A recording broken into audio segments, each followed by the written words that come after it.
Hello.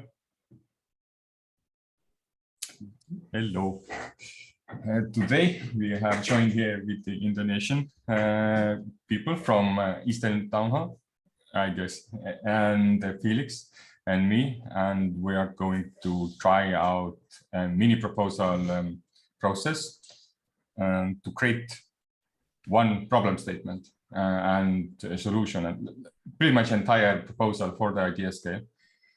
Mini proposal, and like the name says, it is the mini proposal is a like a smaller version of proposal.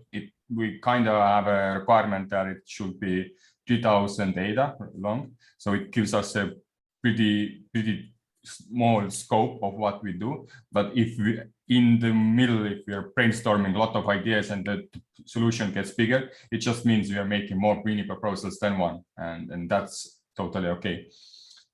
And I won't only add that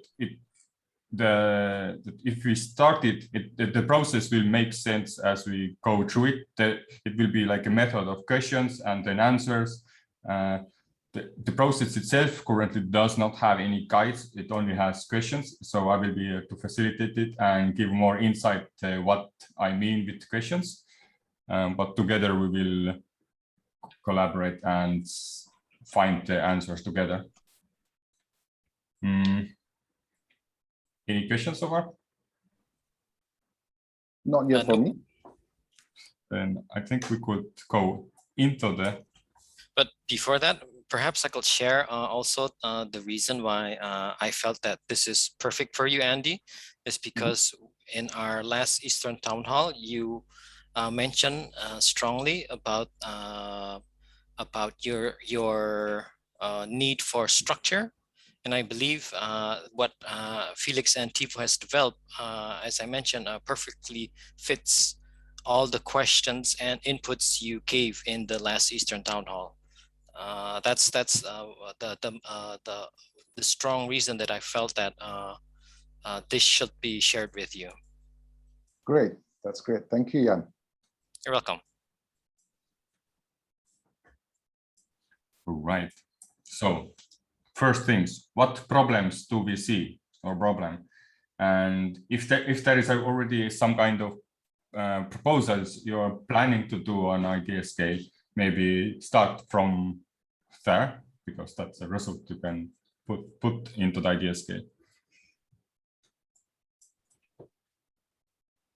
Could we maybe start with your in brackets problem, Andy, regarding your mission of continuing the education of the participants of foundations of blockchain? Oh, sure, no problem.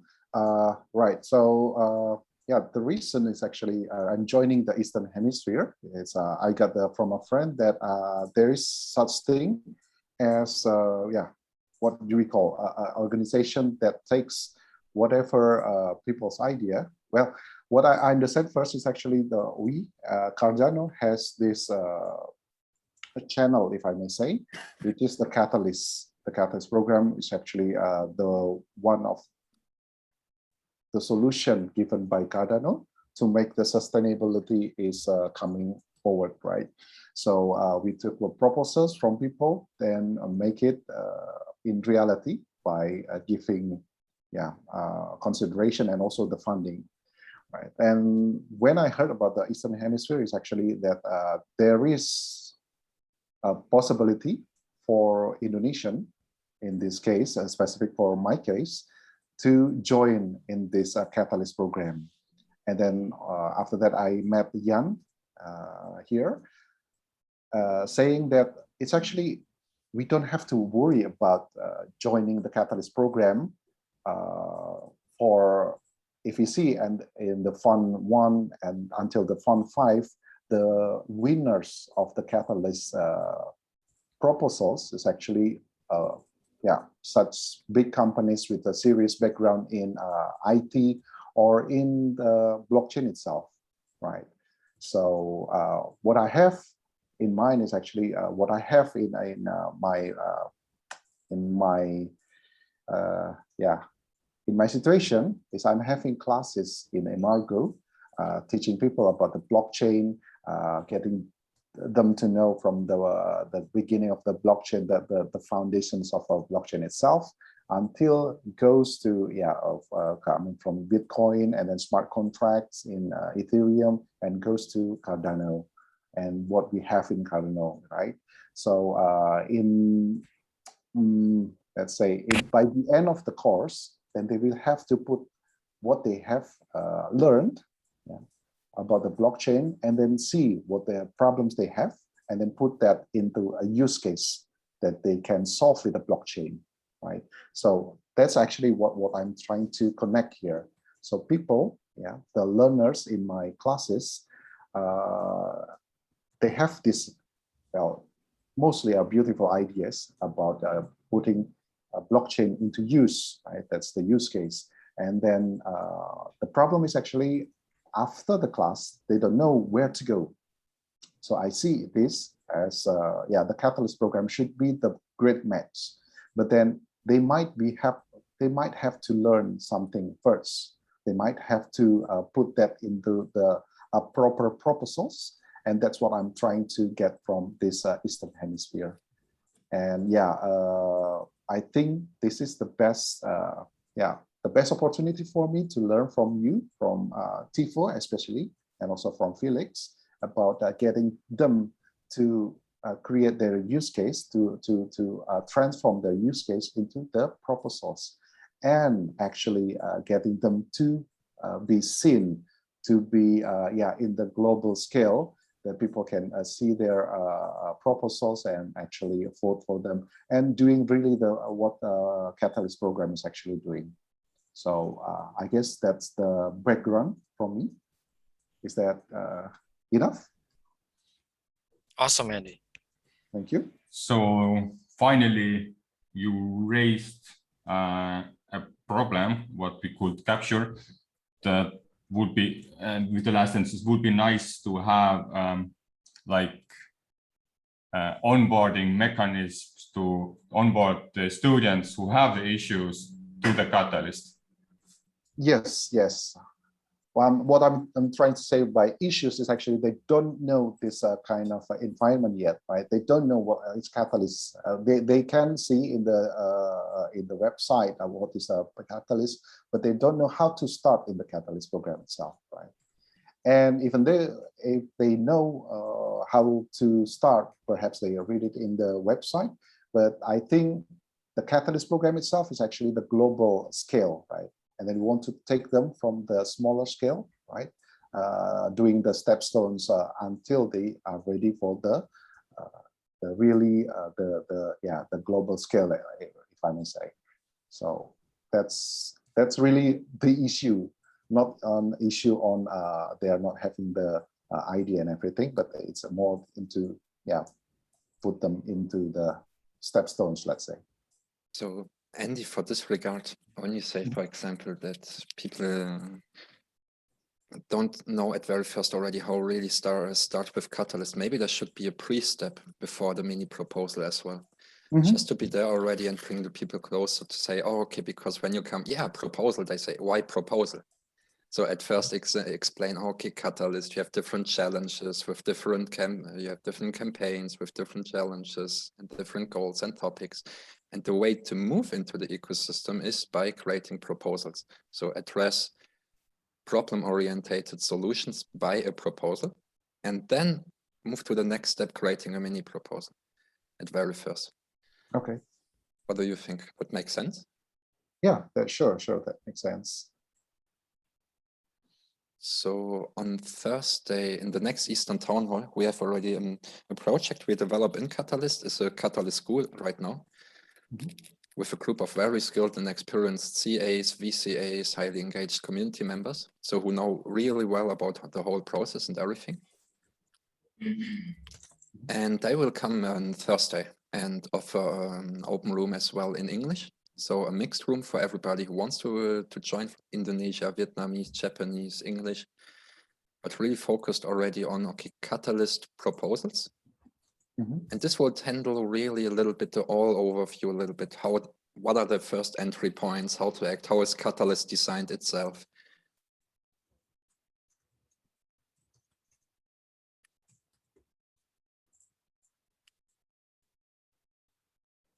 Okay, well, however, yes, Felix was quite right in a sense that this problem you see with the onboarding is quite similar we have with Catalyst School, that it is actually quite difficult to onboard new people, and we don't have like a dedicated group like, hey, help these new people out and how to onboard. So we of course we could take that problem and dissect it ourselves and make pretty much a school, but I would rather use put it at a side for now, the onboarding part, and later actually collaborate together with the Catalyst School members to improve it instead of reinventing the wheel. However, another problem you said is Catalyst is a global scale, but problems might be local scale.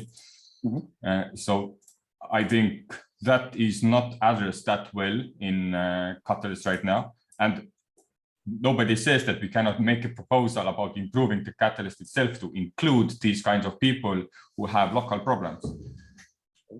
So perhaps that is something we would be interested to create a proposal to the community and see if we could get a different kind of challenge or setting for the Ideascale itself, or build a team around the Ideascale, which would help to onboard people like your students who have local problems, and you have a treasury to fund them, to incentivize them to solve these problems. What does Jan Tirta thinks and Felix thinks? Felix has a point there. You also have a point there. Perhaps that could actually be, although you mentioned to set it aside, Tevo, it could actually become a proposal in itself. The proposal will be about onboarding newcomers to the whole process of Project Catalyst. That could become a proposal, although that perhaps is something that is what Eastern Town Hall is trying to do, but we haven't made a proposal yet. Sorry, Felix? Exactly. And there I think on one point, I totally agree. On the other point, this is exactly the reason why we built up the Catalyst School, especially to help people to onboard. So you have CAs, you have VCAs, you have proposers who are well experienced already. So they can provide the experience already. So skilled professional people, let's say experts in the area. And as the school is in the very beginning and the design is quite open yet, it can be really well adapted as well to a very specific use case. For example, say, okay, onboard local communities as well. And this is something where Catalyst that general have to move, because we can't only focus on Europe and America and say, yeah, okay, but Japanese, Indonesian, Vietnamese, if you want to join, integrate yourself. No, integration comes from two parts.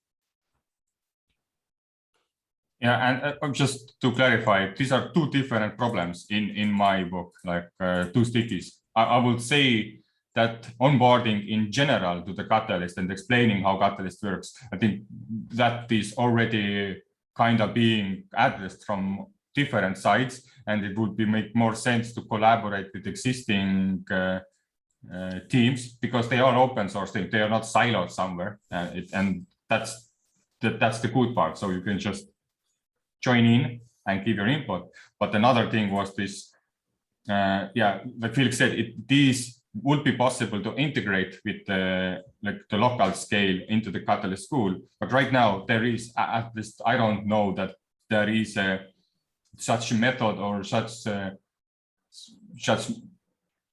workshop or like a division created for that.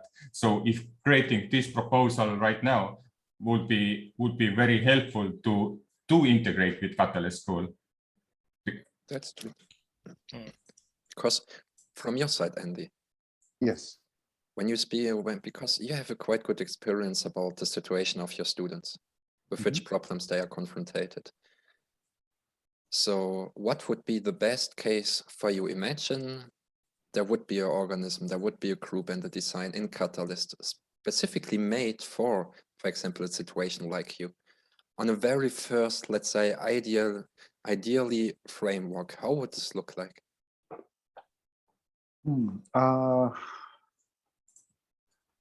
I guess what should be happening is actually we make this in such a pipeline, if I may use the word, so that people coming to the either Eastern Hemisphere or into the Catalyst itself knows what to do if they come in with an idea.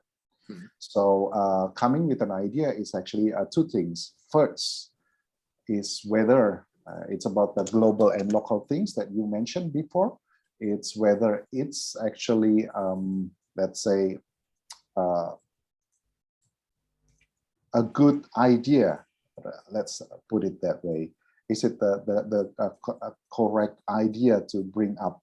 You know, whether if it's if you want to put it into the global scale, is it something that we can put it into the global scale? I mean, they have their own ideas, and just categorize that first. Categorize that first. If it's good enough, this idea, if it's good enough, then how do we put it into, let's say, into a writing, right? This proposal thing is actually into writings. So yeah, that's kind of thing that I'm thinking. So we can put people, channel them to this Eastern Hemisphere, and then yeah, just follow that framework. Yeah, first just to judge first whether it is a good idea, and then perhaps is it a local or global, right? And then after that, then we choose whether this is good. Is it good to go? Yeah, green light, and then put it into writing. That's the kind of framework that I have in mind. I would already modify it in a sense that sometimes you don't need to know is the idea good or not, and it's not the charge to decide it before it's in the writing. I would actually encourage for people even to make a proposal about bad idea. So they go through the process, they try to, because maybe they themselves realize through the process that, oh damn, that actually is not that good idea, because I cannot answer these kinds of questions. And that's if it's self-learned process, then it's more impactful than somebody else saying, no, it's a bad idea. And they are like, just, okay, I'm not gonna do anything then. And they don't maybe even realize the real reason why was it bad idea, and just discouraged to do even more ideas. And another thing is, as a collective, people, there are people who, at least community advisors, are not here to critique it, only just to say it's a bad idea. They are here to tell how to make it better. So here is an issue with your writing, with your problems, like your proposal. But here what you should add, here what you should research, here what you should compare with, and that gives more details to actually improve and turn that bad idea into good idea, or realize the problems in that proposal you created and make that problem into new proposal, because that's I have a problem statement. I wanted to do this, but I cannot do this because I'm missing this. Okay.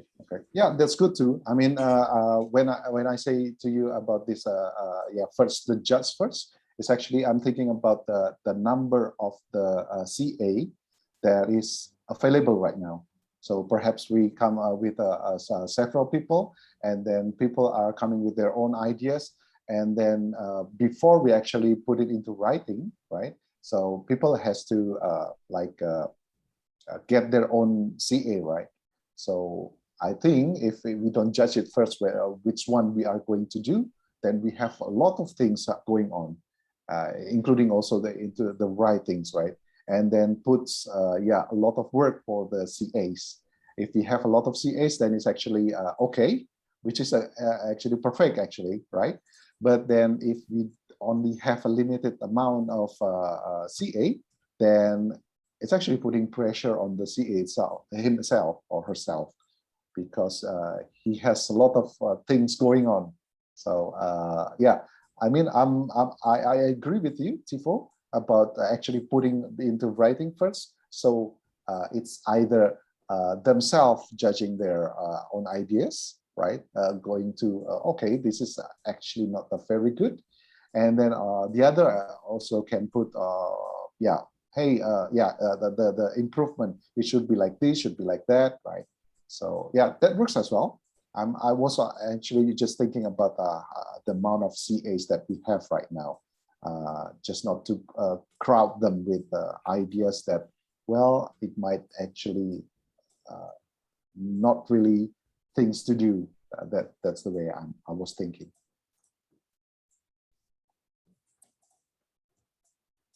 Okay, just refloat.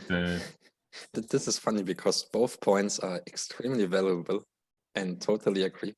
And I think in most of the cases, it's the golden ratio. It's the middle between the both who is the perfect solution.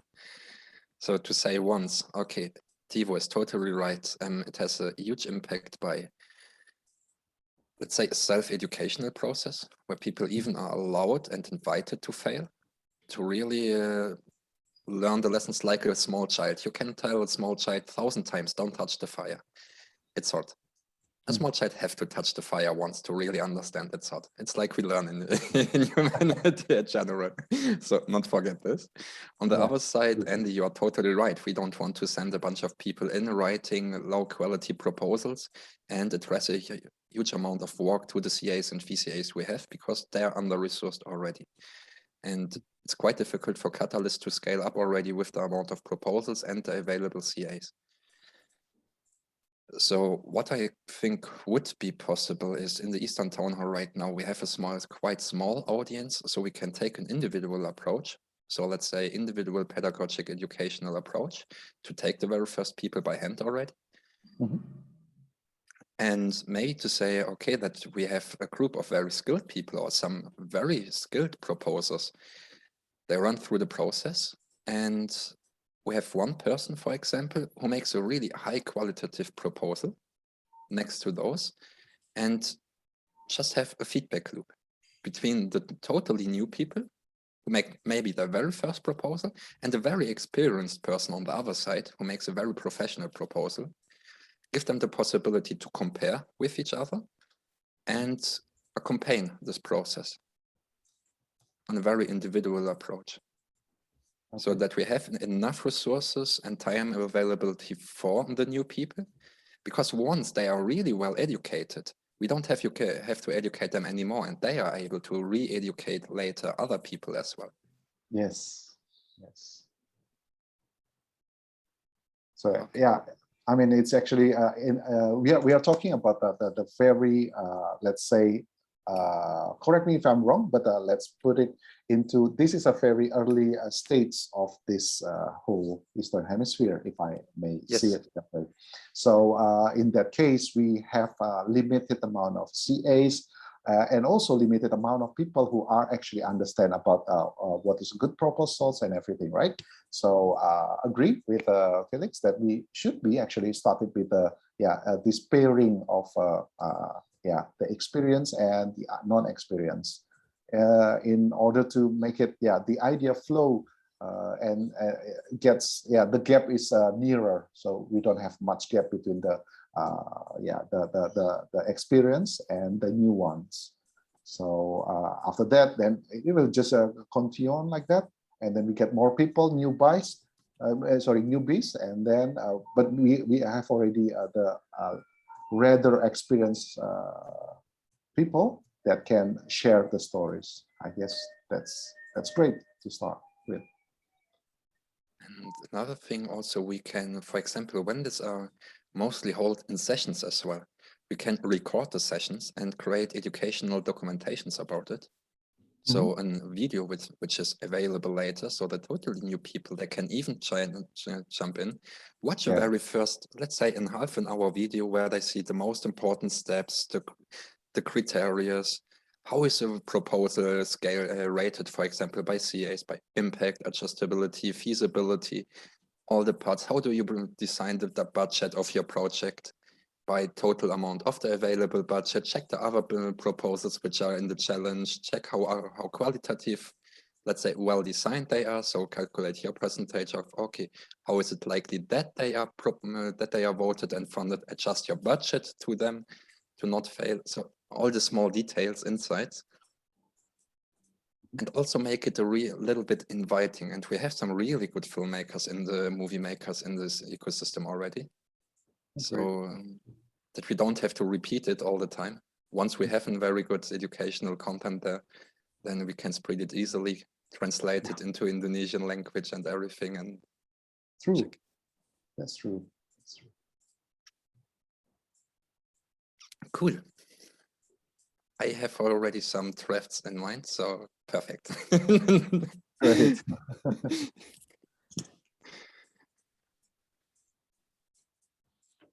All right. So that kind of clarifies to me that this is something we want to work on. I'm gonna use the first wording here.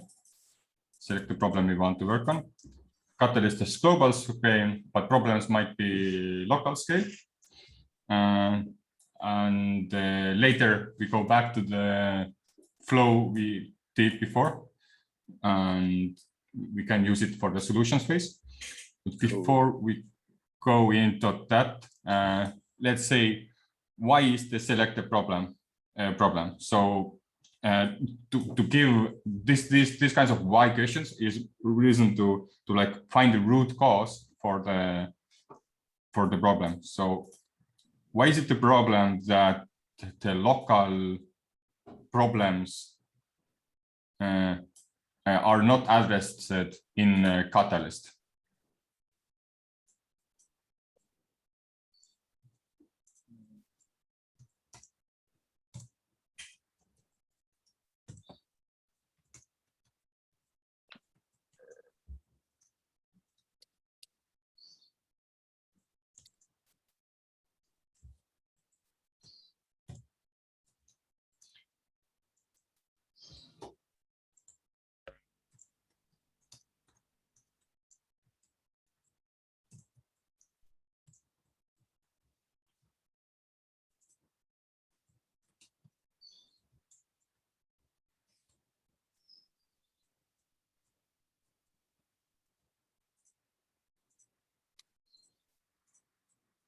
And now it's starting already, the mini proposal, because the entry, just what we made here to state the problem, this will be drafted as mini proposal now when I get to your right, Tevo.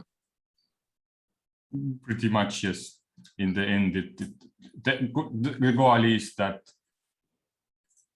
we are trying to solve the problem. What like the big discussion, we just were trying to clarify: is it a problem actually what we are addressing, and then do we want to solve it, or is there anything more impactful we have to solve first?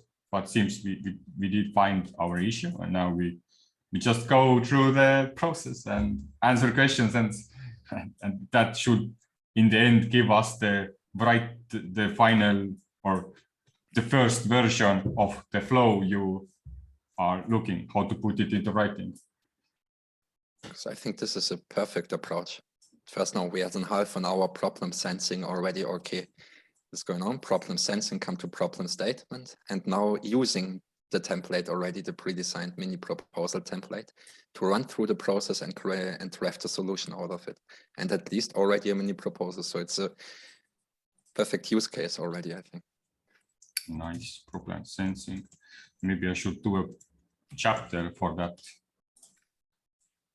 Anyway, so I see two excludes non-English communities, excludes no. Okay, so they are both. No, it's the same. Yes, you copy pasted it. I didn't do. is there anything, I mean, one thing is like excludes non-English communities, but other thing is even if it's an English community, I wonder in England, I think even the problem, it just reminds me one discussion I had a few days ago, that you are walking around your street and you see like just everything is paved with stone, and there are some litter on the ground, and there are no place to sit, there are no trash cans. And I think it's even a local problem to like, hey, could we make this area look better? It doesn't cost much to create few trash cans. It doesn't cost too much to add few sitting places, and maybe some trees or bushes to be planted there, which are like more last longing. You don't have to maintain them every few hours. Go.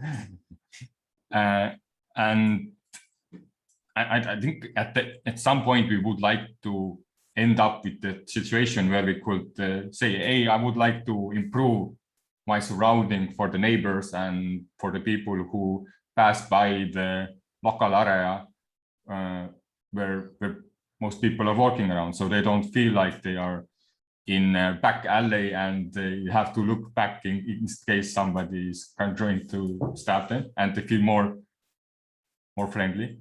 Maybe also that is something, a local problem people could address.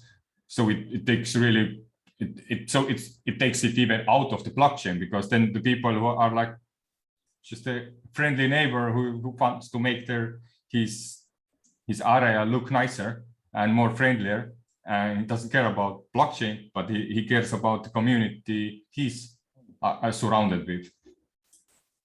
And he has perhaps some skill of doing some woodworking, or like creating the benches, or has resources where he could get the trash cans, or has an ability to dig a hole, plant stuff up, and just take care of that.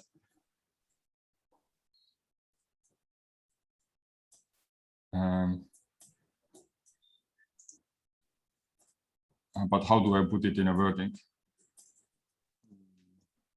I don't even know what you. So okay, if you don't know what, maybe it's not the thing we want to discuss. Yes. Sure. Maybe what you're trying to say is you identified local problems. The community has identified local problems, but the community doesn't know about blockchain. So you're trying to find a way to connect the community with the local problem to the blockchain, to Catalyst, to create a unified ecosystem that involves the local community, and through the use of blockchain to create a local solution. Does that make sense? Yes. But now when you rephrased me in a much better way, I understand it's another problem, which is going different direction actually. Because yeah, right now, and it, so I would not actually write it down, because that would be another mini proposal. And right now we want to focus on students who know a bit about blockchain and would like to and yeah. But isn't that what basically the issue of Andy is facing? Like they have local problems, like these kids, or I'm sorry, not kids, these blockchain enthusiasts that identified local problems. But the thing is, how do we find the tech people? How do we find the funding? How do we find the onboarding, as Felix mentioned? So I think it kind of connects some way.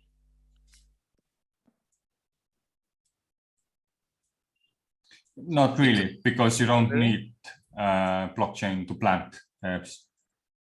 I'm not specifically to what? You don't need developers to to do these tasks. But in Andy's case, it's more meant to be a software solution, as I understood. Or maybe not. Maybe what do you think? We have already enough True. available statements for the hypothesis? Yeah, So, I think what Jan is saying is quite right. Okay, because the way in my specific case is actually the what I call the class, the FOB class is actually you don't really filter what kind of people can join the class. They can be non-IT people. They can be also IT people, programmer, and everything, right? So if we are talking about the blockchain, if we want to develop something, then we actually, you should have the idea. You should have the resources in the sense of the technical resources, and also the funding, right? So that's what I'm missing there. So just take an example of one of the learner, one of the student, let's say, in the class, that he is actually a programmer. Then he has the idea, he put it into use case. Then what he has is actually the idea, one, and then also the technical resource. He knows what he needs to do, but then he doesn't have the funding, right? That's why he wants to put that into a proposal and then completes the requirements, which is the third one, the funding. So that's one case. But if it's another case, if he or she doesn't come from an IT background, he knows already, or he or she knows already about the blockchain, about how this goes, and then how he put it the blockchain into the use case. But then he doesn't know about he doesn't have. So first one is that he has the idea, he has the use case. And then the second one, he doesn't have the technical resource. Then third, he might not have the funding as well. So, so if we took again the first case is about the technical guy, he already got the 2 out of 3, let's say like that. But for the non-technical guy, then he only got 1 out of 3, if I can put it that way.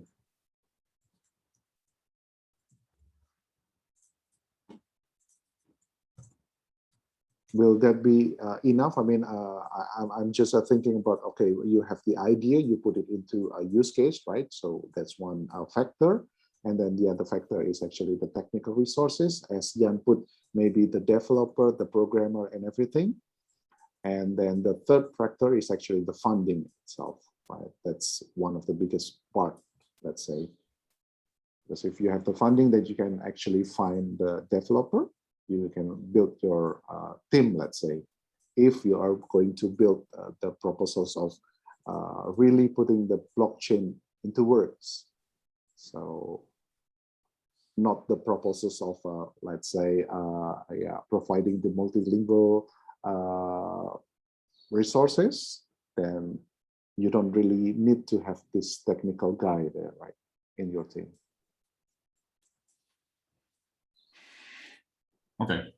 Okay, so let's back it up. Catalyst is global scale, but problems might be local scale. And why is the problem is that it excludes, now let's choose one of these examples what best describes the situation where we want to address these main pain points, that it's they need technical resources and financial resources. Breaks awareness and integration on local scale, breaks growth on the ecosystem on global scale, excludes non-English communities, disables potential resources and engagement, cause leaks for inclusion and diversity.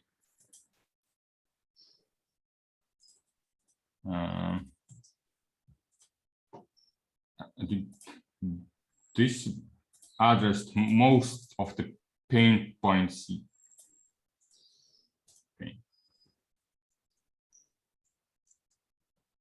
points. Pain points. It adds most of the main pain points, but I do like others because they are like starting to address it on a global scale. So we could, like the situation right now is that the catalyst is global scale, and if we go direction of that not enough resources and engagement on local level, then it still has this issue that it won't get funded because it's not global enough.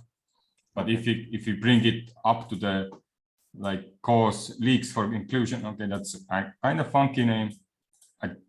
I think breaks the growth on the ecosystem on global scale. That already addresses the community as a whole, as a global. Like, oh, we are not growing enough. Okay, well, so what should we do? And now the solution is bring it to the local scale. So now we're preaching the problem with the global scale to the local scale. So these are my two like main takeaways. What I would select. What about you, Jan?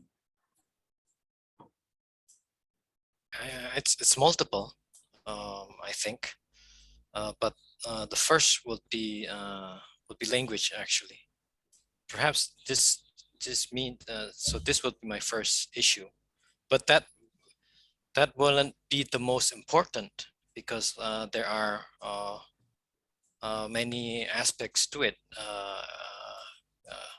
Going back when we mentioned when there is missing there's missing technical resources, missing financial resources, but there's also missing support resources from Catalyst in the form of CA to address the proposal process. So perhaps this should be number one. Then this breaks the growth of the ecosystem.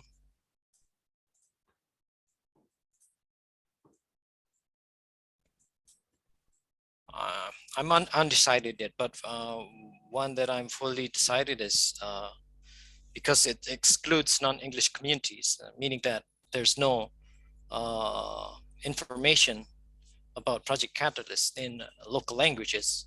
That will be the very first stepping stone. That will be the first hurdle that limits people from understanding that they can find fundings, that they can find technical people here in Project Catalyst. But going deeper, when they do go to Project Catalyst, then they see, okay, I'm not being represented. There's nobody here. That's the beauty of having the Eastern Town Hall. So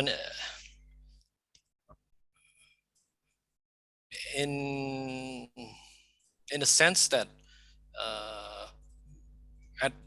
at some point we have already a solution in the form of Eastern Town Hall, but the solution is not complete.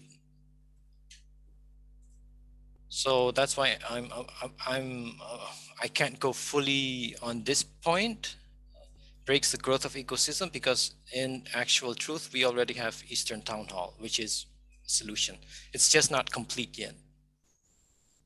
Okay, let's say so. It slows the growth.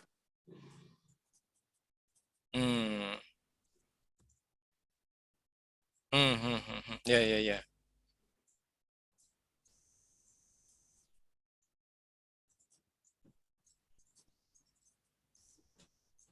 Okay, Andy, what you think? I could also explain what I'm doing here. It's like, and these are my selections, what I think, and I just place an icon there. So in later, if we have done the full circle, we have like votes on. Oh, damn it, Felix.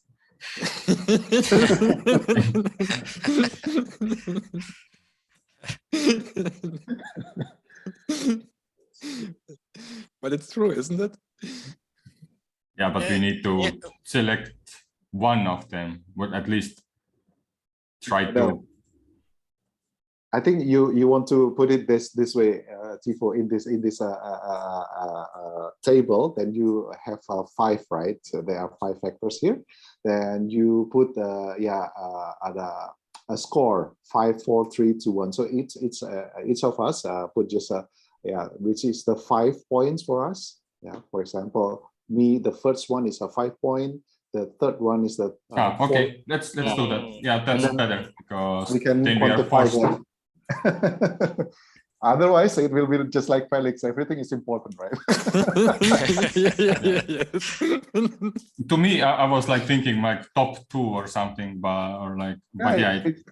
Exactly. Then you get your priorities, and then we can quantify everything, right? So, for example, the first one you get 1 point from you, and then the second one, from Jan get 5 points, for me get 3 points, and from Felix get 4 points. Then, right, what's the total score on the first factor?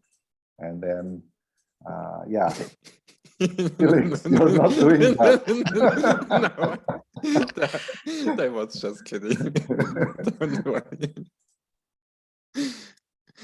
I was doing in the wrong direction. So 5 is the best. Yeah, 5 is the best, like the biggest score you put there, right? Let's see.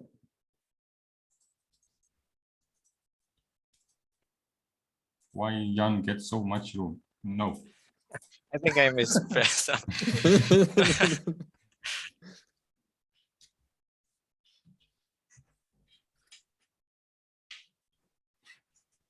Tevo, cause leaks. What do you mean, cause leaks? And this was me, cause leaks. It means well, okay, maybe it's bad. Risks.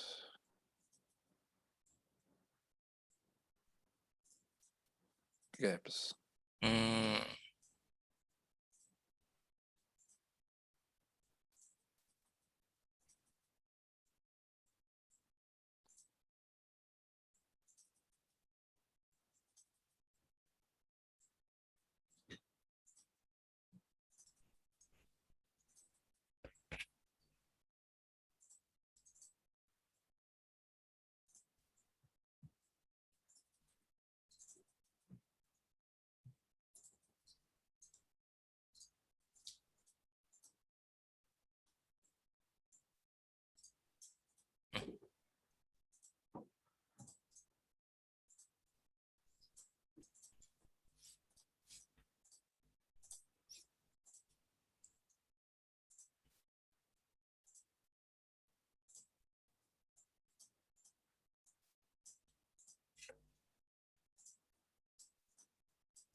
Why is it so big?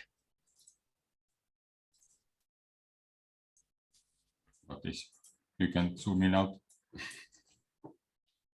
No, my column becomes big. I think you're trying to create the text on top of something on the table. Okay. So how do I input? Escape, double click. Just enable what you want to type. I think the issue was that somebody else already was typing, and you can only maybe click somewhere else to just on an empty space. Okay. On the boxes. Or press escape. It should also enter. Okay, it's gone. Yes. Right. And now, if you want to type in the topic, double click on the grid, on the box where you exactly on the box, and then it shows you the then you can type it. Okay, thank you. Caps for disable specific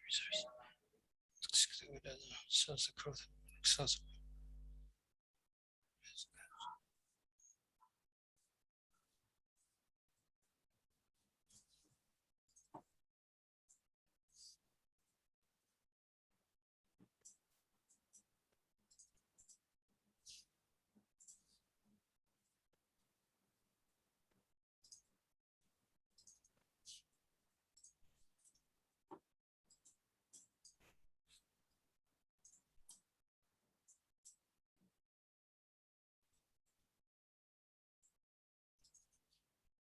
And he's still thinking?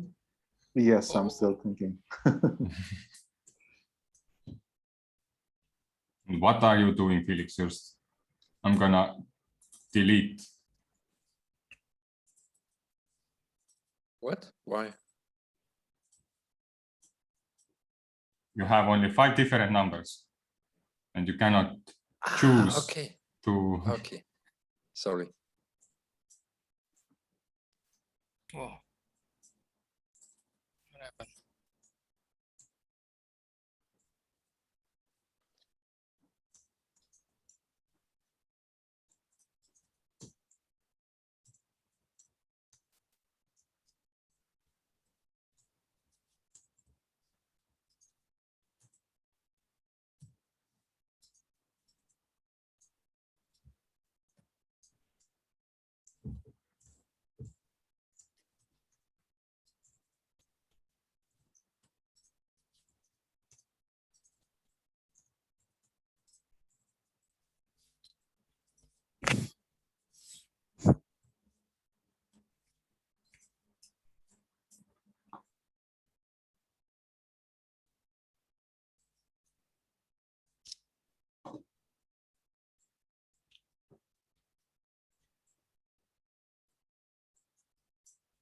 Interesting.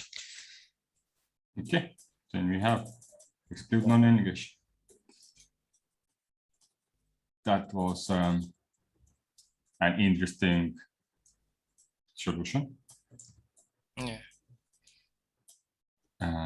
Never use the ranking method to select the problem. But if it gets difficult, that is a one tool we could use. I think it's a very good approach like this to filter it on a, let's say, focused, fast and safe way.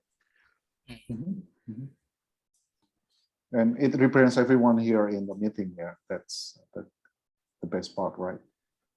And Yep. yeah. And now we're doing it one more time. From this point, I would just like to take a slightly different approach because Tevo and me, we are in Europe, right? And it's Andy and Jan, we're in Indonesia. So for this case, I would say it's the 2 topics which Andy rated as 5, okay, non-English scripted, and Jan rated with 5. Ah, yeah, cool. So it's your solution. Great. Yes. This is good. This is interesting. It is. It is. For Tevo and me, it slows the growth of the ecosystem. We are both agree with this on 5. And Andy and Jan, you are both agree on from your point of view of 5. So it's very interesting. I didn't even notice that. Because we sidetrack a bit, Tevo. I'm sorry. Just maybe like 3 minutes. Because you and Felix like explain why you guys put a 5 on slows the growth. Well, in my mind, I would. Maybe I'm just too positive and I want Cardano to explode, and everything what is slowing us down is like it is the main issue. Like, whoa, why are we slowing down? We should onboard as much as people as possible and make it accessible to as many people as possible. So I take it from like a global stance, I guess, or like in a different perspective.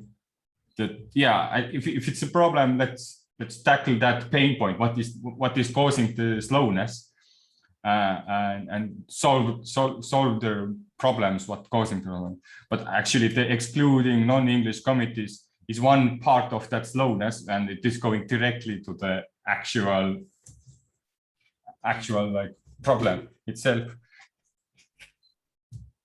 So totally second what for me it would be the quite same definition, just what Tevo said. Okay, thank you.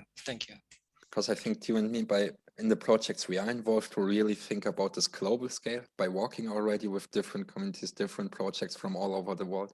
So really have this global vision on it. And this is why I said also my second point with the 4, it slows the awareness and integration of local scale. So by having a global picture, it's difficult to understand and to be aware of a local picture.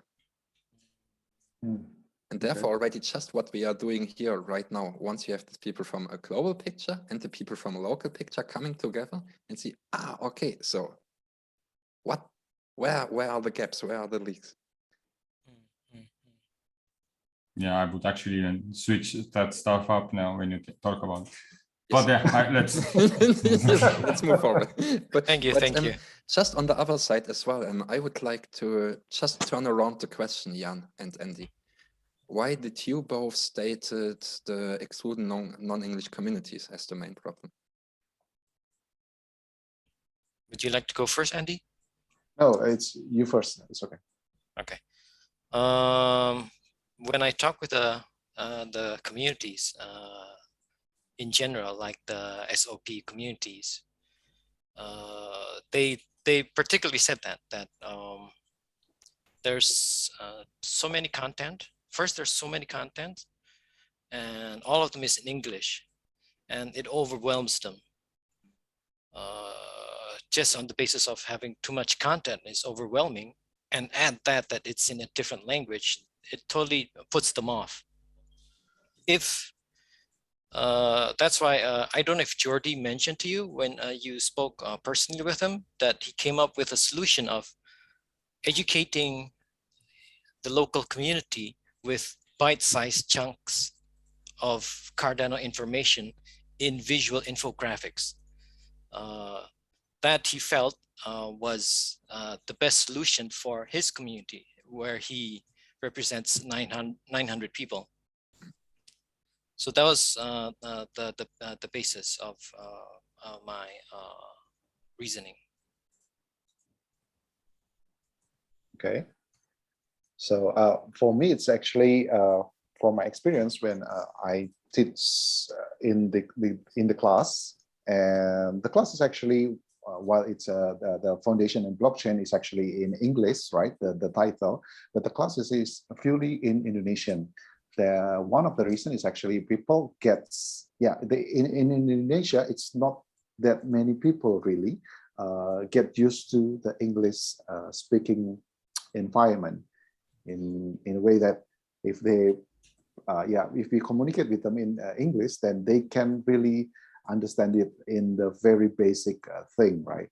But then if we and also that makes it, if we want to let them give them information, really detailed information in English, that will be a burden for them.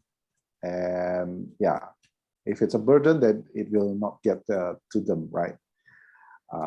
One of the learner in the class said that, oh, hey, this is great, because previously I don't really know the blockchain, and I don't really want to learn about the blockchain. Why? It's because most of the resources are in English, and it really it puts a distance between him and the information that is actually all around the world, all around the web, right? But then there's this course fully in Indonesian, and the educator is Indonesian himself. So it gets me the idea, and now I can think a lot of ideas about the blockchain. So again, about the language, actually, breaks the barrier. So the language itself is a barrier for Indonesian. I'm not sure about the other countries, but Indonesia, English is still a barrier to knowledge, let's say.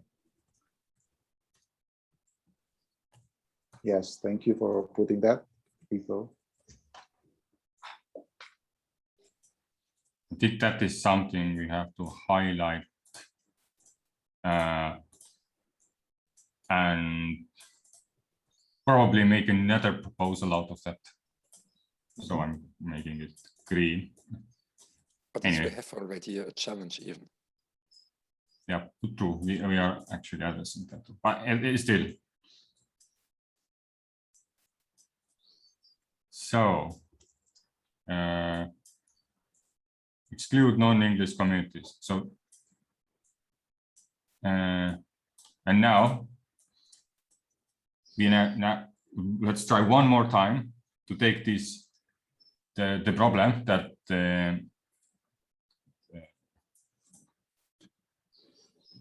what is it? Catalyst global scale, but probably might be local scale. Okay, before we use that wording, let's change it to now problem statement. So the problem statement is that Ideascale or the catalyst process itself excludes non-English. Catalyst process itself excludes non-English communities. Like this? Yeah, true. The current design of Project Catalyst excludes non-English communities.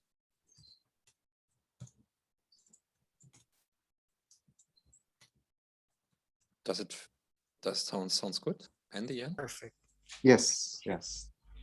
I mean, if people are reluctant in reading the information in English, how they want to put that their ideas into wordings in English, right? So that's connecting. Yeah, that's my reasoning on that. And Jan, can we make one experiment already? Can you translate? I will just copy paste all the bricks. Can you make a translation in Indonesian in the bricks? In the sorry? You see when you go up into the bricks, I just made a copy paste. Can you translate this into Indonesian? Make everything then, even that one. Might it be possible for you when we move now? Maybe it was a mistake not to start since the beginning, but just because this is the goal also by this very short bricks. It's not a whole text, it's just short sentences, so it could be quite fast and easy to translate it directly into a local language. You mean these notepads here? No, when you move up the big bricks, this one. 1.1, 1.2. Okay, I could do that. You?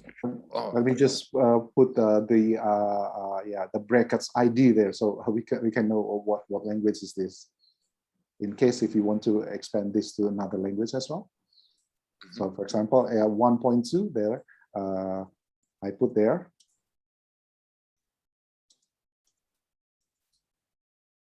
Sorry. Cool. Yes. Okay. That's what you want, right? Yes, exactly. Right. So for example, there's a Vietnamese language, then you can just put it on the top of it. This would be amazing. I'm having issues though with the Miro. Sometimes it disappears. Do I need to do something? Refresh. Okay. Is it like getting a black screen all over?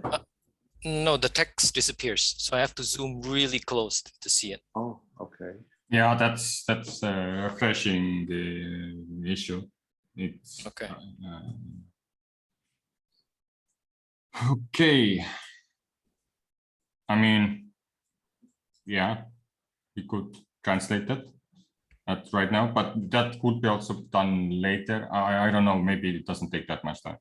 Exactly, because I think it's better to do it directly in the time already. So it's each time just when you just translate step by step, it never takes you too much time. If you need to move back later and translate everything, then you have to you have to enable a lot of time, I think.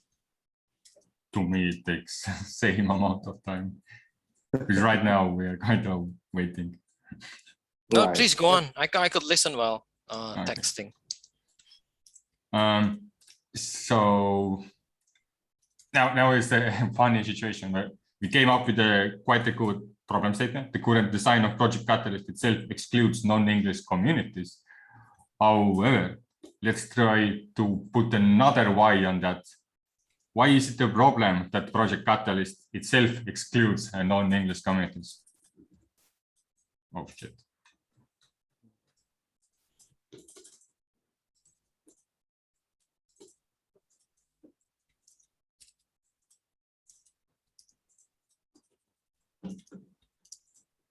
Oh, Jan, if you want to change the text on the 1.2, it's okay for me. Doesn't really matter. I just show that to Felix. So No worries, Well, no worries. I want to put the ID there. Everyone can contribute freely here, Andy. Okay, good.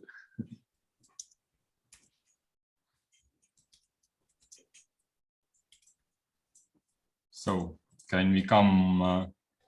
It almost repeats itself, but sometimes it will take us to another level. So why is it a problem that current design of Project Catalyst itself includes non-English communities?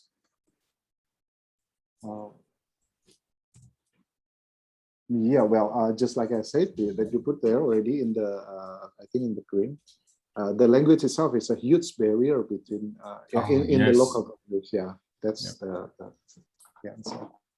That's one. Yeah, I mean, like English is actually the international language, but then people doesn't really put that, let's say, in their heart, right? They want to learn English because they can get a huge advantage, a lot of information about everything, because most things are already written in English. But then it's not really, let's say, it's not really a quite good incentive for them to learn English and use English. So yeah, well, for example, in Indonesia, the English is already taught from the elementary school right up to the university, right? But then people are not really used to use English in conversation, in their text, in their writing. So yeah, well, you can learn some language, but if you don't really use it, then it's yeah, it feels some kind of strange to use it, right? Yeah. So that is something that we cannot really change in a short period of time. We want to bring something else from the context and perspective.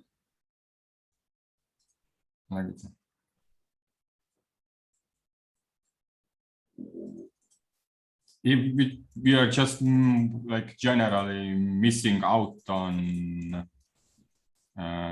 insights from entire world, pretty much.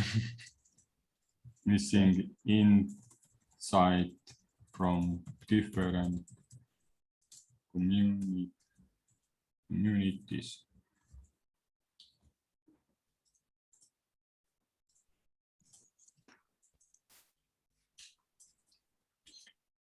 But yeah, I think yes, please. I think that itself is already a big issue, Tevo, because the ideation of Eastern Town Hall, there was an initial emphasis, the ideation of it, if you remember. Yeah, so I think it's big enough of a problem.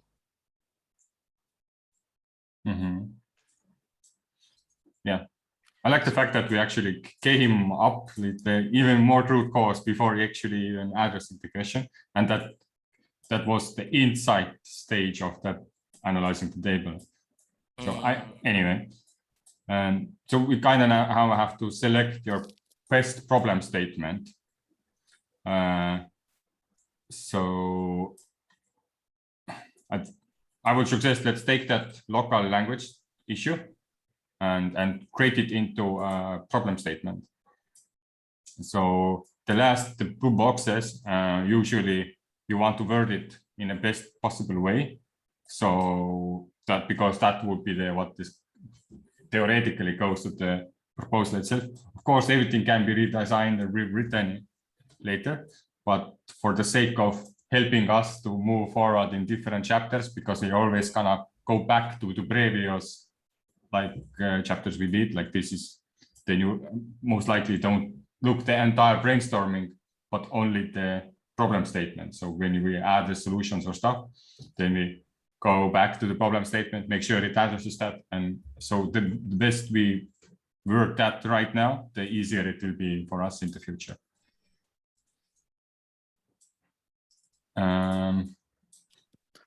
Tevo, just a very short off topic. I would love the template for Catalyst Circle.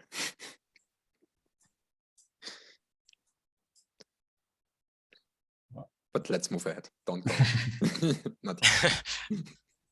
Anyway, language itself is a huge barrier within local communities, and how would we write it as a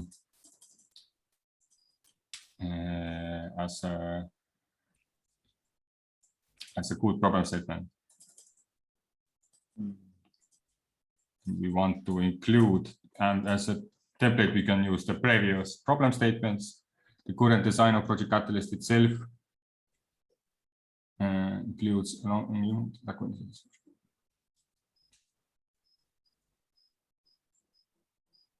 the current design of Project Catalyst puts a language barrier between local communities. You don't say puts. It's not a nice English.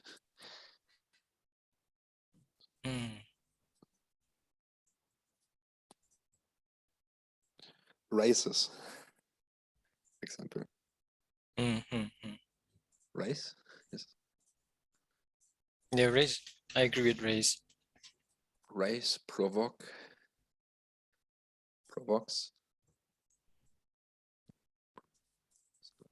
Yes.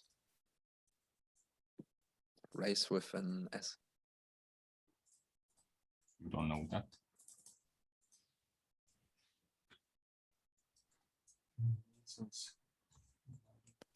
Barriers.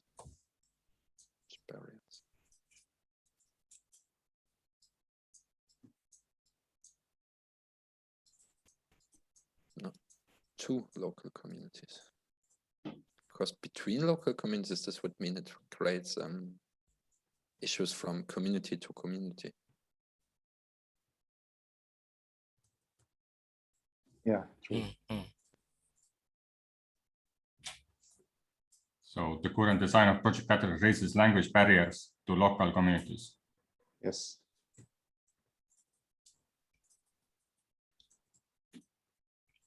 I like this. This is a good subject to become a proposal.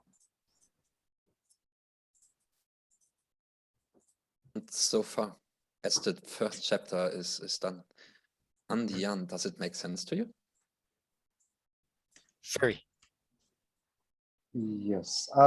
Instead of the current design of Project Catalyst, should we just say that the use of English in Project Catalyst, is that a better way to put it? The dominant use of English language in Project Catalyst. Don't change the existing. Just make. I'm trying to make a new one. Ah, yes. Okay. Then so we can compare between the two. Yes.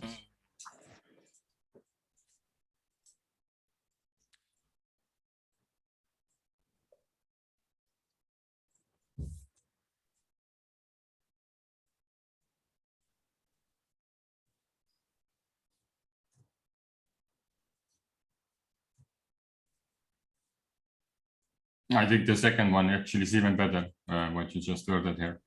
Yeah, I mean, because I mean, the current design, it goes with everything, right? I mean, maybe workflows and everything, but then the why it says that dominant is written incorrectly and English is also written. Dominant with an A. Oh yeah, dominant. Ah, yes. Dominant. Dominant. I wrote it in German. Sorry. Okay.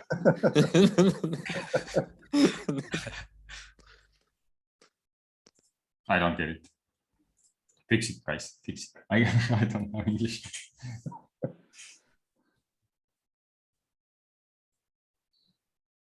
It's still an error to me. Fine. Dominant. Let me just put it there. Dominant. Yes. Let's see.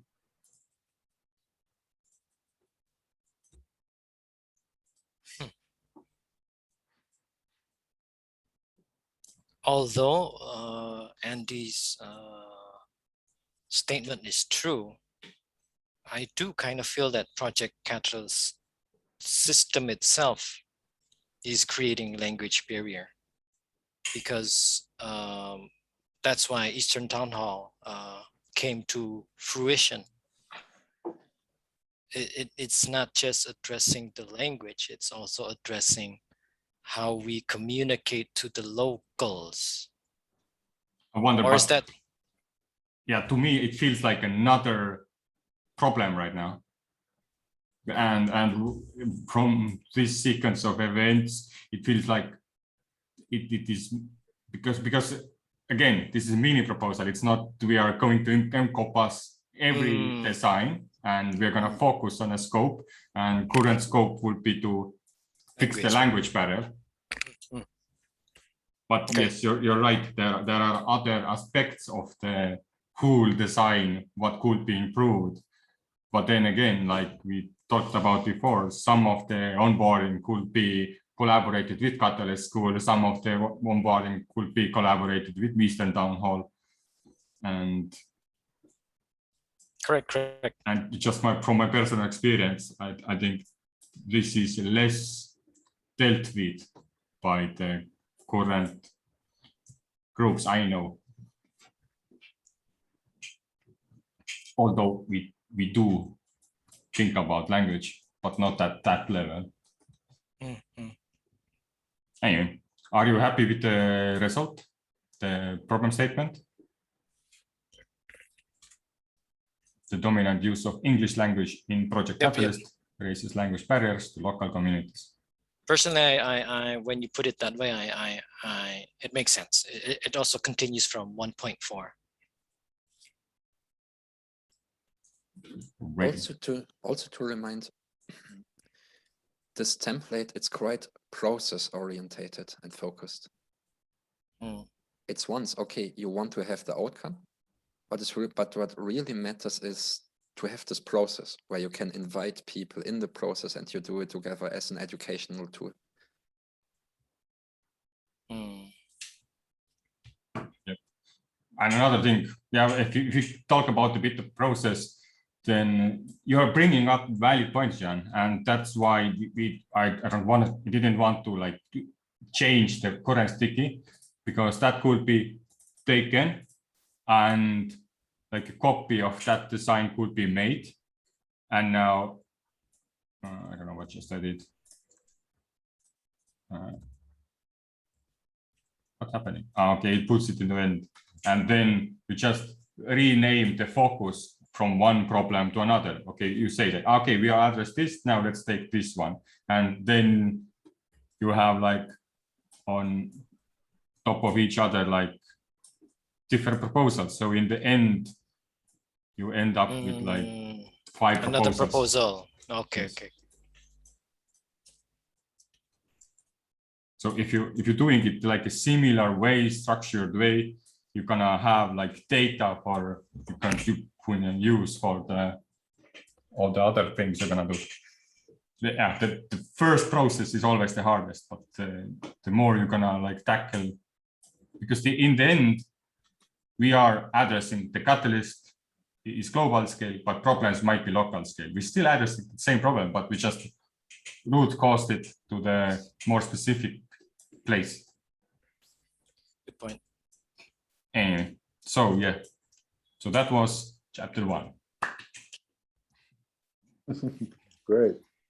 And the next one, and another thing, we could take them in any order, but for now, let's just take it in one by none and just go through all of them, and in future think about maybe something could have been done in different order. So what solutions do we need, and why somebody copied it outside here too? For the translation, because it's quite easy to put the translation there directly in top, but when you got different bricks on top, then it will be hard to translate it. Okay, get it. What solutions do we need? So now we are taking this problem, the dominant use of English language. So what are the solutions? And the first thing I already think could help is what exactly we do right here. Translate workshops. So it's a brainstorming session, so I'm just doing that.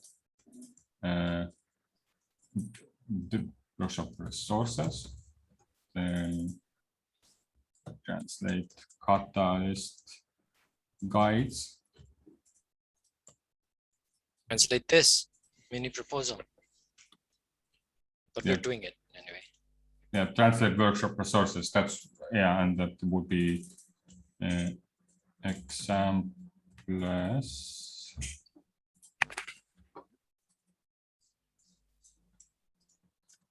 This proposal guide.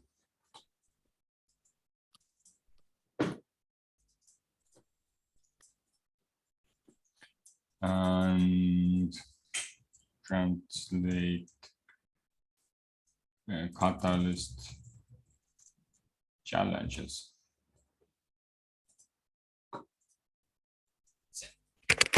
It's interesting. From this, we can like probably perhaps like make out breakout rooms for other proposals that come in mind. For Thursday, we will have the Catalyst School who is going into the town hall and provides a lesson about Project Catalyst, proposal focused. Oh, awesome, awesome. So Is we'll it- is have it- some. Sorry? Is it also for Eastern Town Hall? It is especially for Eastern Town Hall, yes. Awesome. So we will have some really good CAs, VCAs, proposal mentors who will be there and explain everything about Catalyst and all. Infographics, content, everything is done already for this. Well, Also, we have some quite interesting data analysis also about Project Catalyst and everything. So Data analysis. What's that, Felix? I have some analysis about, okay, some important topics which a lot of people underrate. For example, very often in Catalyst, one problem is you make a proposal and you address a certain budget. And let's say, for example, you have just to make it very simple, let's say you have a challenge with €100 budget or $100 budget. Now you address a proposal and you ask for $50. So you ask of the half amount of the available budget already. The CAs and VCAs say, hey, no, this is not good. Because with this, you don't allow other people to address their problems because you ask for the half amount of all available budget already. So this is in the process already in the assessment project from the CAs and VCAs. Mostly or very often they will write down your proposal. So is that right? Do you think? Yeah, it is right. So mostly it's the best case. It's not something what we think. It's something what we know by just analytic and just track the data and what's happening. So the best case mostly is to address a proposal which asks maximum 15 or 16% of the available budget. Another problem a lot of people do, they don't check the other proposals which are submitted in the challenge and which budget they ask. And sometimes when you get voted, it doesn't mean forcefully that you get funded as well because you're over budget. And even if you're just $100 over budget, let's say for a proposal, you ask for 100,000 and you get voted and funded. You get voted. If your budget is 100 too big, you won't receive nothing. So it's very important to check the other proposals which are submitted in the challenge to know which of them are maybe voted because they are really a good quality. Adjust your budget on it. Okay. Yeah. So and therefore just to track it, make some graphics out of it and stuff. And this is analytics from just previous funds and what was going on.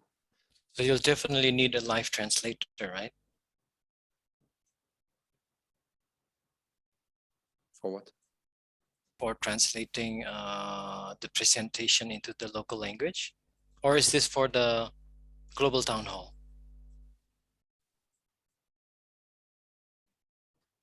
No, I think what Felix meant was that it's simply for the proposer to be aware of other proposals in the idea scale on the same challenge you are putting your proposal. I understand that, but you mentioned that this will be, there is a breakout room about this, but will this be in the Eastern Town Hall or Yes. in the? No, in the Eastern Town Hall. Okay. So at first we will hold it in English. So because anyway, there are people from Vietnam, Indonesia, and Japan who speak English. Okay. Okay. And we don't have enough translators yet, so it will be held in English. Okay. But everybody from the different breaker, from the different communities, they are invited to join into this room and to learn about the design of Catalyst, how the proposals work, which are criteria, how the CAs, VCA functions, and okay, but everything. I will stop you there because Yes. I think it's not related to solutions quite directly. It's more like a strategy how to move on tomorrow and to get even more insight where to go next. But that information would not belong to the proposal itself.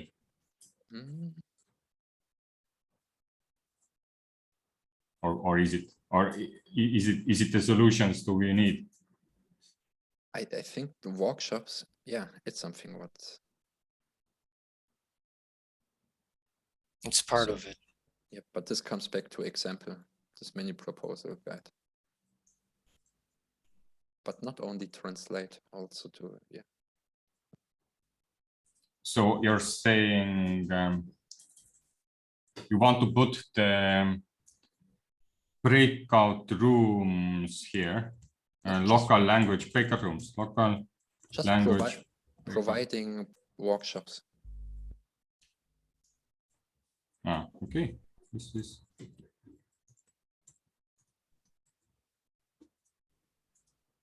That's a good point, because the people that I engage in my local community, lots of them would love people directly from the global town hall to explain.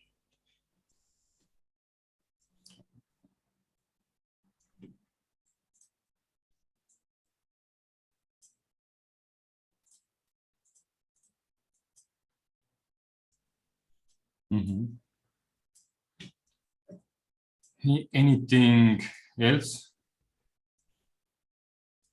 besides of translating, making communities and educating the communities?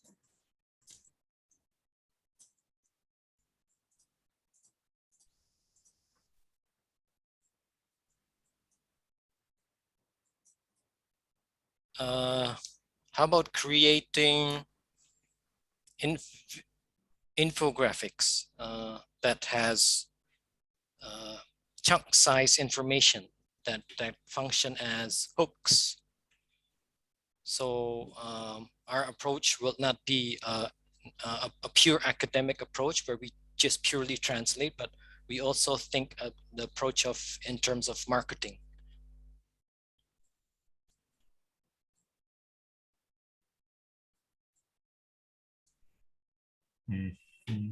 Why you're making it smaller? Aren't they like as important as the workshop itself? Yeah, because I think this is part of the workshop. Okay, so you're doing the infographics together with the community. And you provide infographics for the workshops, also with including a marketing approach. Then also this would be also the same. Like,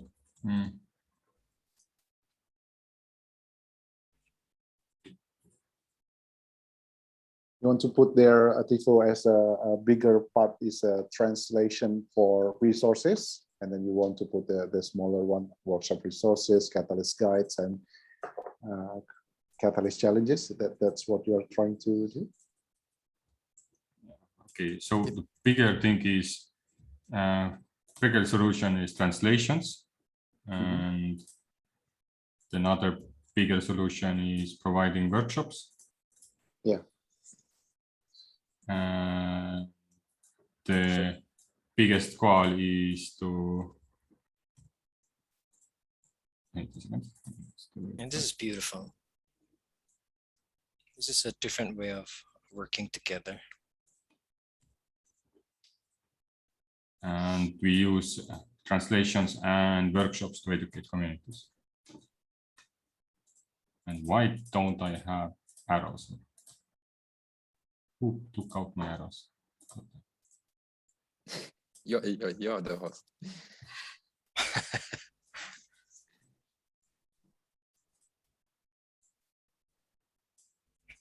So this would, from this sense, it would mean translated workshops to capture both, let's say, main problems or main solutions.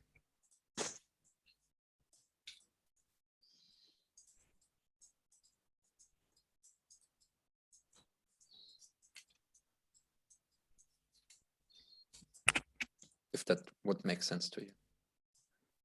It does.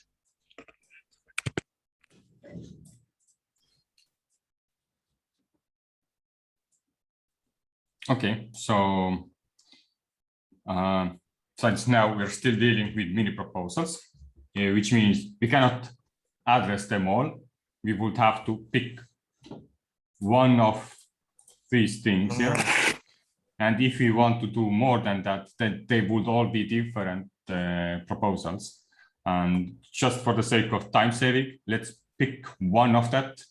And what would be the what would be interesting enough for us to go finish? If you pick something like, let's say, educate the local communities, then that would put us in an area of research and pretty much development where we don't actually do the legwork of translating or marketing or any that kind of stuff, but where we would do this kind of design graphics. What do we need? And the list of work. If you take it to this more specific, like translations, then it's also a bit more like a research phase where we list of things. What could we translate? What is important, and give like a map of importance to it. And same for workshops, like or like, I think I would say workshops and sessions and events for local communities. And that would be also similar to translations, where we are in a more like a overview phase and not really getting down to the to specific task, but more like giving an overview or like a project manager level. Or we actually take a specific thing like infographics or marketing approach that will give us how do we market, and then we have to like select, are we talking about YouTube, or we're talking on Twitter, and brainstorm what kind of platform we are going to use, and go in a specific way in that way. Or if we use translation, then let's pick up a specific thing we could translate and just time manage it, and like figure out where do we get the resources and who gonna do it, and like stuff like that. So what I would suggest to take the edge, because if you take all the edges at the one point, if you do 5 mini proposals here, we literally address the biggest problems too. But that's not my decision in some sense. In this context, we could say that providing workshops and events is already supported by Felix. So our focus will be in translations in this context. Yeah, true. We are in a sense barrier, and English is a barrier language. English in Project Catalyst raises language barriers to local communities, and I think the translations itself address. If you read the solution to the problem, I think that makes sense. And I have to jump off. Have a meeting with. That's funny, with the Spanish community now, with exactly the same, exactly the same topics. So, Thank you, Felix, for everything. yes, see you Thursday, or maybe See you later. Thursday. Okay. Yes. Thank you, Felix. Yep. So if we can continue, then just like Jan said, that the providing workshop is already taken care of.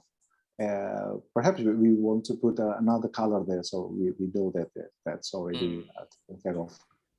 So starting from providing workshop, and then also infographics and marketing pros actually on different color. Let's say green because it's already done, right? For green, I usually use some like, how to say, what is highlighted to and important in a sense, if we are like looking green here. Sure. I mean, it's just like the thing that we can agree with. Maybe what color is for what. Yeah. Okay, let's do it like that. Can I delete the yes? Let's put white. White is like ignore it. Okay. Right. Anyway, so if you're gonna let's go, let's say translation route. Do we want to do an overview of translations, or we pick a specific thing and dissect it?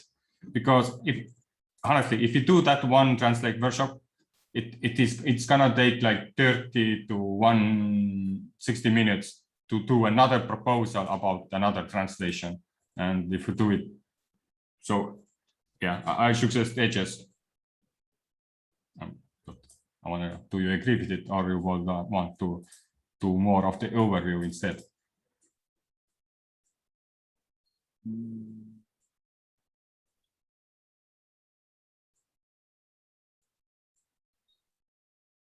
But coming back to the theme of the mini proposals, is it I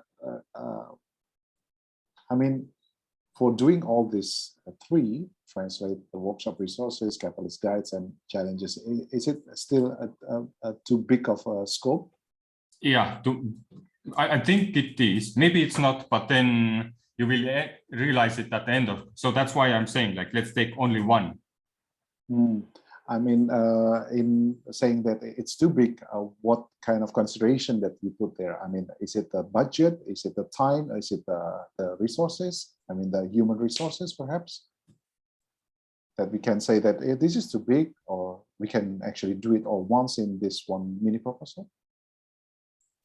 I would say it makes it modular in a sense that the way Catalyst works is that maybe somebody don't feel like the challenges should be translated, and so he abstains the vote.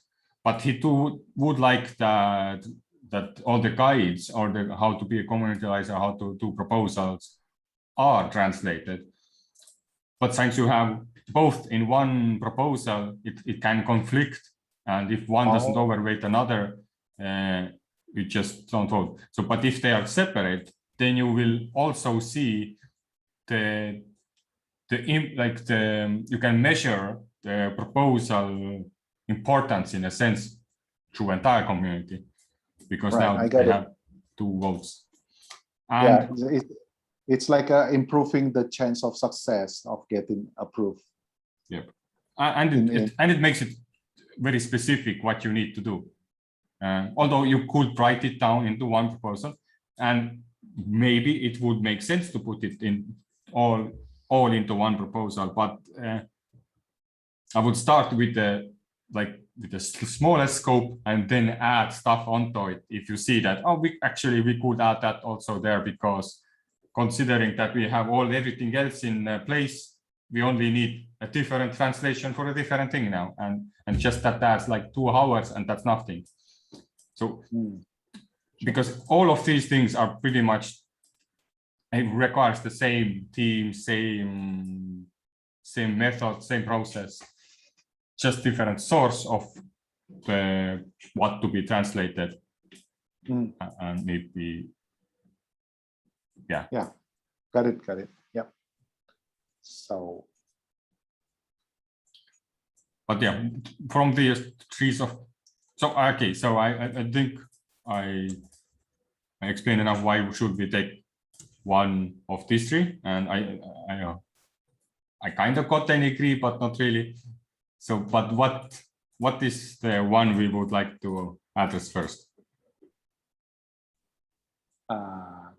I guess the catalyst challenges first, so people can understand what is a catalyst is thinking, and that they can put their ideas into the right block, right? Instead of just thinking of something and then, oh, a catalyst doesn't need that, right? So just look at the challenges. So that those are actually categories, right? So if we have an idea where it fits into a category, so it doesn't run wild. That's what I'm trying to say. Okay. So yeah, solution is translate catalyst challenges for local communities, so they know what so they know what they know, so then so they can match what ideas they have to the categories provided, let's say. The ideas into catalyst categories, let's say, just put that way. Challenge into local communities so they can map their ideas into catalyst categories. Will that be a good wording on that?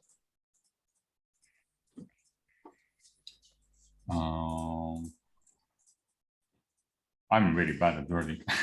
So if we have another idea, we could make a different version of that. Okay. And just compare it and choose. Sure. For now, I mean, it's quite straightforward. Translate catalyst challenges for local communities so they can map their ideas into catalyst categories. I mean, to me, it makes sense. Like, okay, I know what you're doing. You're translating, and you have a specific target audience. Who do you translate for? And even the reason why, like why you are doing it. So its solution is like very thoughtful. However, now we need to make sure your solution answers the selected problems. So if our problem is the dominant use of English language in Project Catalyst raises language barriers in local communities, then translating the challenges, is it addressing the problem? And yes, it does. So we haven't sidetracked it. Giving 3 reasons why the solution is solving the selected problem statement. Okay.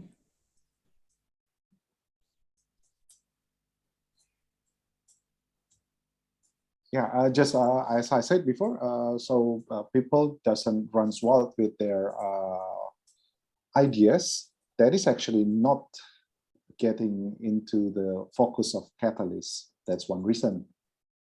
So yeah, you build your ideas based on what's necessary in the Catalyst project itself.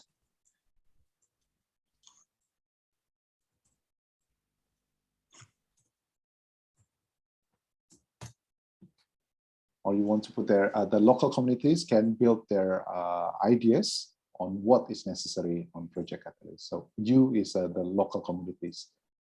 You can just put there. Pull your ideas, what is necessary in Project Catalyst, and another one was you can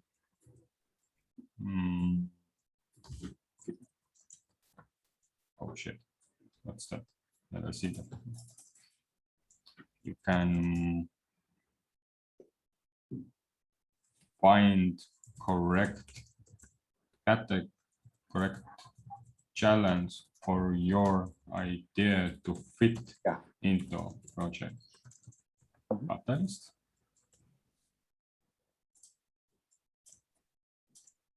And I would also add it is onboarding local communities. It is, yeah, it's making onboarding, but it is helping local communities to be aware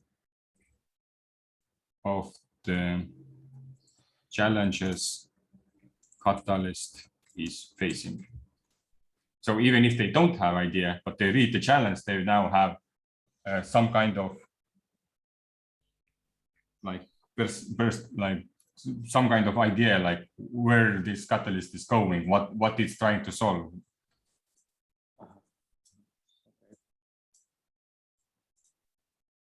Do you agree? Yeah.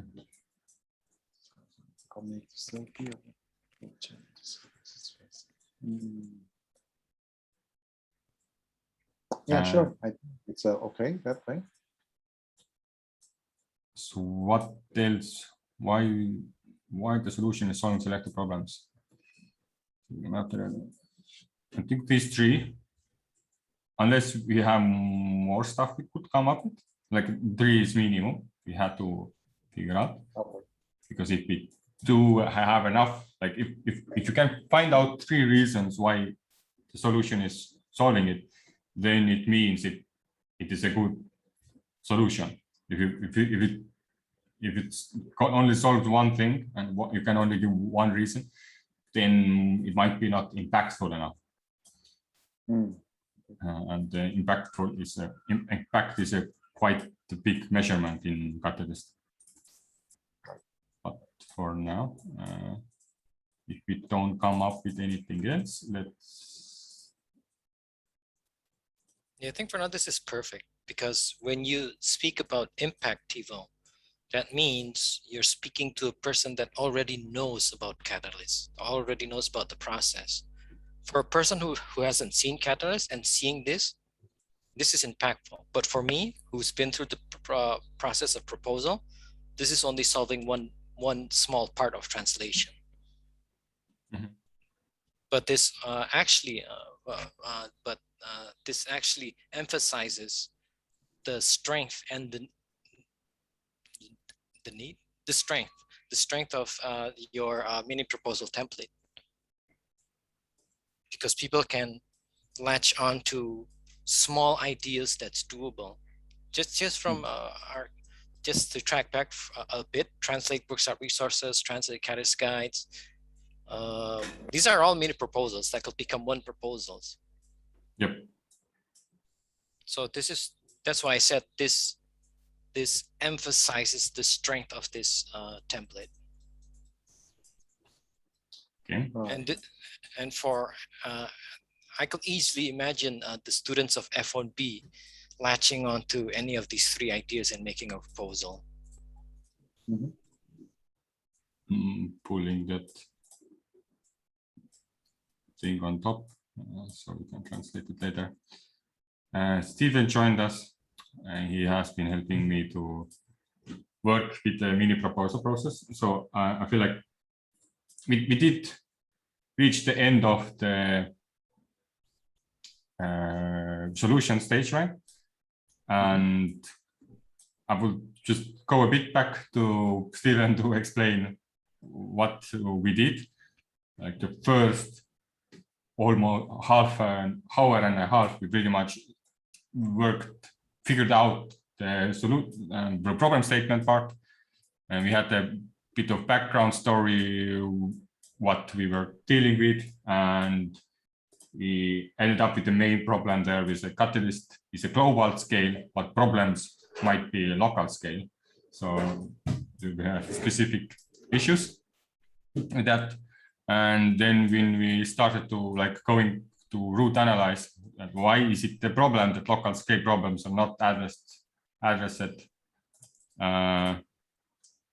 or are highlighted in Ideascale, then we came up with five reasons. And because we are so like Felix was also with us, and we are like a different.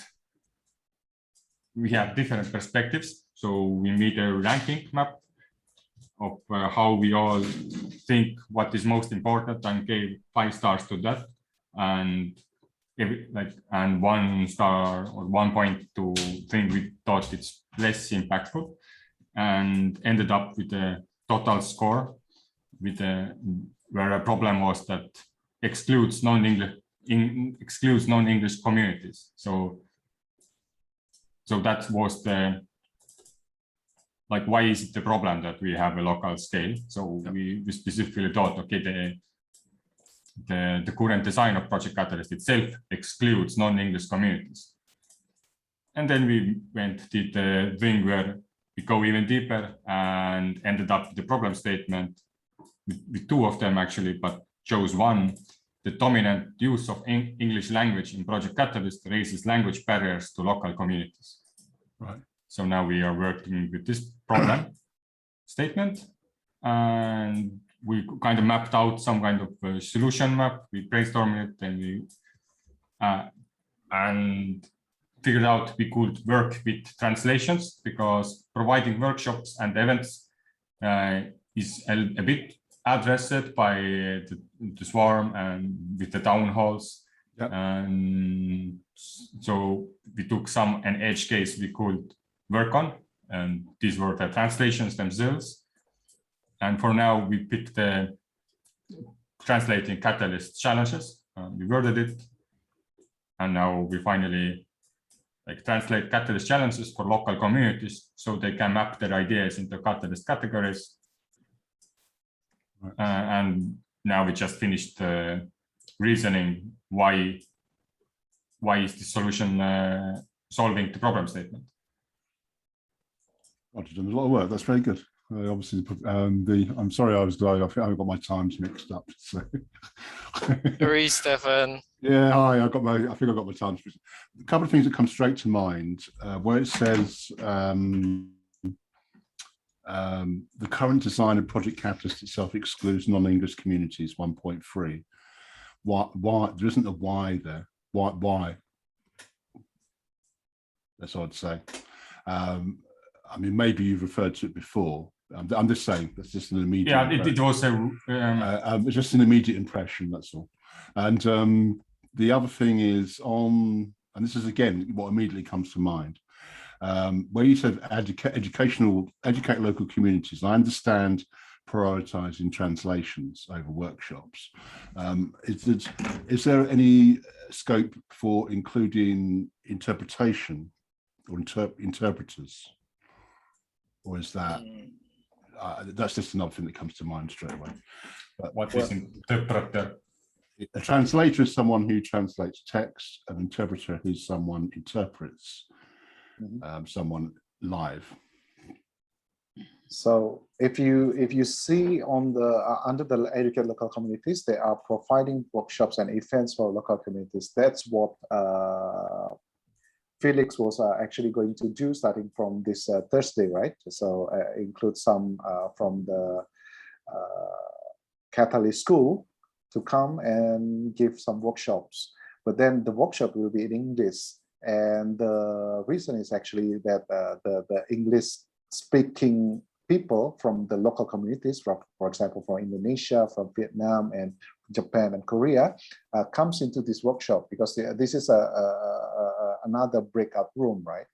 Yeah. Why we didn't put the interpreter in that is actually because the workshops will teach the English-speaking people from the local communities so they can understand, and then those people can come back to their communities and then share the information in their own local language. I guess that's what Felix was talking about. Okay.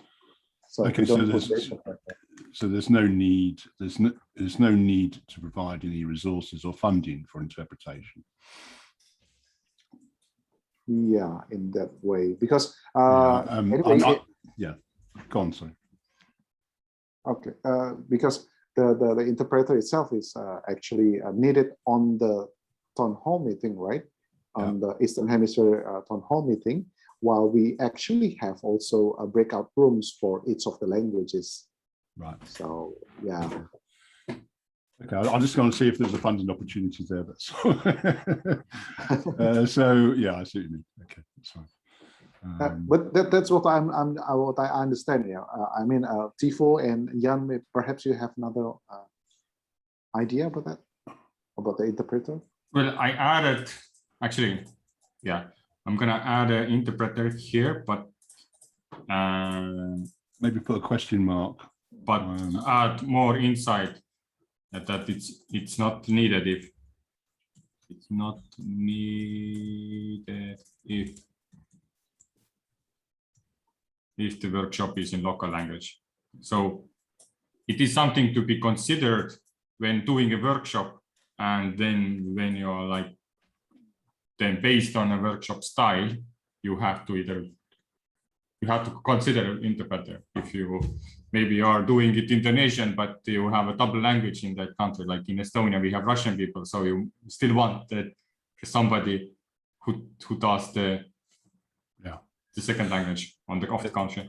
But in this context, we're not talking about workshops. We're focusing on translations, and which we decided earlier. So it's more of a side issue, isn't it? So yeah. Just to address the first point, the why was explained here. Why is the problem local scale? It excludes non-English communities. And in here, we simply worded it better to match the problem statements, to make the why into a problem statement. Okay. So that's why if you read it from here, it doesn't look like we answered the why, because the why is in the sentence, but reworded in a way that it's already another statement. Yeah. I'm just trying to predict a kind of someone who, because it's a very broad statement, that Project Catalyst excludes non-English communities. So it kind of requires some justification of that statement.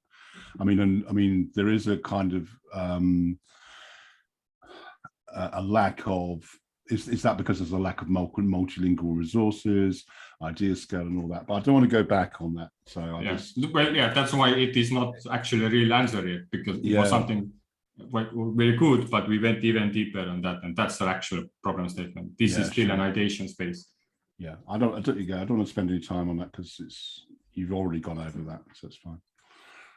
So so let's go where we are now. Now, the third option or chapter, create proposal title. So one question is, are you going to have more than one proposal what are related to each other? So now it's either yes or no. If we are going to make, let's say we have this situation here where we want to translate workshops, we want to translate catalyst guides, we want to translate catalyst challenges, then yes, we have more proposals. If you say no, right now we are just focusing on one proposal, then we skip one section. So Andy, John, do you feel like we are going to make more than one proposal here? And in the end, add the other translations into it too? Yeah, I guess that's it, right? Because we go from 3 ideas and then just pick one, right? And then if you say that here, are you going to have more than one proposal? Yes, then the answer should be yes, because we have also the the catalyst guides and also the workshops, right? Is that what you mean by this? Yes. Yeah. Okay.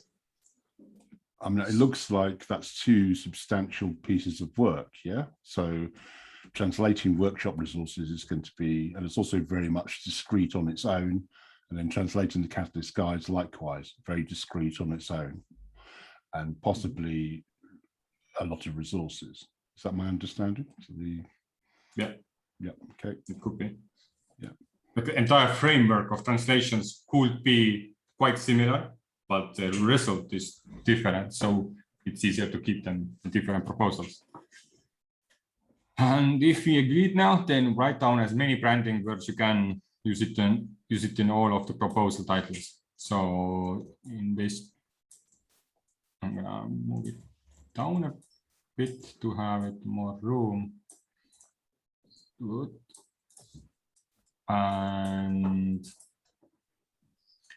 so why branding words here? What I mean by this is, for example, I had mini proposals about making bots to the Discord server, and every bot was a different mini proposal. One was like create the channel, and another was give roles. So they have like an automatic solutions to use a command, and we don't need moderators' help to get the role or create the channel.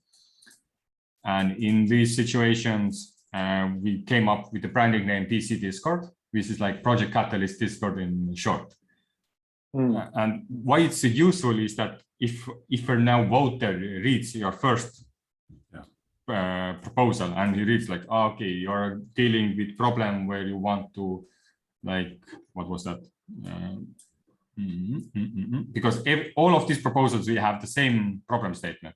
The dominant use of English language is the Project Catalyst raises language barriers in local communities. So it almost feels like a spam at first, but if you have like a same branding name, so you know that, okay, this kind of group is dealing with this kind of problem, and they have these kinds of solutions there. And then yeah, like you make it easier for the voter to like make a mental map of all the similar proposals. And when he goes into the proposal itself, he will see different solutions, but most of the framework will remain the same. You have the roadmap, or you have the like resources. He will look at like maybe an overview of the proposal, why you're doing this, and it is always same for everything. So can have mentally already skipped some part of the proposal, and he is only interested in the solution and the cost perhaps. And it's much easier to like browse through these proposals if he continuously finds it out, and he knows they are same because you're using the same branding. If you won't use it, then he might like think it's a duplication or something, and just uses more mental power to go through all of that again. Okay. So it's like a good indication to figure it out. Another thing is if he finds out that, oh, okay, this group is solving these problems very well, or like I like the way they solve it, they now have a word they can use in Ideascale to share more of that. So they just write down the branding name, and they have the list of all the proposals this group is making. So that's another use case. Right. So would you say that the main consideration is voter recognition, Tevo? Yep. Okay. So, and following on from that, is it recognition of what the proposal is trying to achieve? Okay. So, or is it a branding thing? You know, because there's a subtle difference there. So it's like, is it recognizing, oh, this proposal's done by Eastern Town Hall, for example, or this proposal is about translation, you know, kind of both. This could be done both. So the branding could be simply in Indo translations. Something. Right. Yeah. So every time they see Indo translation and then the title of whatever it is, then they know, okay, this is about translating something into Indonesian. Mm. Or yeah, you can brand your team as Murgo translations. That it doesn't say it's Indonesian, but it says they're translating something. But yeah, and this is where we are like brainstorming here. What could it be? What would be most useful? And I suppose the other consideration is how the community, how the Indonesian community want to be seen. Also, I suppose Jan and Andy, you need to. Yeah. That's your consideration, isn't it? You know, how you want to be labeled. Yes. Which is the prime consideration, I would say. Or so, just write cats too. And cats, yeah, I've got too many cats. Yeah. That would raise questions. Okay, where this names comes up from? Does it mean something more than just cats? So one example that comes up in mind is probably WADA. Yeah, it's a good example, but what would you use it here? West Indonesian Decentralized Alliance. FOP students of Emargo. Yeah. FOP? Yeah. Will that actually make it a smaller interest for people? I mean, the people might not understand what is FOP students. Or no, it depends. It doesn't actually matter in a sense. Well, it would be nice because PC Discord doesn't also say anything when I used it, but the feedback was that they kind of recognize the name, and it's the recognition what matters. And if you say FOB is like a brand and it is related to a theme, it could be used as it was just a starting point. This was the local community where we needed these translations the most, and we felt like this had the most impact place. So we started with that and gave it the FOB. For the newcomer who doesn't know what is FOB, he just knows FOB. I just look for FOB and I know that I will get the Indonesian translation from there. Right. Just with the example with your cats, right? Yeah. All right. Great. So yeah, do we have any more, I guess, of a branding name? What we could use? Anything that comes up? Where did you write it? Let me see. Yeah. FOP. Why is there? Oh, WIDA. What's that WIDA? West Indonesian Decentralized Alliance. Yeah, but it's not, doesn't make, yeah. Well, yeah, exactly. The I suppose another thing to think of it from a different angle, Jan and Andy, is what would you like to be branded as? And then I suppose the title, I mean, it's a kind of funny thing because on the voting app, you correct me if I'm wrong, Tevo, on the voting app, you'll have the title, the problem, and the solution. Is that right?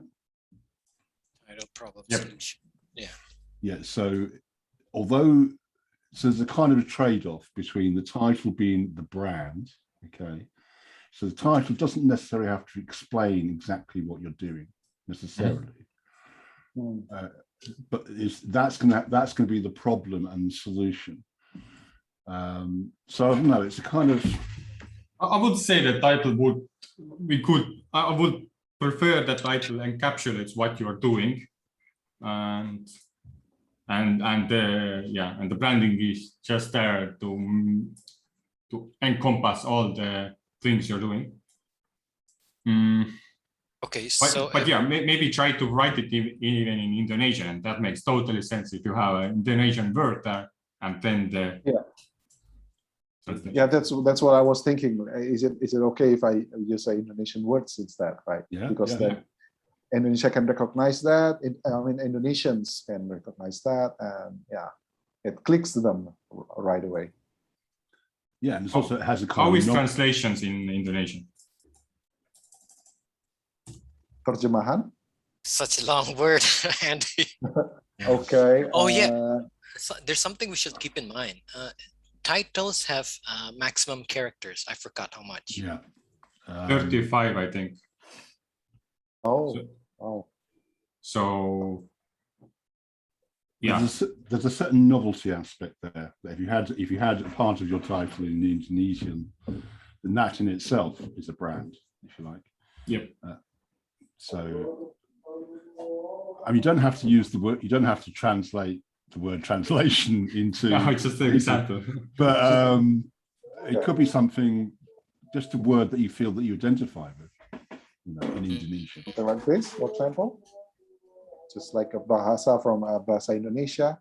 Yeah, that's good, Andy. That's good. Yeah. Shorter and Yeah. Versi bahasa. Okay. Make a new one. So we have Bahasa and Versi Bahasa. Versi. In the version. wait, just like one moment. Versi bahasa. Catalyst, content, versi bahasa. And this actually correlates with the Malaysian community. Oh, yeah.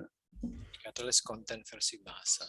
And it's almost recognizable in English as well. So it's kind of like not quite, but not really. You know what I mean? I think that's Catalyst content is too much, but let's make a version. How many characters is that?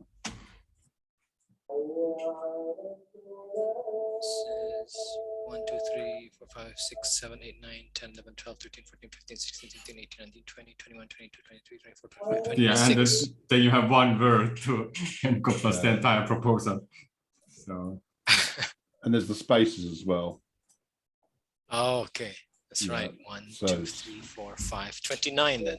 Yeah, okay. So I think that is dangerously too much. Possibly. I like it. I like the direction it's going in, though. It's kind of like. Could we branch out something like this? Let me try to develop something from here, because I'm also trying to correlate the end result of this workshop into becoming a real proposal. Yeah. With that sense, I will, but I don't. What do you think, Andy, about the use of like graduate students from Emargo? Will having the name Emargo, you feel conflicting in some way? Yeah, it's kind of conflicting because Emargo is actually a global company, and what the FOB itself is taught in Emargo Global, and also there's another version of Emargo Indonesia, which is in Indonesian language. So if we put that Emargo there, it's a bit too wide, I think. That's yeah. But yeah, if I want to put it, because from our problem statement is actually, it's about the project catalyst categories put into a translation, right? So if I can put it there, project catalyst versi bahasa, perhaps it's a better. This is not the branding words anymore, but it's more into the title itself. Am I too fast on this? Or no, I think it's getting there. There is something there. It looks, it feels novel. It feels quite charming. You know, that word is, you know, so it could attract attention, which is what we want to achieve. But Tevo's got a point that it may be slightly long, but I'm not sure about that. They are definitely quite long because you do need to fit. Like the title is the main thing you will see on first. And if you just have the brand name, then I know nobody has tested it before. If you don't say anything useful in title and just have branding there. Or you can just put there directly, because Bahasa can means just the generic term for language. So you can just put there Indonesia itself. Yes, that's where I was going. Yeah. So if you could write that, that'd be great. Check catalyst. Indonesia. I think going over 2 sentences like too much already. 2 words, I mean. 2 words. What? Because you are in a project catalyst when you need the title with project catalyst. Okay. Okay. Although I must be honest, I use project catalyst too, but I say it PC Indonesia. So like I just used PC to shorten the project catalyst. So what PC Indonesia, but and in one word. Okay. Yeah. Okay. Yeah. I mean, if you want, you can also put it like this, for example. You see Indo. Right. Or like this. Yeah, it's still work, I suppose. It's shorter, but then See Indo. What do you think, Jan? Personal computer? No? Yeah, well, no. I mean the project catalyst Indonesia, right? But this is put it the short. As a branding, you mean? Yes.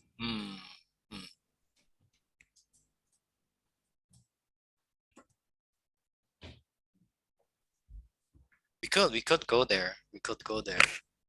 But when Tevo mentioned that we're in Catalyst, so why do we need to have Catalyst? That really hit a chord with me, because then I recall all the proposals that I've seen. Then most of them don't use Project Catalyst. Most of them just get to the point of what they're trying to do. Yeah, I think PC. I agree. I think PC's. I think it's redundant. It's too much. I mean, I is Indo disrespectful? I'm not sure. Yeah, it's. Yeah, I'll just put another one here. Yeah, I don't know. I'm not sure because some abbreviations of countries are and some are not. You know. So. I think if we use here, Indo is still okay, right, from Indonesia. But then if you put Indon there, it might be a little, Some Indonesians says this is a little, how to say, disrespectful, because it was used by the Malaysian to say something, right? So. Because you want to be positive, you want to be positive about your community. You know, so so I don't know. I'm just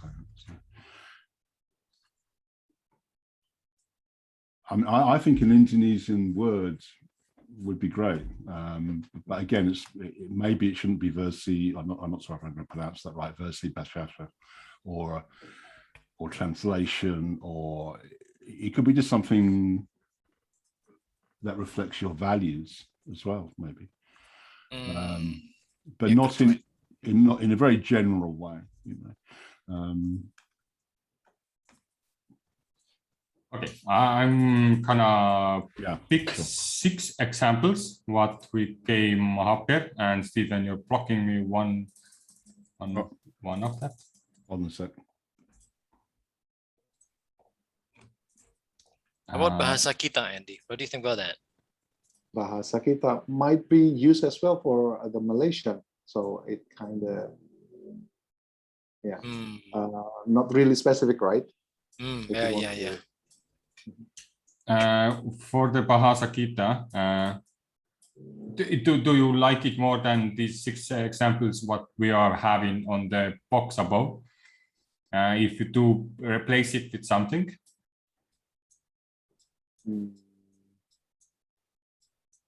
Not really for me, I think. Okay, then yeah. Now the question is: do we want to use the same table we used at early, where we just rank the ideas, or we could use the 100 button, and everybody copies 2 of these 100s and puts it on 2 of these, like, yeah, 2 of the names they like. Sure. Okay, let's try this. So I'm gonna put it, make it a little slower, and I'm gonna put one in here and another in here.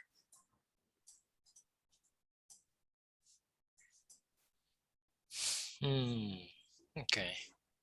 I don't know.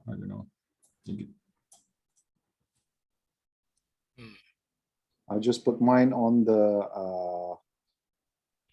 top left, yeah, so you can see. Yeah, it doesn't matter as long as you know where did you put it.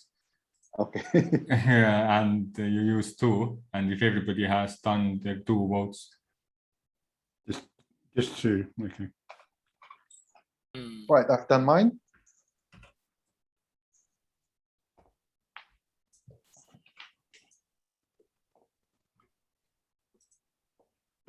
so I want to see 8 100s here.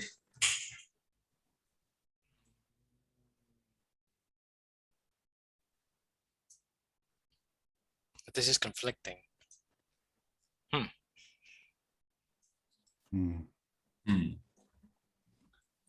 Well, I think we Bahasa? Bahasa in the way we selected it. Okay. So let's go with it. Yeah. So next step, write down as many proposal names you can come up with related to current proposal. So now we actually write the title name. And I'm gonna copy paste the problem statement so we don't have to go back and forth all the time.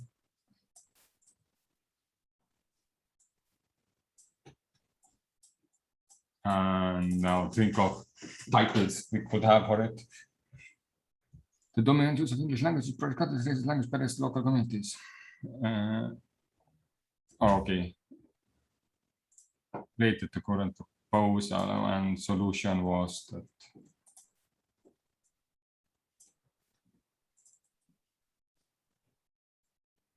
Yeah, that would be a input Tevo to have these recurring in the future boxes, so people can just revert to what we've concluded directly here. Yep. Okay. I'm gonna create a text box for that. Do you mean, Jan, it would be useful to have a cumulative update as you go along in this workflow? That's correct. Yeah. Okay. Okay. That's interesting. Yeah. Yeah. I suppose it's very easy to forget what has gone before. Yeah.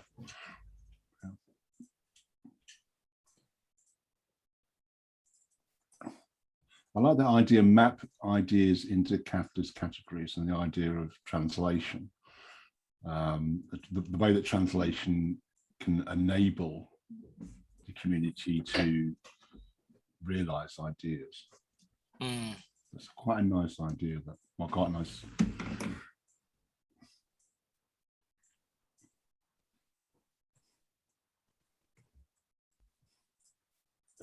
What's going on?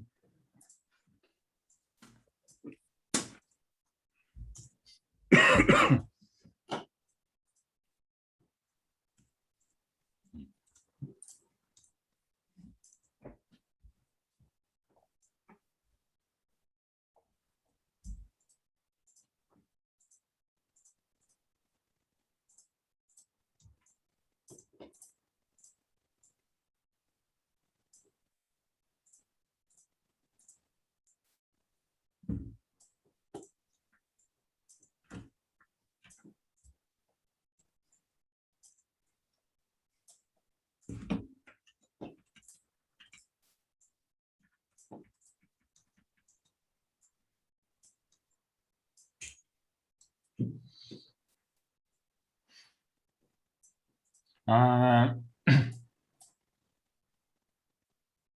don't need to use the Bahas. Okay, yeah, okay, actually.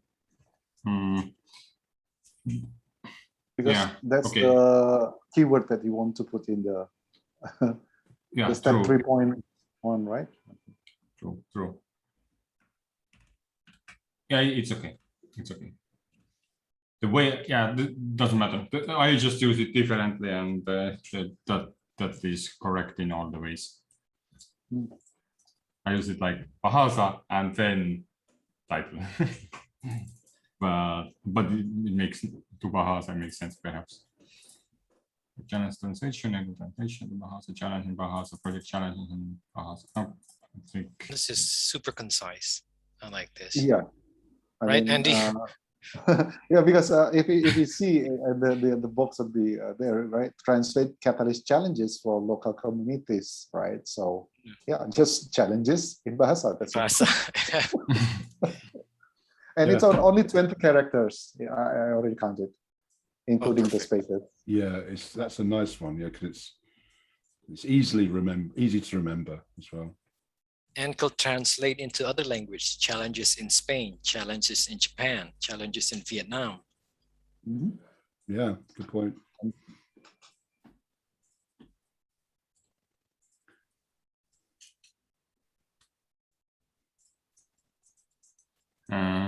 so if there is not more coming up, then same deal. Let's have 2 icons and choose 2 of the names you prefer.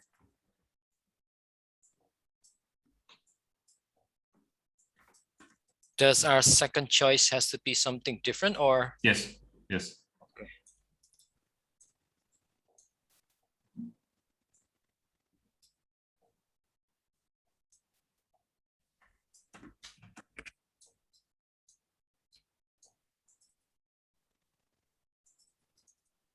I would prefer challenge translations.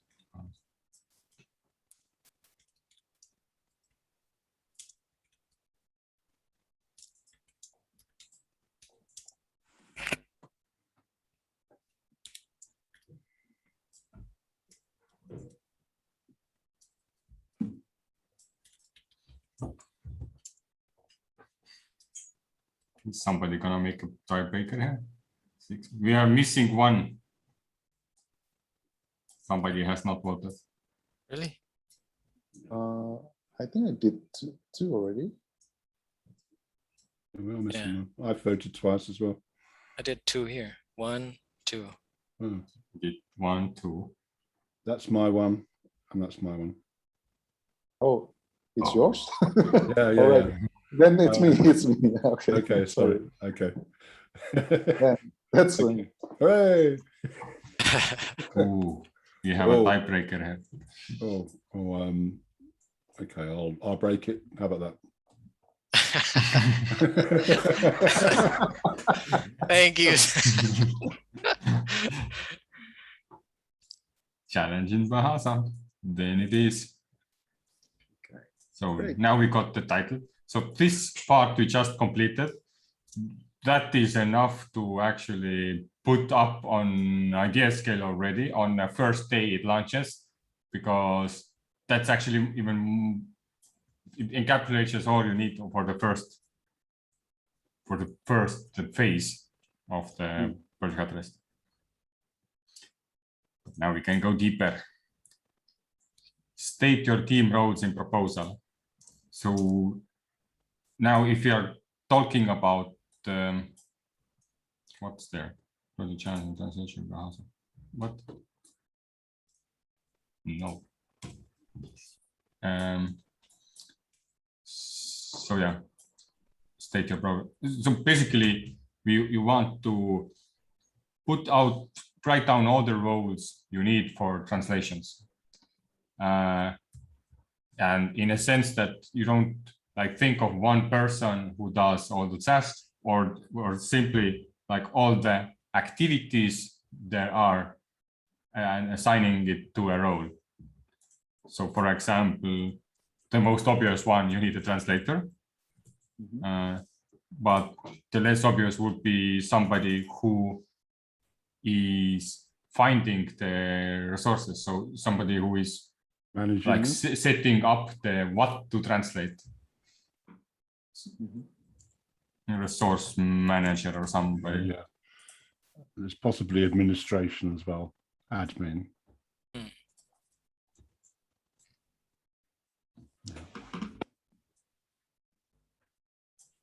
And then next, perhaps the proofreader.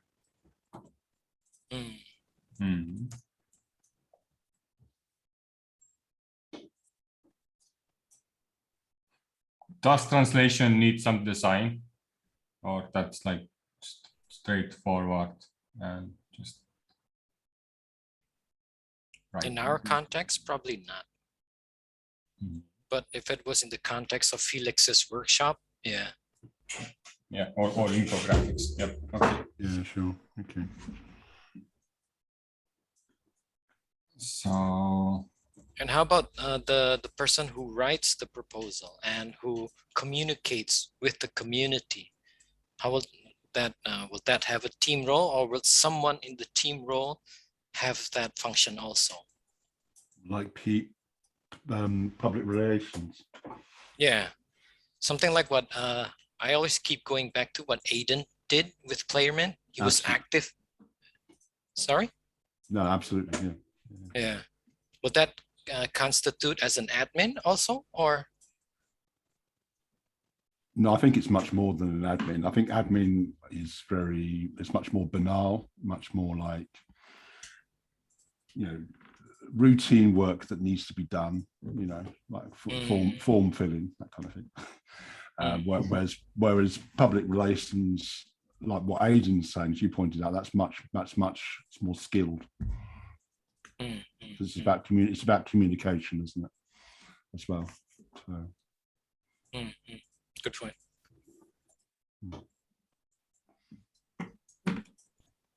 So if anybody can help me, copy paste the stickies into the blue boxes. I'm gonna just make the numbers more prettier. That's a design issue I have here. Something I should think about in the future.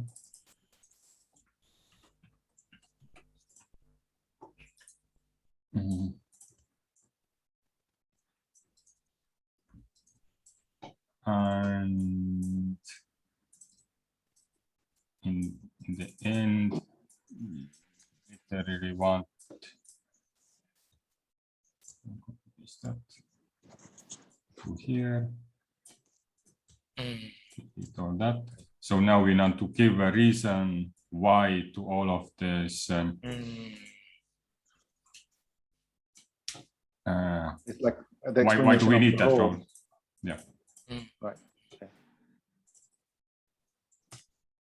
Is there the referral position still open in the project catalyst process? Yes. Yeah. But that won't be in here, right? It'll be, or will it be determined here also? Not really. That you mean like in mini proposal process, like asking who helped you or something? Yeah.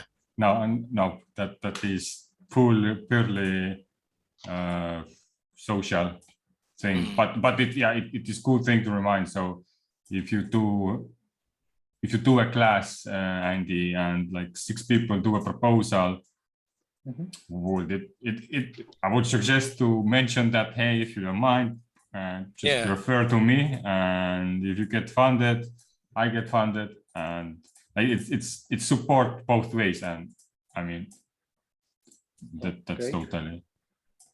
So, for example, if I'm the one who is referring this, then I'm the referral. It's my referral. This project, is that what you're saying? The referral process works like that. Like every time you submit the proposal, you have option to refer somebody who helped you, or not who, maybe not who helped you, but who guided you to come to the Ideascale and create the proposal. And you want to like give a kudos, or like pretty much say who onboarded you, and you think his onboarding was valuable to you to make that proposal. So if you get funded, automatically the one you referred will also get rewarded. Not the same amount, but like few thousand data or something. Oh, there's things like that. Okay. Yep. Okay. Thank you. Definitely worth doing. Yeah. So it also kind of it respects the time given by people who guided anyone into the proposal. Yep. It also incentivizes it as well. Exactly. Yes. Yes. Right. So, which is very appropriate in this context, as you're, particularly if we hope to get trainees doing their own proposals as well.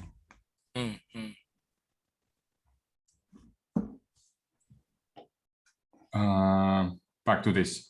Right. Why translators? Why we need translators? Well, I think that's an obvious one. Here, someone has to do the legwork. I mean, I don't know, how would you revert it better? Kind of self-explanatory, isn't it? Like someone has to translate. True. But the resource manager. So here, it might conflict with the admin, maybe. No, I think, yeah. In my perspective, resource manager is somebody who finds something to translate. So it makes it finds relevant information to be translated and gives the context. I think I see it more as a project manager role. So it's like having an overview of the whole thing. So the resource manager, yes, they have to find what is going to be translated, but also, they have an overview of everything. That's what I would say. So who is doing what? Maybe they manage the budget as well. Timeline. Managing the budget, but resource manager manages the budget also. Yes. And things like milestones and outcomes, deadlines, that kind of thing. So do we change that into? Are you sure it's not the admin job to? No. Okay. Sets milestones. The admin is like more like a secretary role. Yeah, true. Yeah. So do we change this for two is actually not a resource manager anymore, so it's a project manager instead? Yeah. Okay. I think that's more clear. It's clear because it's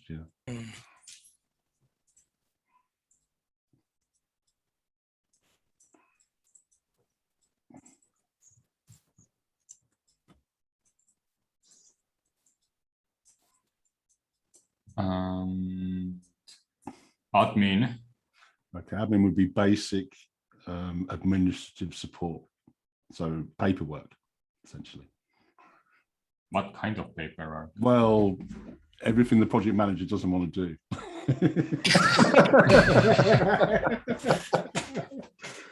No, it's kind of be like, I don't know. It's going to be more mundane work. You know, I don't know how that will work in different cultures, but because here a lot of the times, you know, we have project managers who do their own admin if you're self-employed. There's an opportunity here to separate out high-level work, like project management work, from mundane work. And if you can separate it out, you're giving an opportunity for someone to work on that, you know, like basic administrative stuff. You know. Yeah. But I'm still not sure what is the basic administrative stuff. So yeah, let's say. Because technically everything will turn into basic and administrative stuff if it's done over time, and you know, okay, I need to go there to find the context, I need to go there to find the translations. This is I need to fill this table to set up the milestones. I have to put dates on here, and it is like the process. Yeah, I agree. It depends on how I suppose agile this all is, in the sense that if the project manager could do all the admin, certainly. Oh yeah, okay. So perhaps the admin would be like somebody who always keeps an eye out of the process and make sure it's up to date. So when he sees that the project manager, he's not filling up some kind of milestones or the dates are always missing, so the admin would be there to tap on the project manager's shoulder, hey, do this or that, or find an alternative. So because project manager itself won't find a replacement for himself usually. Like that's one way of looking. I suppose that's like an equivalent to that American term gopher. But I don't know, maybe I'm overthinking it. I was just trying to separate out high-level project management where you're managing a project. And I suppose from my experience, but that's a kind of in bigger organizations, and we're not talking about a big organization here. So the project manager might very well do their own administration. That's the way we have. That's the reality of what this is. So maybe it should be taken out. Actually, I'm not sure. No, it doesn't have to be taken out. The role, the idea is because one person can have both roles, admin and project manager, if the scope is small enough. But but let's say we do have like it's a year 2025, and now we have 140 challenges coming up every 3 months. You need more than one person, and it would help if there is one higher person of admin who is like, okay, this project manager has these kinds of 10 challenges, this has these 10 challenges. They maybe share translators, maybe not, but has a bigger overview of entire work that all of the challenges would be translated.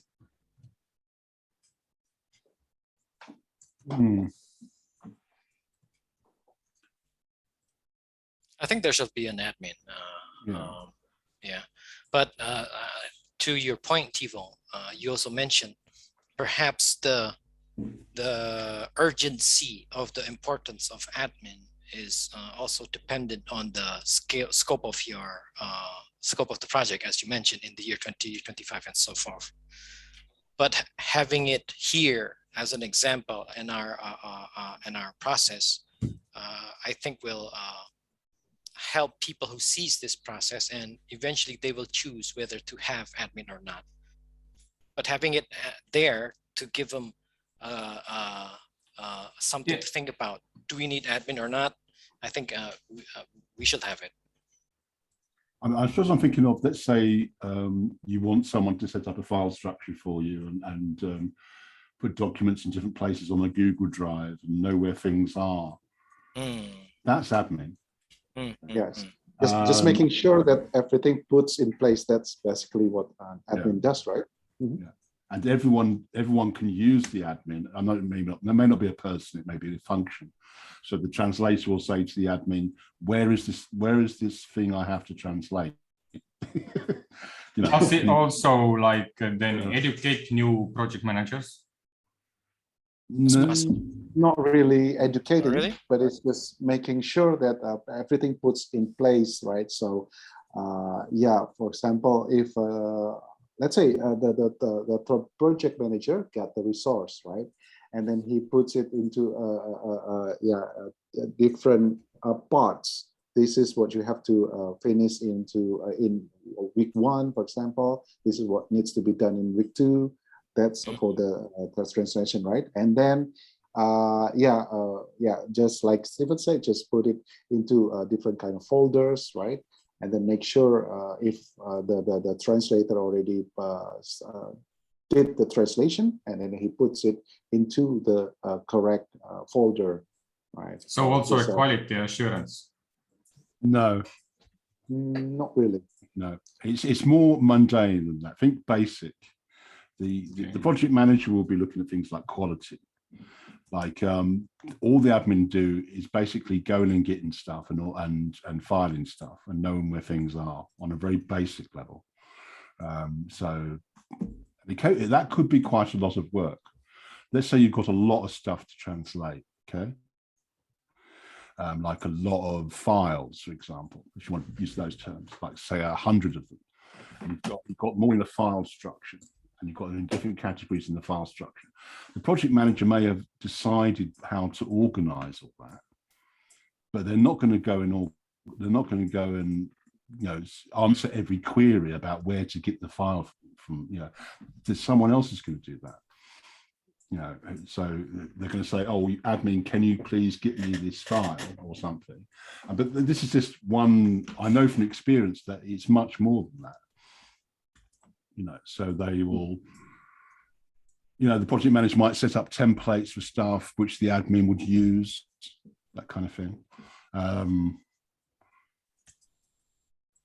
I don't know, maybe I've been worked too long in an office and then in corporate environments. But personally, I agree having an admin because it really helps. It really helps the project manager to think strategy while the admin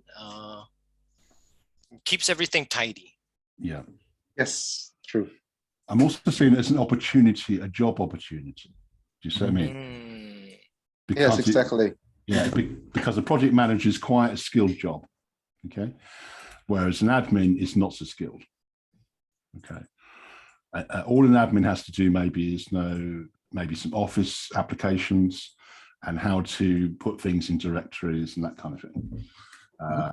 They don't have to be, so that opens up an opportunity for someone to work on that.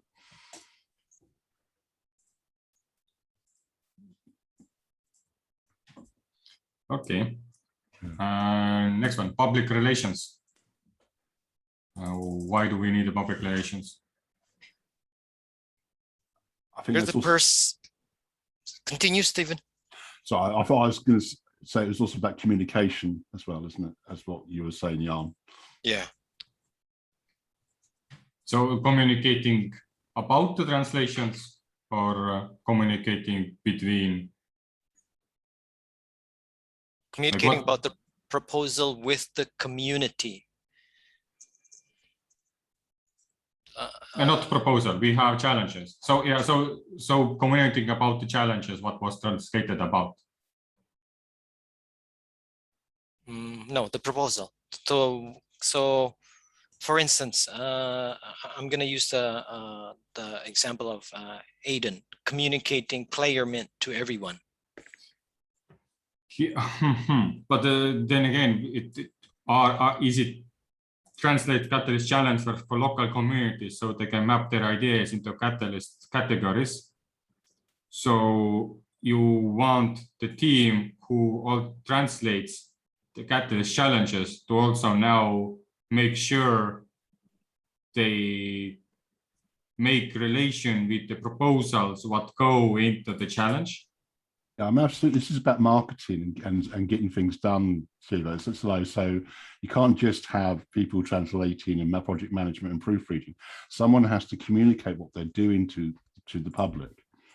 No, so yeah, I agree that. So that's why I write it communicating the challenges, but where the proposals come in,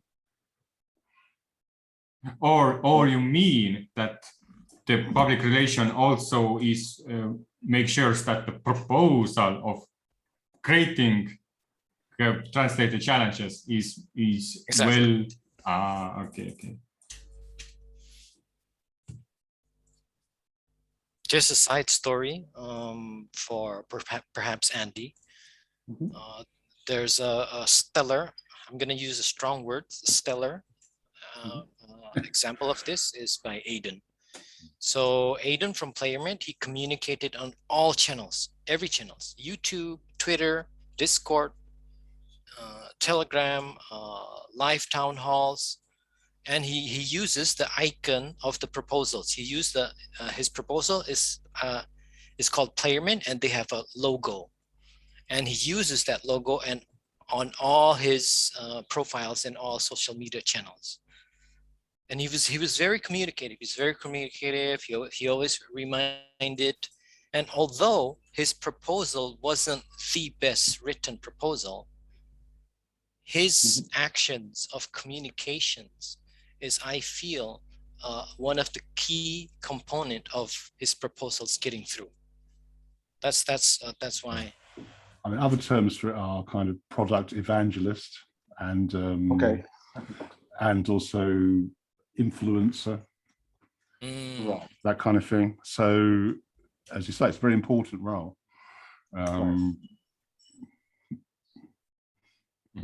Yeah, I mean, for this project, for the proposal, especially, is actually we are creating the product is the translation of the project Catalyst, right? That's the product. But then to market this product is what this public relation is doing, right? Yeah, absolutely. It's marketing. Yeah.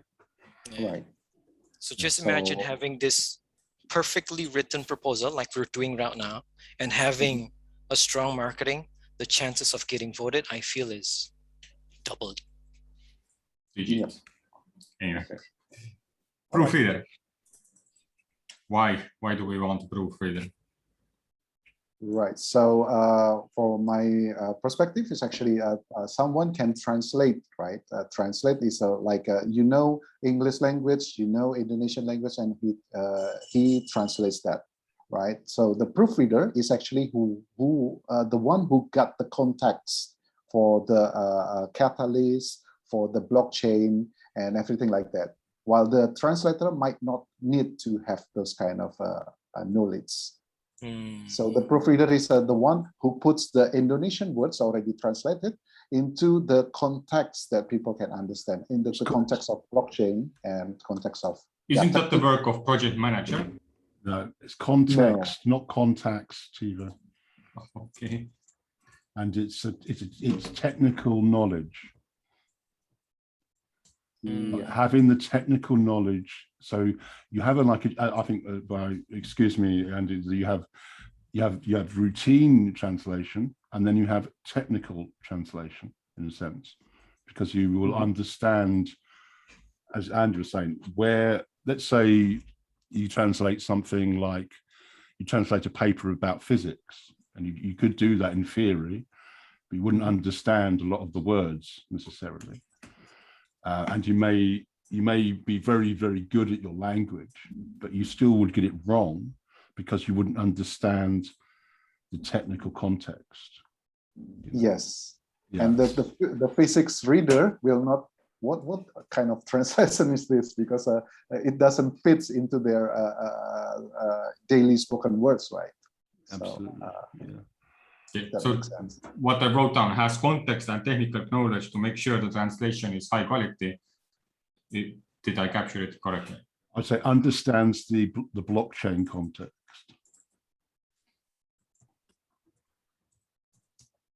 In general terms, that's it. You could put Cardano, but it's, if we're making it more general, I suppose. But yeah, I wonder, do you need blockchain knowledge or context? Just the context, yeah. And has the technical knowledge. That's more grammar. Okay. Yeah, so that's just me proofreading.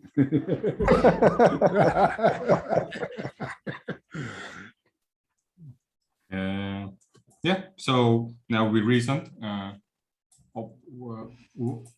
Any else roles came up while we thinking that should also be required here? If nothing just right now comes up, then we can move to the next stage. Just to check again, we don't need any graphical or media skills here, do we? Because we're translating existing, like for example, slides, video.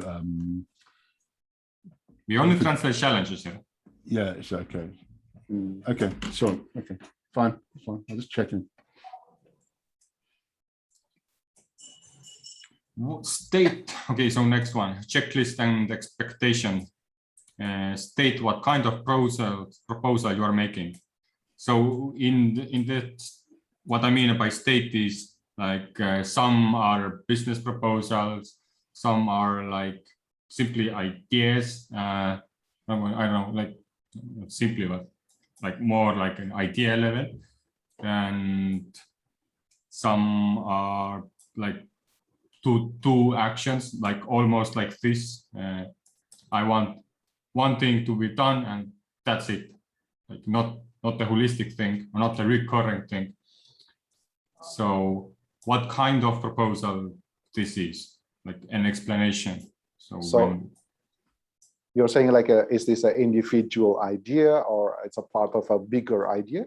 That's what I'm trying to say. Yes, that would also help to clarify what kind of proposal it is, and it's part of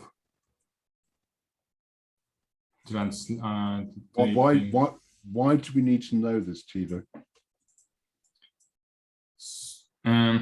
So it will, if you have the section where you explain the proposal, like what is this current proposal you're reading about, it makes it much easier for the user to get the scope. Do I need what kind of detail I would expect to see from this proposal itself? So if it's a business idea, then you know that you want some kind of revenue to be found there. But if it's a community proposal where you're translating, then you don't expect to see some kind of, I want to make X amount of revenue in. So you want to clarify what kind of proposal it is in order to set people's expectations correctly. Yes. Okay. And because a business proposal, if it's a business proposal, people would expect, for example, products or profits, that kind of thing. Yeah. And if it's a community proposal, people would expect social outcomes, that kind of thing. You know? Yes. So, okay. I've got you now. So are the categories only that? It's either the business proposal or the community proposal. Is that more? We have to just figure it out. I haven't made a list of all the types of proposals that could be. So there could be development proposals, there could be raising other challenges, there could be I don't know, I think that's all I've got at the moment. Can we probably just put it there in number 5, like business, or what was that, community, so people has an idea when they got this template. I'll put development as well, Tevo. Development, like this. Yeah, yep, that helps indeed. Would educational proposal be a choice? Yes, I think so. But it has like a special taste of something different. Yeah. I mean, yeah. So.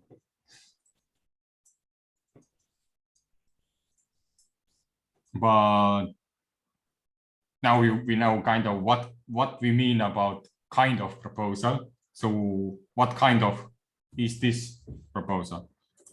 Is a translation proposal a thing? So when, like, yeah. I mean, it's funny because there's a kind of a business aspect to this. I mean, it is a community proposal. I understand. I'm not sure actually. What do you think, Andy? Is there a business aspect to this? For the business, I mean, if it's you're doing this for the Catalyst project, then you don't actually for whatever you have the product is actually the translation, right? And then you don't actually sell and getting money from that. So I don't see the business in that. Okay, good point. Yeah. Translate Catalyst challenges for local communities so they can map their ideas into Catalyst categories. So I wouldn't say it's also educational. It is, although whoever translated it's kind of educational for them. They know more about the Catalyst. However, I think it's totally related to onboarding and like onboarding proposal or community proposal, pretty much. It's also like a service proposal, isn't it? You're providing services to a community. Yes, service. Or another word you could use is you're providing support for the community. You know, so but I suppose it is more than support because you're actually executing something. You're doing something. You know, you're taking something. There's a product, but the product is not commercial. The product is a community product. Trying to think of a better way to put that.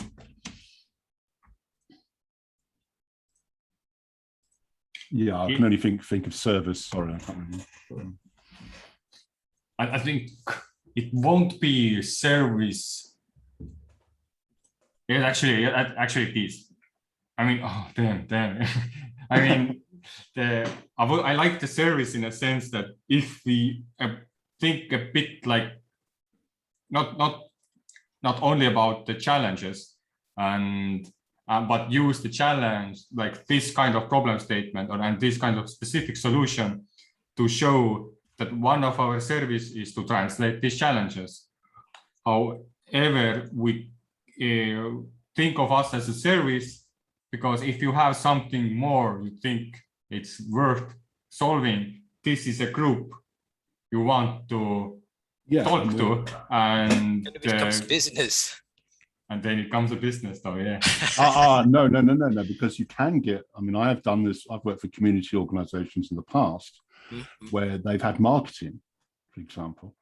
So you may, like I worked for a peer facilitation group for the homeless community back a long time ago, back 10 years ago.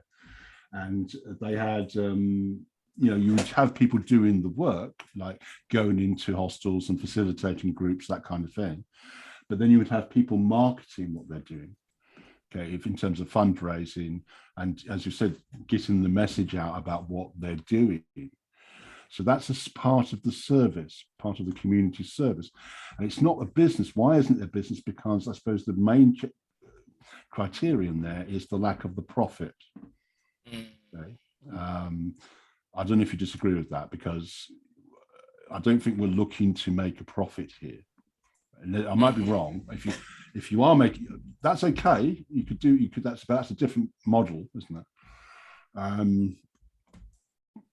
And if you're not making a profit, then you are you still can be a kind of a business, really. But I know it's not, you know.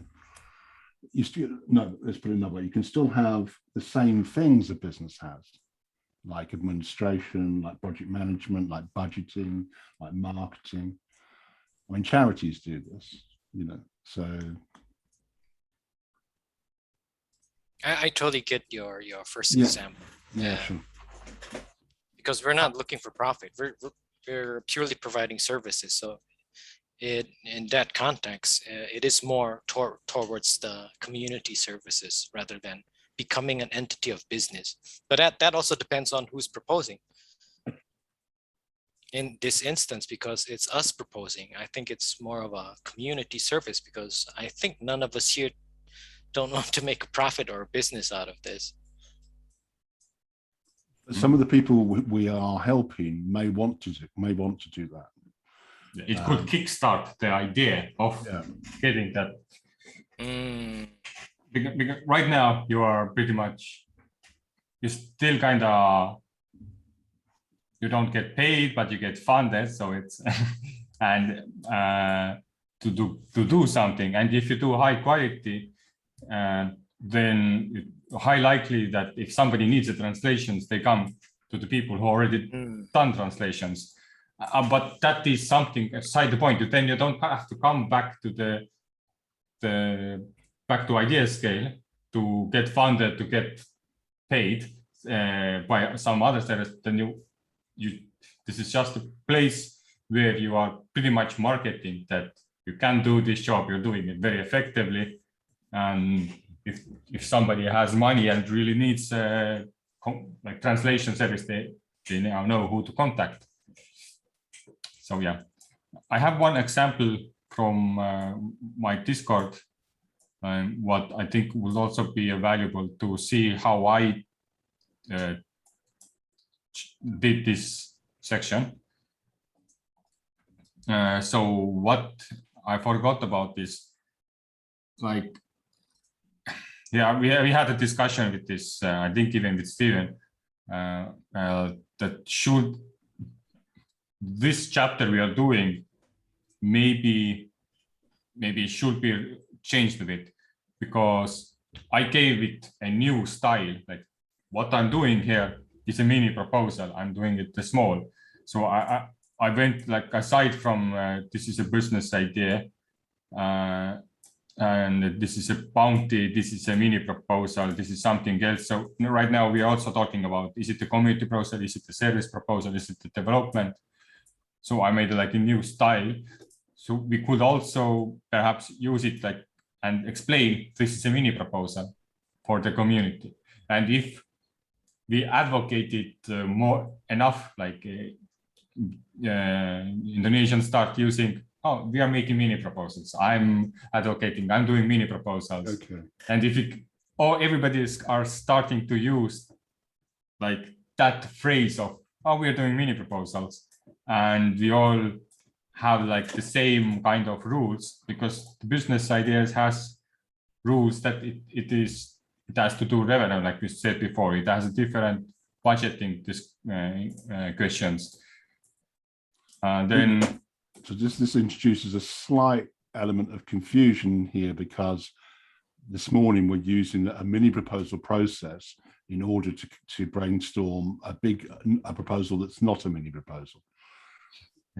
Yeah. So, and what you're talking about now is an aspect of that, which could be a part of that, which is a mini proposal process that enables people in the Indonesian community maybe to educate themselves about the proposal process. So it's just there needs to be some care here about not confusing people. So, I mean, so yeah. I don't know why I didn't. I knew there was one, like I said before, that there is few things I'm not quite sure yet how to do this process. But the more workshops I have done, I feel like it is. Yeah. It could be valuable if we all starting to talk about mini proposals and make it a new method or new like standard for the Catalyst in general, and because I think it would add value. And if people start hearing and like it sees on a proposal written there, this is a mini proposal, and then they might, and if it's like over again over funds and like different funds used, at some point they might realize that okay, these are scoped in specific problems what people are solving in that effective way, and they address this and this kinds of chapters or like this kind of methodology. I suppose my point is not to be too prescriptive about what you're doing. So, for example, this morning we're able to use this process in two ways. We're able to use this to brainstorm a major proposal, and we're also at the same time, and this shows how good the process is. At the same time, we may be able to use this as a demonstration of a mini proposal because we're using a mini proposal process. Okay, so it has that flexibility, Tevo. So I'd be careful not to constrain that too much. Okay. You see what I mean? It's my view. I mean, you might have a different view. I know. Because I know when you get down to actually doing mini proposals themselves, then you say, "Oh, I want to do a mini proposal." That's something very specific, But you don't have to use the mini proposal process here to just do mini proposals. That's my view. What Andy and Jan thinks. Weird. What kind of proposal? Well, naturally, when speaking to what Stefan mentions about not constraining, in our earlier discussions, I mentioned that we created an idea that was actually perfect to become a proposal. So that also, I guess that correlates what Stefan was trying to underline about not constraining. And I actually feel that this your template that you're actually making, if you were not to be given a cap from the get-go, meaning that this template is to make a mini proposal for 3,000 ADA, I think it actually works to make a regular proposal.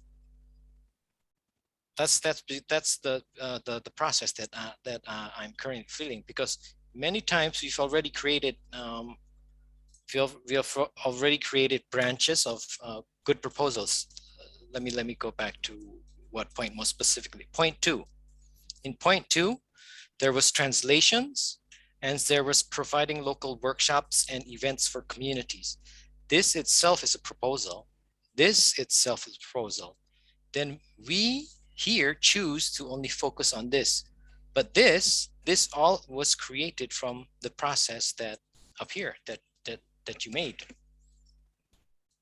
So with that in mind, and well, not with that in mind, you could probably use this in the future, not just for mini proposals. Yeah, I guess that's what Stefan is saying, right? I mean, you have this great template for the mini proposals, but then while brainstorming on the step 1 and step 2, then you can get this, wow, your wild imaginations getting everywhere, right? And this is actually what on the 2 point, point 2, what we are seeing right now in the screen is actually, this is the bigger picture, and then for the purpose of the mini proposal, that what Tevo is giving us the workshop is, then we just choose one of the smaller idea to make the mini proposal, right? Yeah, I mean, I understand where Tevo's coming from, because I think for quite a long time now, you've been invested in a mini proposal process, right from, what was it, Fund 1 as well, Fund 2, and so really? Not really. Actually, a mini proposal started from Fund 4. Fund 4, sorry. And pretty much the idea started like taking hold in Fund 3, but yeah.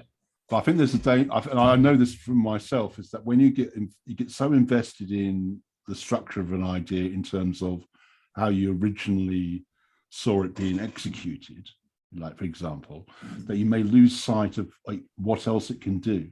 Do you see what I mean? And above all, I agree with Andy on this, is that fundamentally this allows us to ideate the proposal process. That's what it does. Yes. Everything else is subsidiary to that, and it's useful because it does that, and it makes people think. And we've had feedback on this, Tevo, at workshops. It makes people think about what they're doing, you know, which is really valuable, you know. So because that's what needs to happen when you're drafting a proposal. Sorry. Okay, that's good. Now I have my own clarification and a bit of reimagining what this chapter is about. So from that feedback, I will then see that it is a community service proposal and use it as that, and just throw out the mini proposal idea like it's just a workshop, and not use it as a indication of proposal. Don't throw it out, Tevo. I wouldn't like. What I mean by throwing out is not use it as in the proposal to explain to a person, to the voter, to this is a mini proposal. Like the proposal, well, the voter who reads it, he reads it as it's a community service proposal. I would do both. Okay. I mean, look, I know it can be difficult to think this way, okay, but you know, this can do two things at the same time, okay. You can use this, why not, you know? So I'm not saying you should, because we don't have to, maybe we may not have the time to do that, because that's another issue. But the reason why we might want to have a mini proposal aspect to what we're doing is for educational purposes, I imagine, as well, isn't it? So what we're doing here can be used by the Indonesian community as a guide to doing mini proposals. Yeah. Yes. So we can do that as well. There's nothing wrong with doing that as well as using this just to draft a big proposal. I know that may not fit your, you know, logic can work on two streams, Tevo. You don't have to branch. It's not necessarily either or, you know. Sometimes things run in parallel. So are we saying this is a mini service proposal, mini community service proposal? No, you're thinking either or again. No, this can be a major proposal for community service, and it can be a mini proposal. Depends on the initial context, as I mentioned. Yeah. In this absolutely. context, you mentioned that this is for proposals with 3,000 ADA, but in another group, you could mention that you could use this to make a huge proposal. Okay. So that's how you could categorize. Yeah. Yeah. Okay. But I think there should be a mini proposal because, as Andy has mentioned, that Indonesians and probably every other community in Southeast Asia has a challenge of creating a proposal that is not valid, that is not up to par, that is that has quality, and it's accessible as well, isn't it? A mini proposal is easier to do. Yes. And it's more digestible, so more achievable, I suppose. You know, so whereas a big proposal can be quite intimidating. And this can do both. Yeah. Correct. So you now know this is a bit like a community service proposal. Is it the development proposals, or this is something we just coined out, but not? I just put that in there as an example of another type of proposal. That's all. Okay. Yeah. So we have mini proposal and community service proposal. We use both. And now this kind of breaks down like this, I think, because it doesn't address the expectation here. I don't have the question, but actually I would like us to also now write, like explain what is expected from community service proposal. Just gonna update the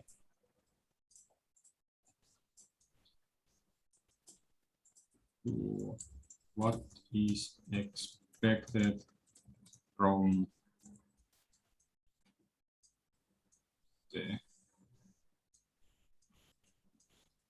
this proposal.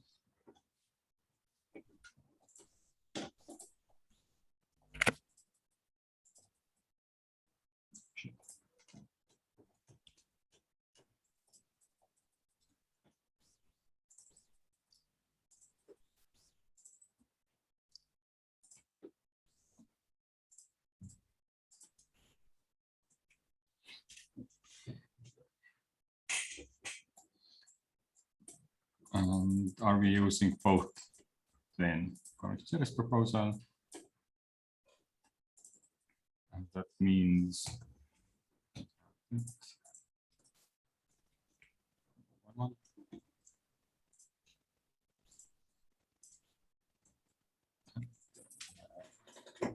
two, and it's a mini proposal. So community service translation on the catalyst categories by Is that what you mean? Kinda. Well, right now I want to be more general, like what does service proposal should have. So one thing, they provide service, and yeah, and that would be, and then it would be what kind of service, and then it will be translation service. So, and another thing is service is probably ongoing. It has to be ongoing to me.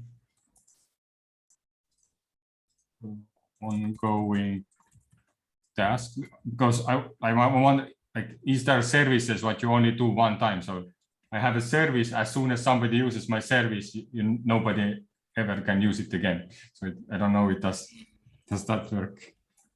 So it's an ongoing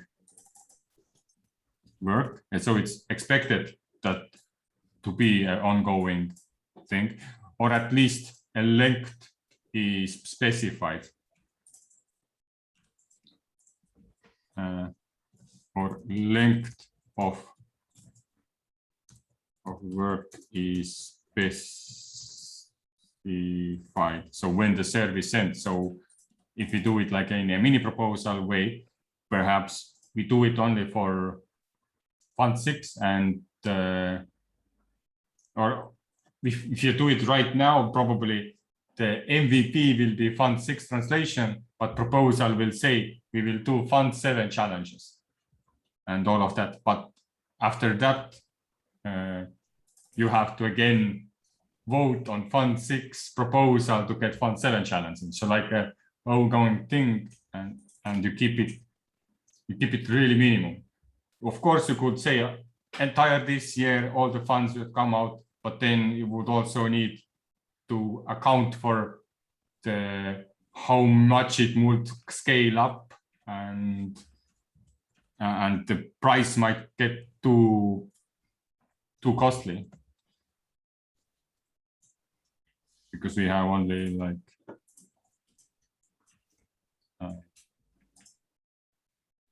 specific amount of budget we can allocate.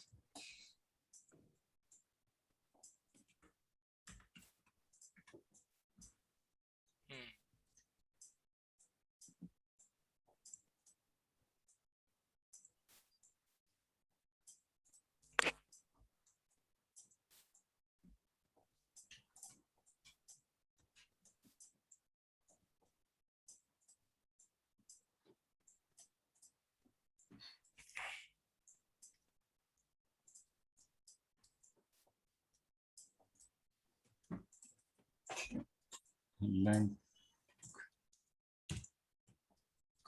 of the, what I'm doing wrong again. Please Google help me. What?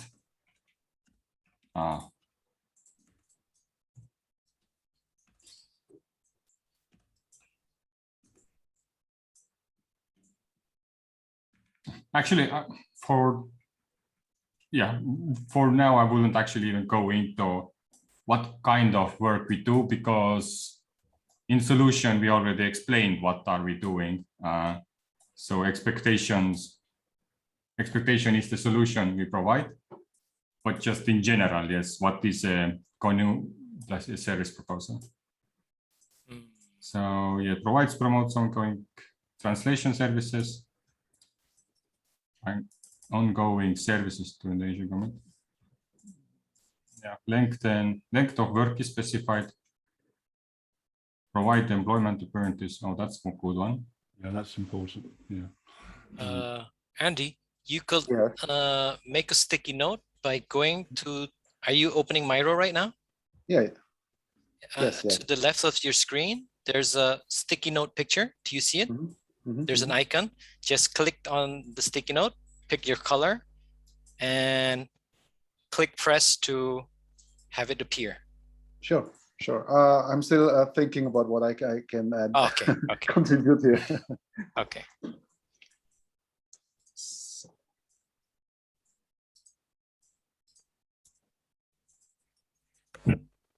From this type. I'll try to create an equivalent Tevo just for the general thing, just make a point of. So the community service proposal provides and promotes ongoing translation services to interviews and community. The equivalent of that in the mini proposal would decompose that. So it would provide a template for a particular aspect of the translation service. Okay. So if you want to do this as a mini proposal, it could be done, but it would have to be decomposed to a particular aspect of it. Yeah, so this just trying to just throw that in there as well.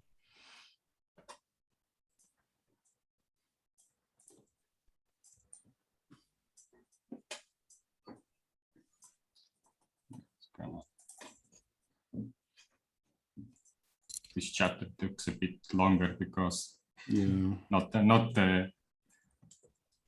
redesigning the process. I suppose that's an important point about expectations. There's different expectations when it comes to a major proposal and a mini proposal. Okay, because the expectation you're getting from a mini proposal in this context is like a kind of also an educational expectation. Don't you think? Where we are enabling students possibly from the Indonesian community to write mini proposals. Okay, that's the expectation. Okay, they can expect to write a mini proposal. Okay, because why? Because it's accessible. It's not complicated. They can go through a simple process to do that. Okay. So this came to mind. Whereas a major proposal, which we're using this, is our expectations here now and this morning, is using this process in order to draft a major proposal. I get it. Yeah. So you could say it's acting as a learning curve. Yeah. So what do we expect? Okay. I'm just trying to think of the expectations of,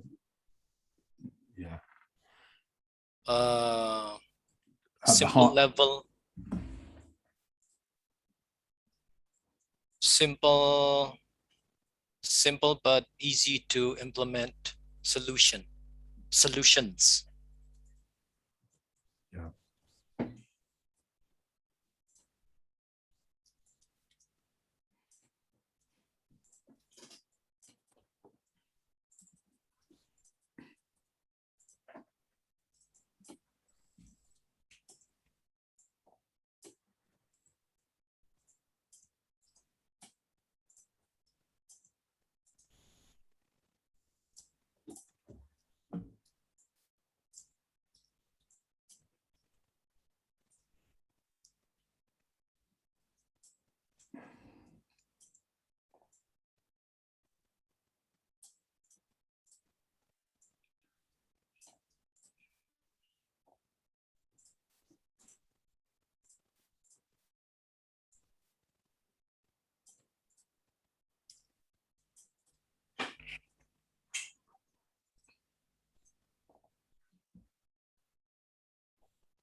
team that has consistent color reference.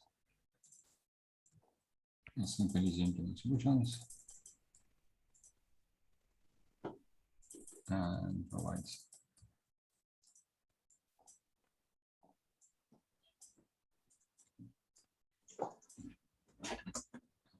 simple example. That's it's nice that we have so many examples for the mini proposal, because that is something future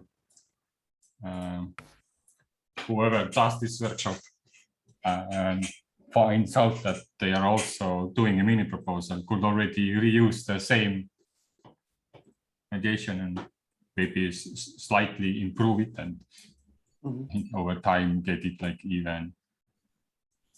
Yeah, sure.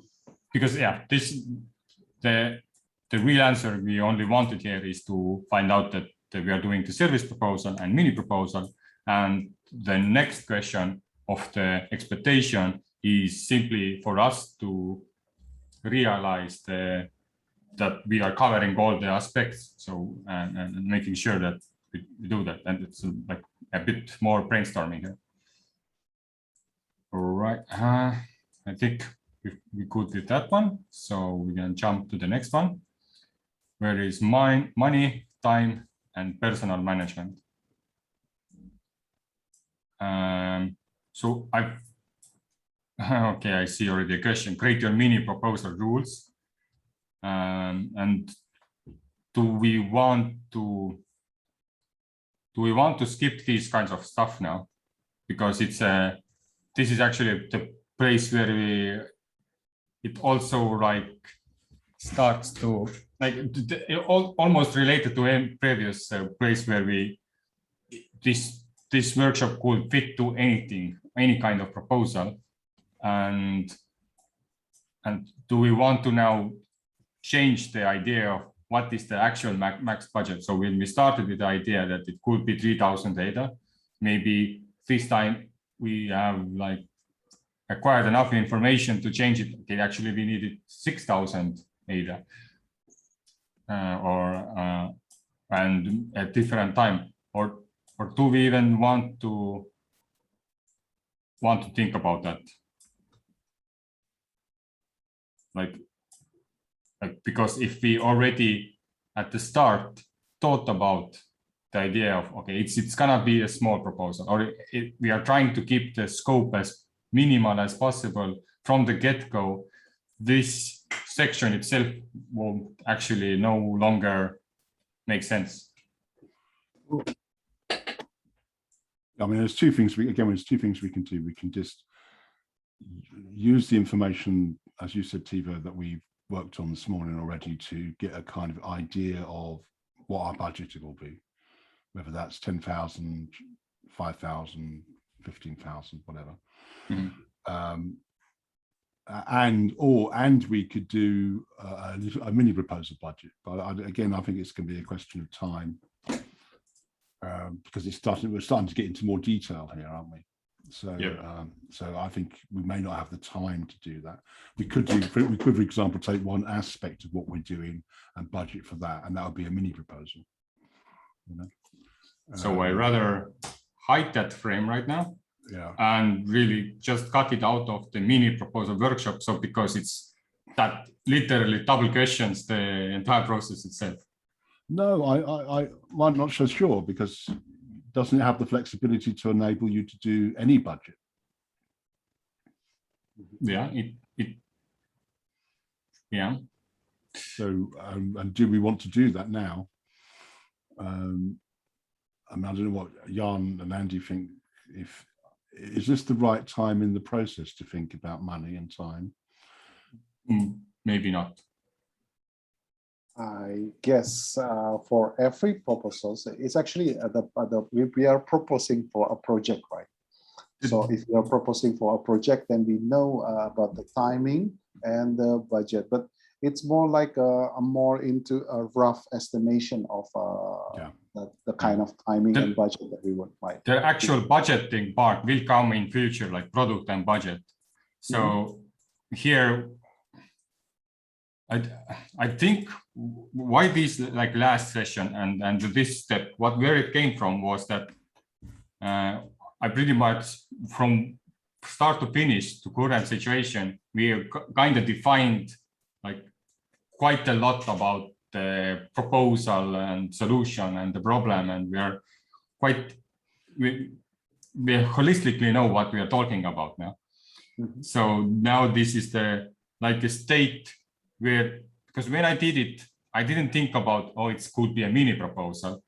So now I had this section where I was thinking, okay, how do I explain what I have just done? And then it came out that, okay, what I'm doing, it looks like a mini proposal, a new method of doing stuff. And then I started like giving requirements to what is mini proposal. And it could be a useful exercise. We could retitle it rough estimates of money, time, and it could be a useful exercise to do that at this stage, to say, as Andy was saying, you know, we've now getting to grips with what we're doing. We don't have all the detail, but we could then maybe brainstorm briefly what the rough money, time, and personal commitments would be, and then we could come back to that later. Yeah, and then again, I would disagree with that, because because I know that in the next chapters we're gonna have talking about market. We are gonna define success, and we're gonna say what are we going to measure, and then we're gonna set up some user flows. Okay. And then we have a product and budget, and so it would be kind of weird to guess what we're gonna jump in the gun. Yeah. So jumping ahead too much. Okay. Yeah. Okay. That's fine. Yeah. So I will skip that one. Yeah. What I realized, what are we missing? So going back to I don't know why I have it named relevant experience. So to the chapter 4, where we talked about roles, we're missing one important role here, is the reader, the one who is actually going to it's because it's not about the roles of who makes the proposal happen, but it's also about all the roles who are participating in the process. So even the person, so if you are translating challenges, we need a proposer who reads it, pretty much. So not only the people who produce the product, but the people who consume the product, the consumer of the product. Okay. So, oh yeah, good. Maybe let's say it consumer. That's very general, but yeah. Or we could go more detailed. I think. Yeah, I don't.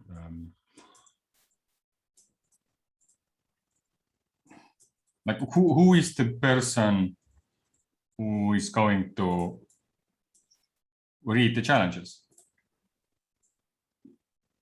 Probably it's going to be a proposer, an active proposer, or either proposer already means it's an active person, but maybe we can go even more back and say it's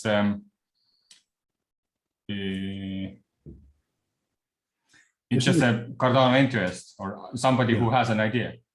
I would say the consumer in its most general form is people from the Indonesian community who are interested in Cardano.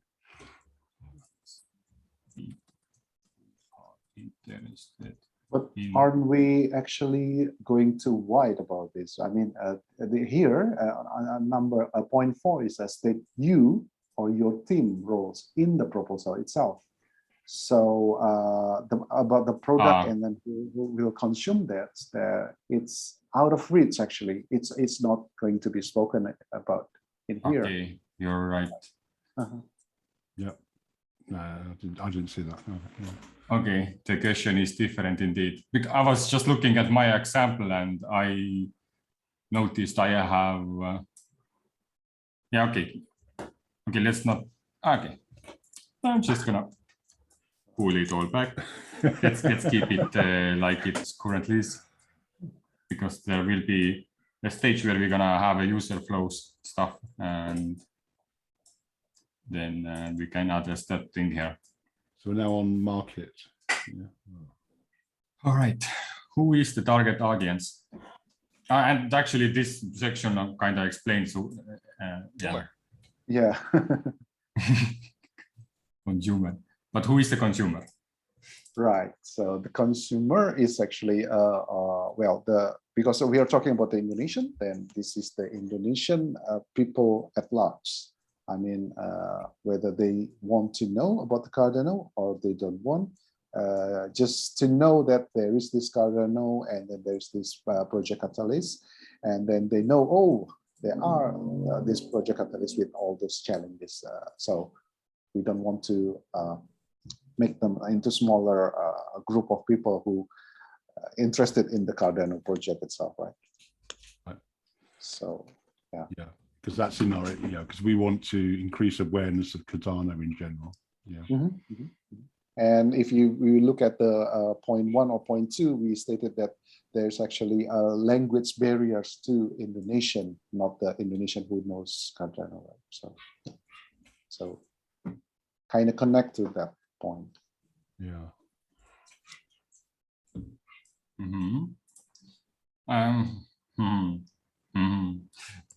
I would actually still go a bit deeper.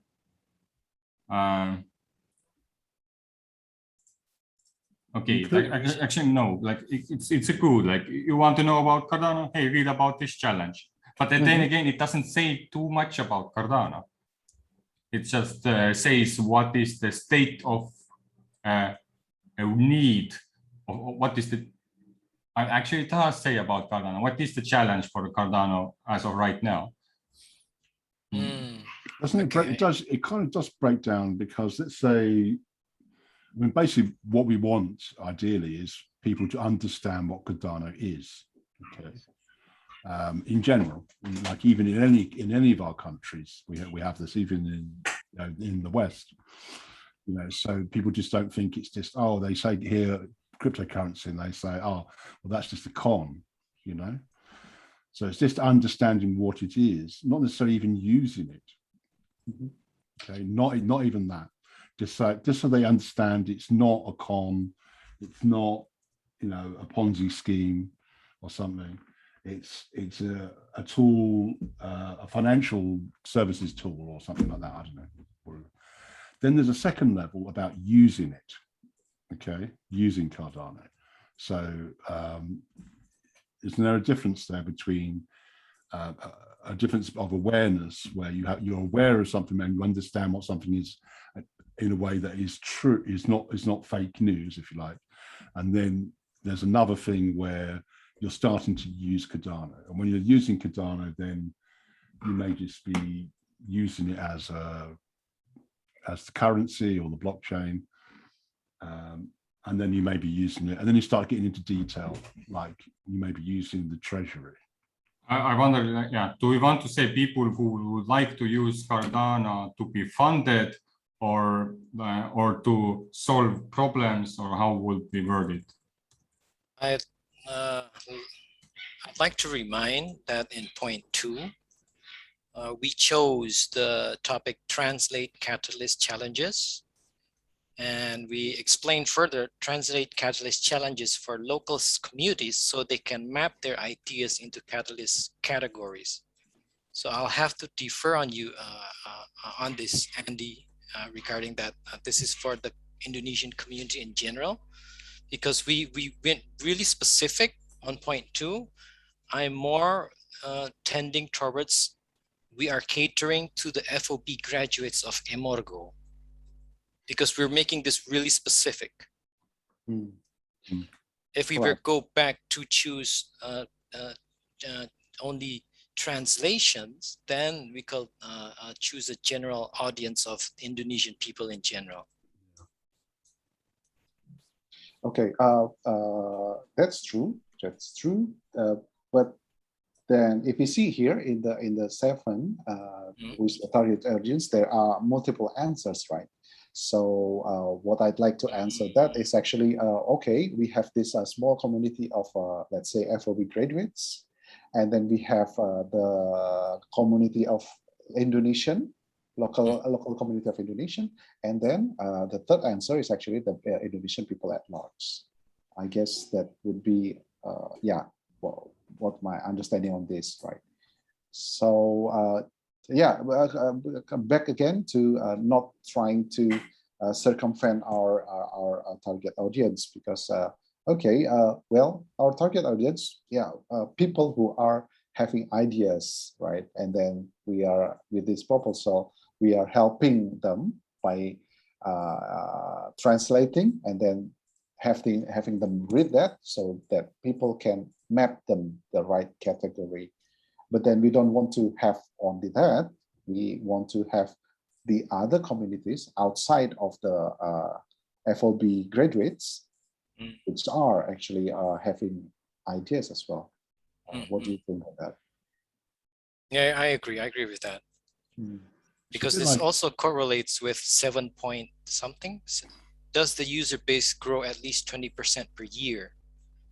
And if we were to use the answer of Indonesian people in general, that'll be hard to measure. But if we were to use the graduate of FOB, then that's something that we can measure. Because I don't know about mini proposals because there's no system yet. Having the capability to measuring our growth is also a component in how people judge proposals. I mean, we have the basis for some kind of rough, because it's a bit like ever expanding circles, where the middle is the students who are we've been, as you said, Jan, we were very specific about, and then but that can expand out, because once those students are trained and submit proposals or whatever, they become communicators themselves of Cardano. Okay. Yes. So it's a bit like 7 degrees of separation. So, you know, if they learn about Cardano, they will tell their friends and their families about Cardano, and then their friends and families will be able to say to the wider community, you know, that kind of thing. Yep. Totally agree with that. Yep. Again, I suppose I'm trying to address Andy's point there about taking into account what we're learning as we're going along, I suppose, as well. But so we just don't record just one aspect of what we're doing, I suppose. Okay, so are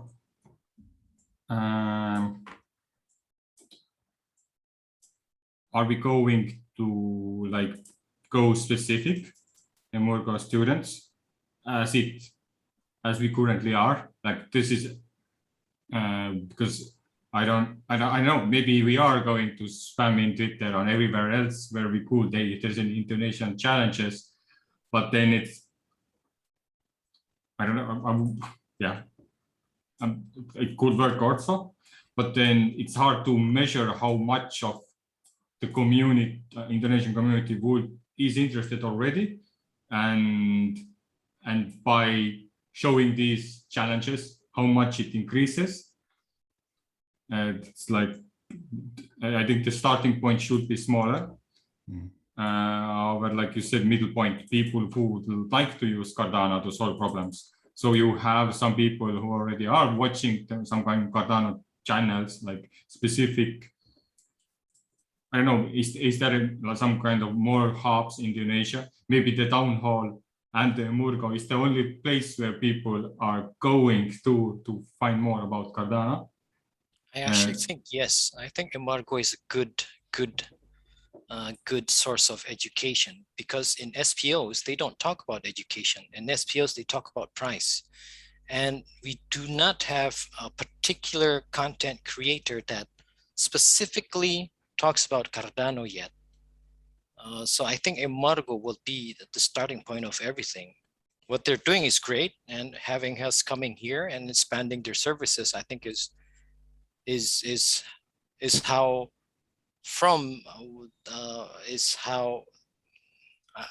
I don't want to seem like I know everything, but from what I see, I think that's where we should go. And this correlates what Stefan mentioned. From the Emergo students, then they will tell their friends, their families, then it will grow and will grow and will grow. But I think the starting point will be the from Emorgo. What do you think, Andy? Because from what I see from the SPOs, yes, they're very active. Like they have 1,000 chats per day, but all they talk is about price, price, price, price, price. Mm-hmm. Yep. Right. Yeah. For me, it's yeah. Come back again to your mentioning about the 7.3. Does the user base grow at least 20% a year? Then we have to have some kind of a measurement, right? Yeah. Or the easiest one is, of course, the Emorgo. As a well, it's a part of our business. We give education, and then we have the numbers there. It's very easy, right? And then we can project. We can things like that is quite easy. But then again, I don't want to circumvent only on the FOB students, Emorgo students, but also the thing that we can measure is actually the community of Eastern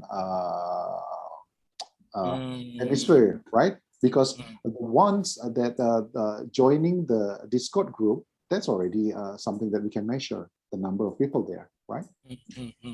Good point. Right. So I think that's something that we can put on the 7.2, right? The Eastern Town Hall, Eastern Hemisphere Town Hall members, let's say. So people doesn't just join Eastern Hemisphere Town Hall just because of they don't have any groups, right? They want to know about the, hey, I have this idea about the Cardano. How can I make that realize? So yeah. So I think that's represents something, right?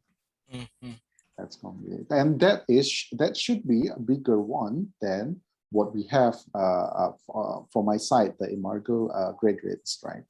Emorgo graduates, I will try to channel them to the Eastern Hemisphere, but that's only a part of a member of the Eastern Hemisphere. You can you can reach out a much wider audience, right? So Discord, not the event itself. I think the Discord itself, because the event itself, people can just you got this invitation, but then if you go into the Discord, then you get involved more, right? Not just one event, but then you can read there and discuss more things there. So yeah, let's say Indonesian, Eastern Hemisphere, Indonesian Town Hall. Not Discord members, let's say. okay. Is that the right way to name it? Yeah. I agree. Please, Stephen. Sorry, I'm just thinking in terms of metrics. You don't necessarily have to limit yourself to Discord, do you? Because the target audience, on aside from the Emorgo students, is the Indonesian Eastern Hemisphere Town Hall community, and that community uses it primarily uses Discord, perhaps, but what other things does it use? It uses the event itself, presumably. So that's two metrics. There's Discord metrics, and there's the metrics of people who actually go to the town hall. That's all I'm saying. So in terms of demonstrating our success, I'm not sure how that would translate, because if we can improve the engagement and the participation in Eastern Town Hall, the event itself, if that grows, or I'm not sure if numbers actually reflect the quality of that even, but that's another issue. And then Discord activity. I suppose Discord activity is much more understandable from that point of view. But, for the Emorgo students who have problems and ideas, where does that count come from? Like the Emorgo itself provides it, or like is it how many people enroll to the classes, or like how many people work in Emorgo? How the count comes from?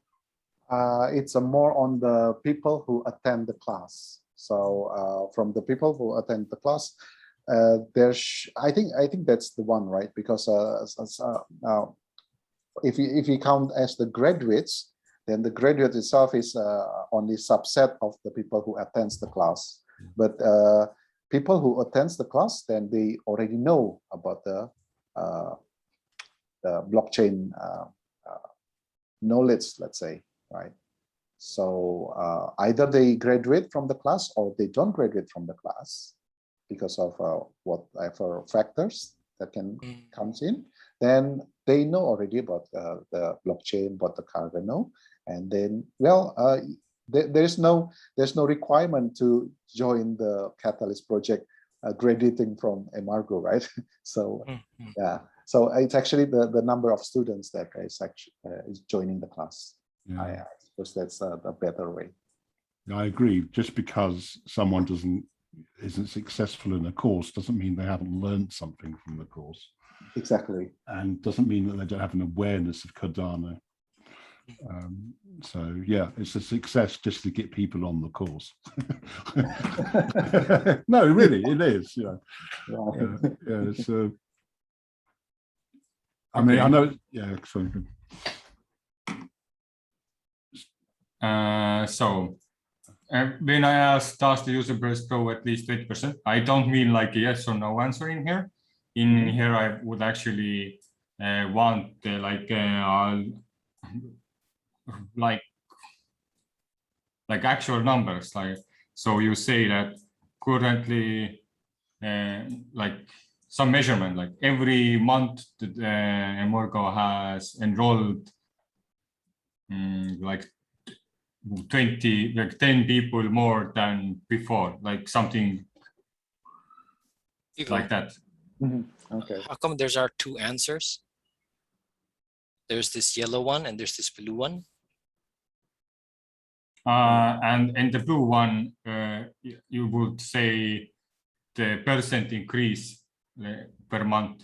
So because it's not your goal right now to grow 20% a year, but yeah, that was, I guess I should rename it here. The goal is to measure, to have a starting point and already existing like calculations of some sort.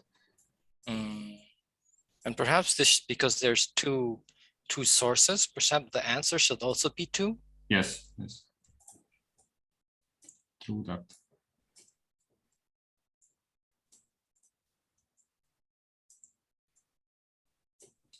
So yeah.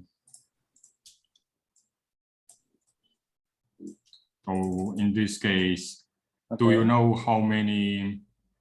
The numbers, yeah. How many total of people you have in the Discord, and how many have even, and if you can or estimate how many people join per week? Okay, for the Embargo itself, it's actually a course of like 5 to 6 weeks, and we have in average, yeah, I suppose between 15 to 25 people. So let's say if I can put it in a shorter way, it's actually every 3 months, then we got around 30 to 50. Is that good enough? 10 people more every 3 months? No. In every 3 months, there are 30 to 50 new people. 30 to 50. So that's the new students on every 3 months. Because so if I say 1 month, then it's 15. Let's keep it like monthly then. Okay. Right. So. But I cannot do that if you say that you only on board in a cycle of 2 months, or what you say. Yeah, 1.5 months actually. It's 15 to 25 people. So yeah. You're in the wrong box, Tevo. Yes. The one above. 50 people more every 6 weeks, but is it more? Like if your total, so you're saying that in the first 6 weeks before you had 50 people, and now you have 30 people. Mm-hmm. But Is the objective here, and maybe Andy can answer this, I mean, because it's about scalability of what Andy does as well. It's not necessarily about expanding the numbers of students you have, Andy, is it? Or is it about the number of students who then go on to make mini proposals? Or is it how many people are interested? Because if you have like 100 people wanting to get the class, but you can only accept 20 because like you don't have enough manpower to teach everybody. Yeah, I mean, this is actually the quota that we have right now. We are setting the quota right now. Is at the maximum. It's like 20 people, but we're seeing there is more interest on that, so we are keep growing on that. But what I'm telling you is actually the statistic of what the classes before this. So in average, we have 15 people in a class. That's the average. And then we already got, every class is just a 1.5 months, right? So that's why I'm, because what you're saying here, the user base, right? The user base is actually the students who are enrolled. So that's the number of 15 people on every 1.5 month. So every 6 weeks. So if you say, then we already, the user base is already like 15 of we have 10 batches already. So there's already 150 people. And then it keeps growing by at least 15 people every 1.5 week. I got you.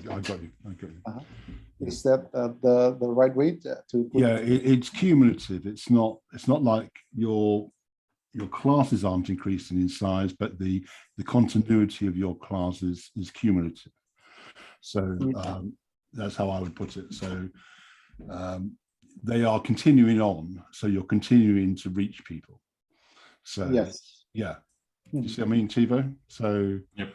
It's not about, I mean, you need to express that maybe, that's an achievement in itself, is to keep that steady.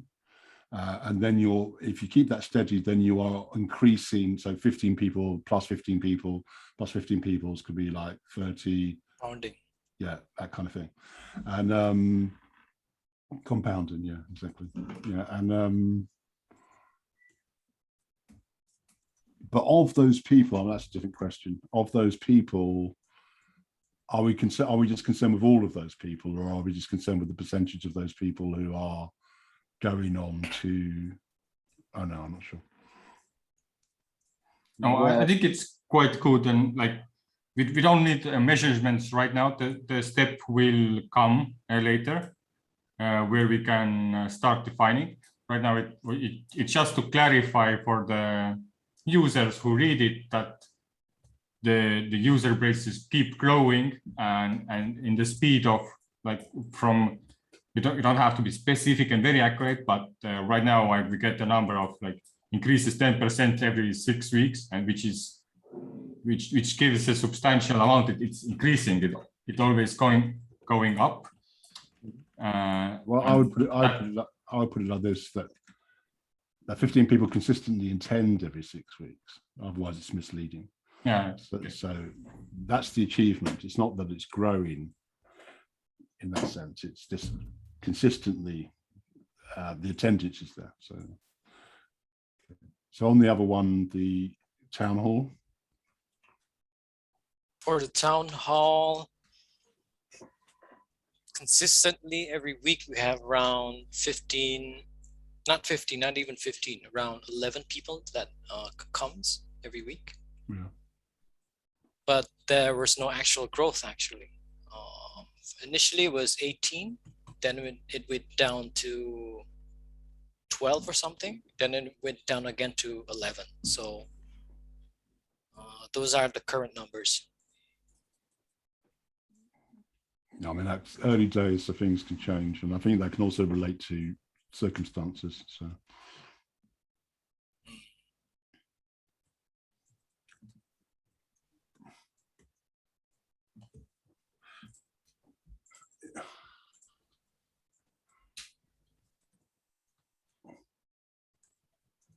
So it's not just town hall as well, it's also Discord as well, though, isn't it? Yep. How about Discord? Discord, since it's pretty new, there are no participants. Right. No. Okay. So yeah, let's. Participation has not increased recently,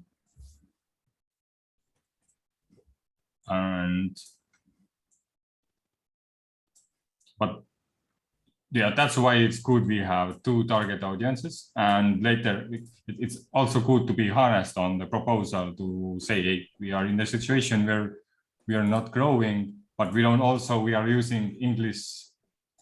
Like, yeah. This is why we are doing this. Yes, Yeah. exactly. That's right. This is the part of the problem. Yeah. Yeah. Exactly. And just to show our pain points. Okay. Next, defining success. So what is the result you want to see when solution has been implemented? So we now have all the translations in the nation. What should happen? Well, what should happen? There are a lot of things should happen, but the first thing is actually people, the awareness of Indonesian is growing. Like what Stephen already said, from, for example, these people who are from the FOB graduates coming to the Eastern Hemisphere, and then they get the Indonesian text, right, for the Catalyst challenges. And then they know, and then they talk to others. So first, the awareness first. And then the second is the result is actually there are more proposals coming in, right? Either mini proposal or the real proposals. That's two I can think of. More and then people also join to the event. Yeah, events more to find out even more information. That's also the thing. More people going to join the events. Or also from in Margot's point of view, it should be like the business should be growing because people talk more about, hey, there's this Cardano, there's this Catalyst, and you can, there are people already started with this one, the proposals, the projects and everything. There are some people who started with the Emurgo elementary course on the blockchain itself, right? So yeah, there are 4 already there. I think I missed one. Awareness, join events, people are interested in Emurgo classes, and you mean the proposals that are getting submitted. They should be, right? Proposals are submitted by the Indonesian, yeah.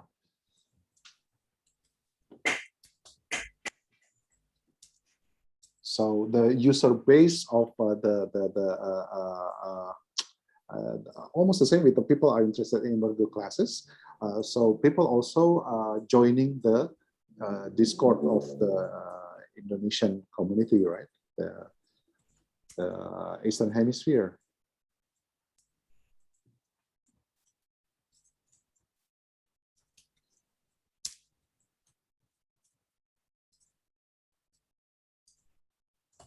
I would say people, Indonesian. Yes, Indonesian people. Yeah. People join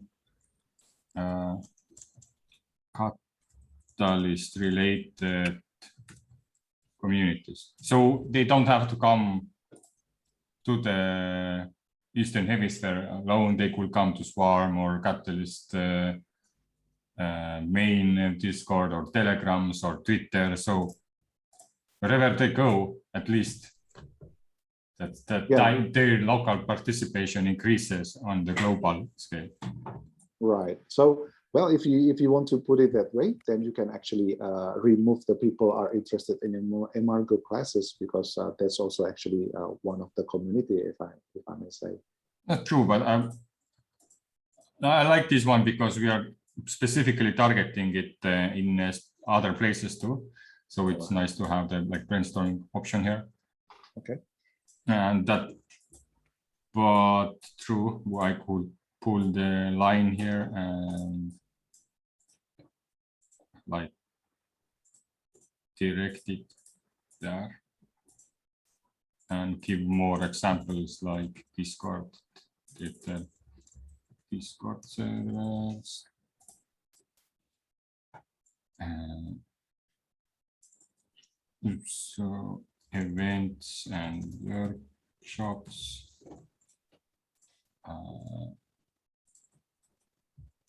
Telegram.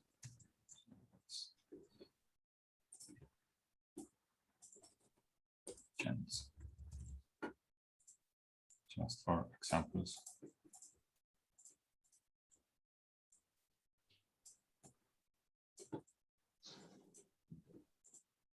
Okay. What is the main result you would like to see?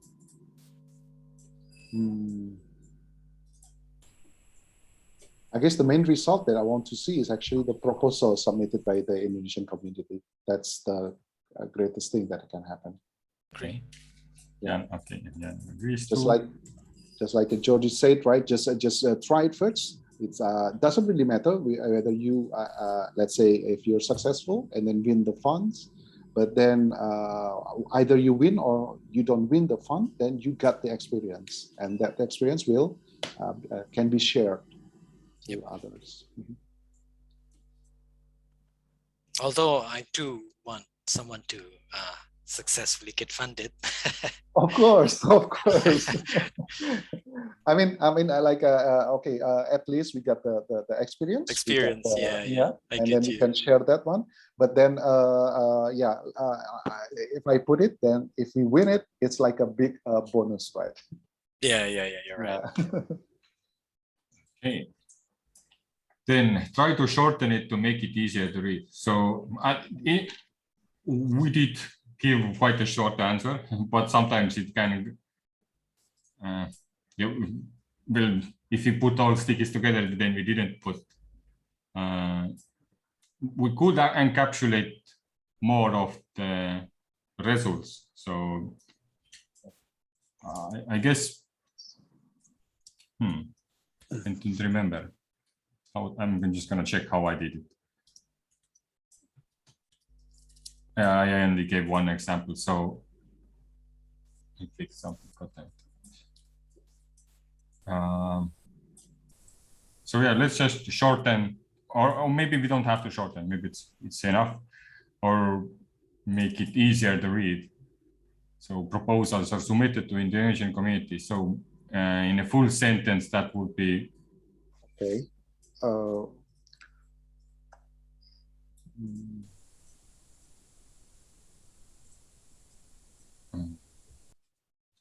The qual of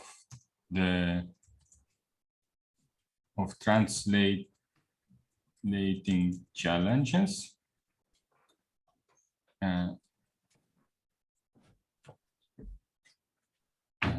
We would like that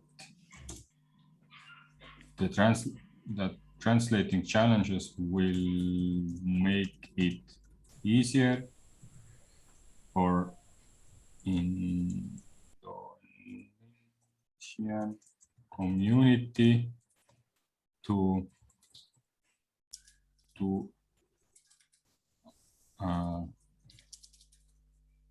create proposals in the Ideascale.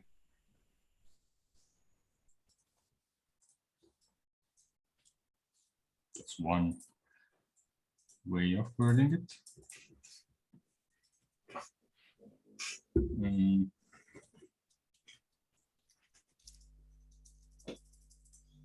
Because the blue one should be like something you read from proposal itself. So when Walter reads, then he understands what it's about, but it would be nice actually to say more things there. We would like to translate channel to make it easier to create proposals in the Ideascale. and also generally make them aware of Cardano challenges.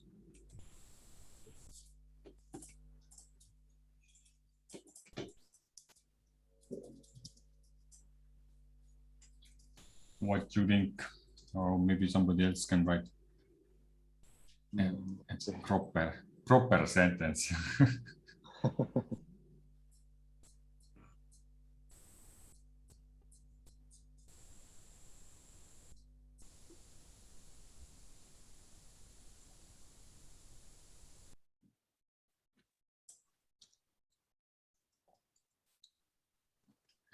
I'm not sure, is it actually good to have one result you're looking after, so then you are quite specific and it's easy to read, instead of like saying and. But then again, the more you like you're expecting to be changed, that could what, I don't know, yeah.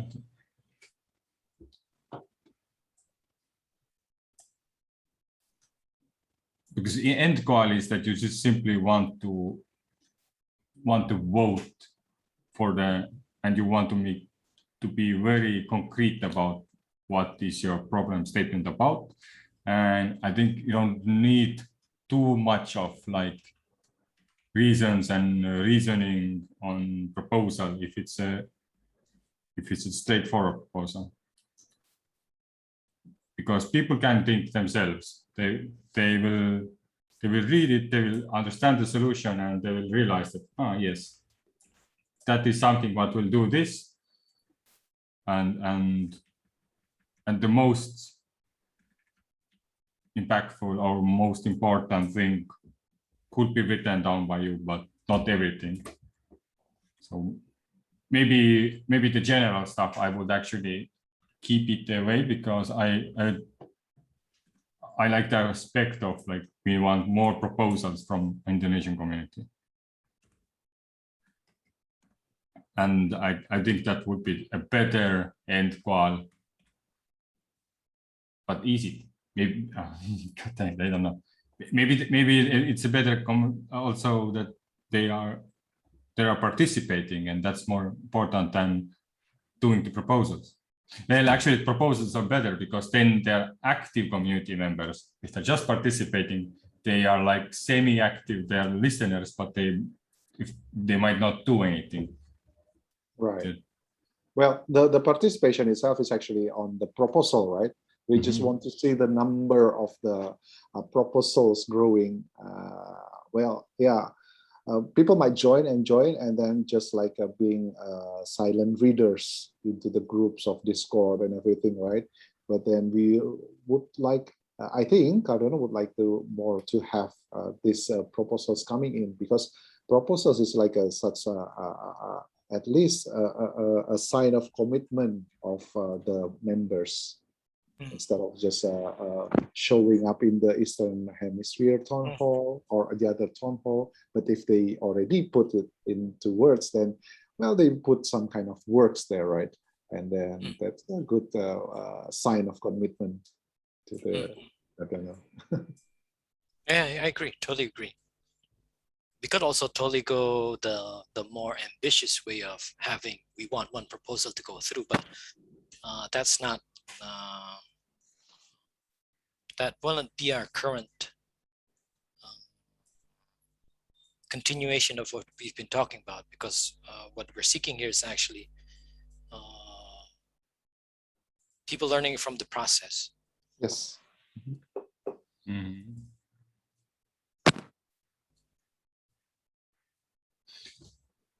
Okay, so do we need to do a vote? I like this. I like the middle one.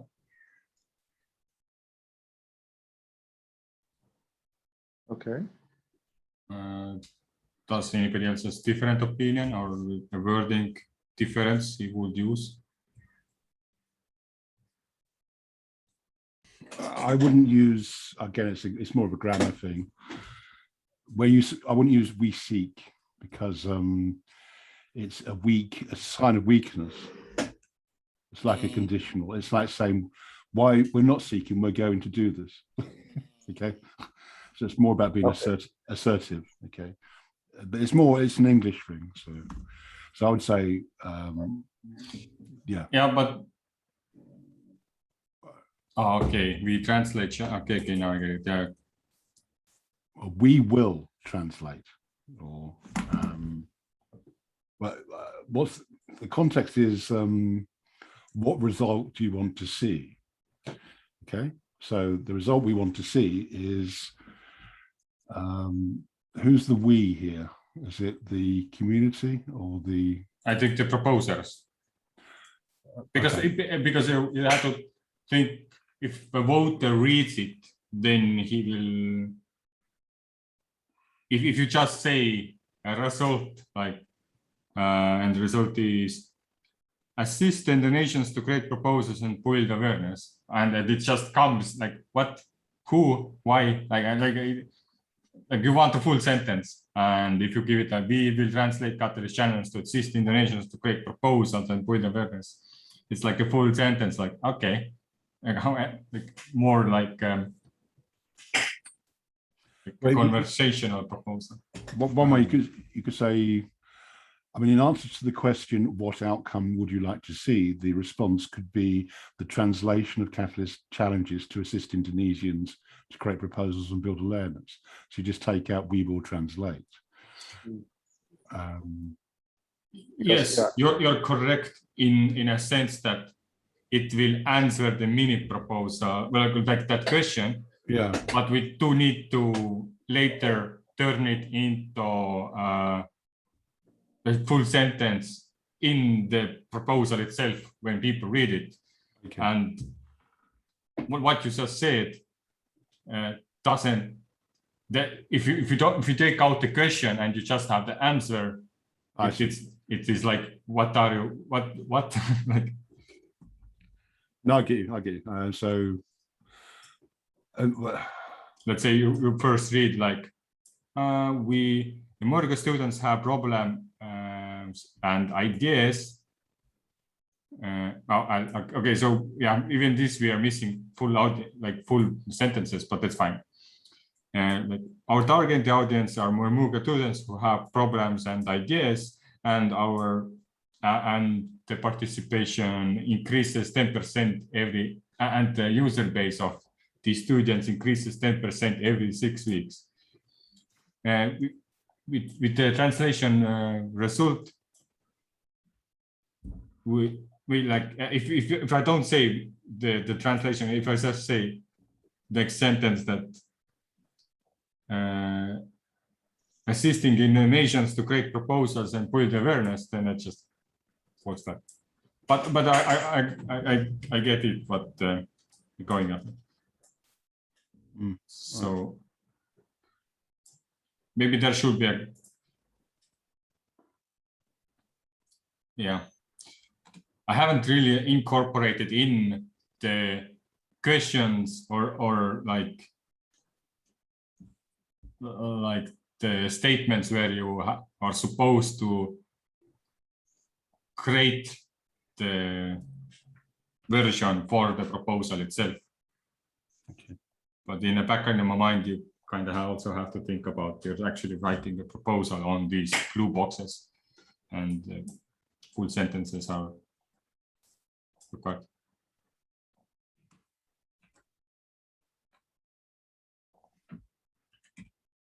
Anyway, I'm just incorporating the question within the answer.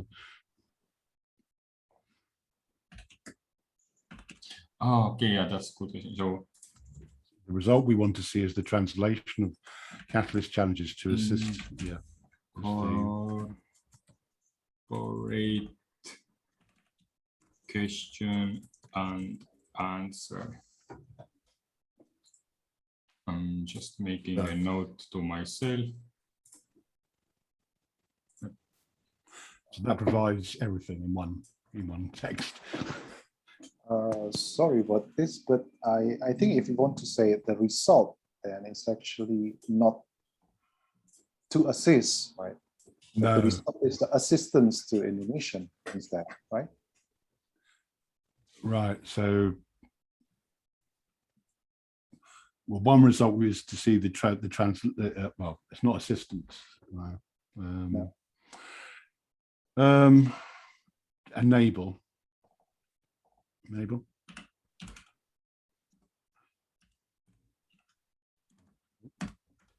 But do you enable to build awareness? Ah, okay, that's two different things. Okay, yes. Create the proposals and build awareness. Yeah, okay. Okay. Yeah. So that one result is the Catalyst challenges are translated into Indonesian. Another result is that enables Indonesians to create proposals. And another one is that will build awareness. So it's 3 things. 3 results, if you like. Alrighty. Okay, I'll just do that. Should we go with the last version, or are you just making a new, even better version? I reckon. This is the new last version. This one here, or this one here, or yeah, I'm just trying to make it so everything is in one place, I suppose. So I could break it down even further, but you wanted it quite short. Yeah. Yeah. So the less you read the proposal, the better. Yeah. Oh my God, we're still not done yet. We're almost done. Almost.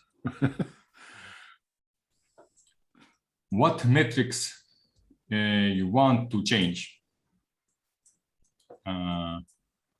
And examples would be process, users who put work in, users who come to use the door. So basically the process would be example. Let me check an example. I can't think of any. Good example there. Good example. I think it'll be going too long. That's why. So yeah, I wonder. We're almost done. We're almost done. Let's power through. Take a step back. Take a step back. Okay. Okay. Metrics. Okay. What metrics are we talking about here? Is that a metrics in a process? There could be like how many times the proof worker changes the translation itself, I guess. Yeah. So how many translations are done? How many translations are completed? Ah, yes. I mean, that's how many targeted translations are completed? Yeah. And that's our product, isn't it? Or part of our product. Yeah. Target missions are completed. And we're keeping this specific, aren't we, to the students, aren't we? Or yes and no, because we're also trying to onboard new people. Okay. Oh, yes. I'm just trying to think of another metric, but that's why I asked that question: is how many people will we reach through our marketing? How many people we reach through our marketing with marketing, or that role we defined before of public relations and things like that. And that will fall under users who put work in. Yeah, I guess. And then how many people or how many students will put in mini proposals or put in proposals? Is that another one? How many what? How many proposals? How many students put in proposals, or how many, not even students actually, how many people from the community put in proposals maybe? from the Indonesian community. I mean, of course.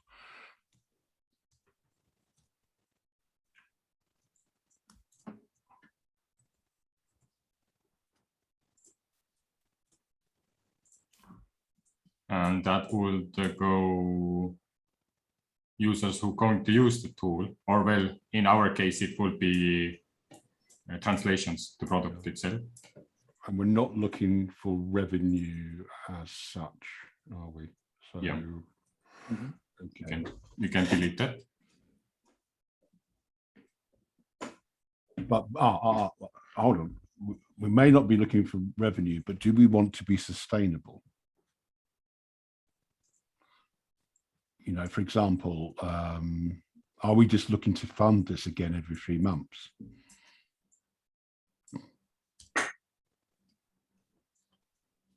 But isn't that a new proposal for that? Yeah, I suppose. Yeah, sorry. Yeah, that rather keep it the new proposals indeed. Yeah, sorry. Yes, maybe.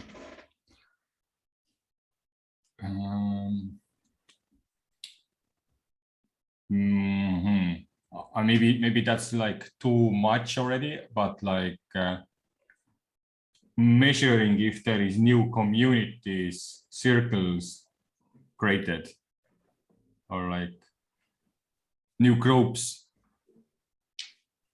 established. Because now people are like, yeah, Murgo, they are doing this student stuff, they are like being very technical. But we are talking about that specific growing plants thing, and we are leveraging the innovation platform to get funded to do that, and we do it in open source because we do a research how to grow stuff. And how are you going to measure that? But yeah, it's like you have to get in touch. Yeah, I guess how many people from Indonesian community put in proposals will address that, because then you will, if you see an uptick of that and they are not part of any other, I guess it's too hard to measure again. I think that the proposal amount is enough to measure. Well, there is a kind of soft, there's kind of community activity, like if the community started doing hackathons or you know, the things like that, which can't be measured in terms of proposals, but are measured in terms of community activity. So, which in a sense has already happened with the Eastern Hemisphere Town Hall. So the Eastern Hemisphere Town Hall is already a community activity for the Indonesians. And there could be another one, there could be something else, there could be, I know it's happening where there could be another room that just deals with technical aspects, for example. Mm-hmm. You see what I mean? I thought actually, to keep it simple, then you could bring up a good point to just measure the increase of the Discord and the Eastern Hemisphere. Yeah, that's one metric. Yeah. But what it is it what kind of metric it is? It's not process, it's onboarding, I guess. Yeah.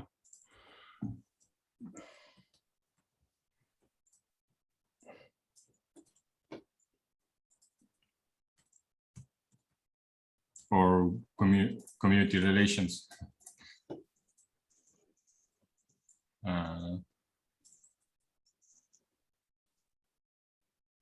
Yeah, okay, I keep it. So how people join to Murgo classes? How many people who want to join classes? And another one was how many people join to Discord? Join Eastern Hemisphere. I mean, another thing you can measure, I'm not sure, there's the website.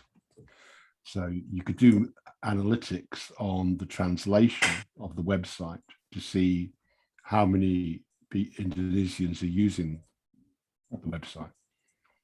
How would you get that measurement? You get it through Google Analytics. Even if you don't own the site?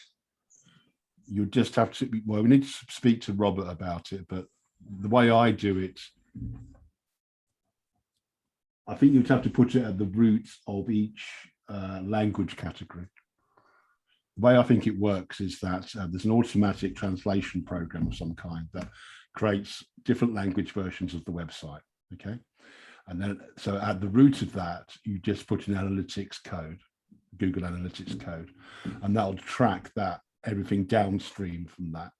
So we just put an analytics at the root of the Indonesian content, and that'll tell us what pages have been visited, how many people have visited the site, from where they visited. Well, yeah, that could be quite interesting. Is it just Indonesia, or is it from Indonesian speakers across the world, that kind of thing? That's possible. That'd be really cool. No, it's, I can show you. Well, yeah, I mean, it is possible.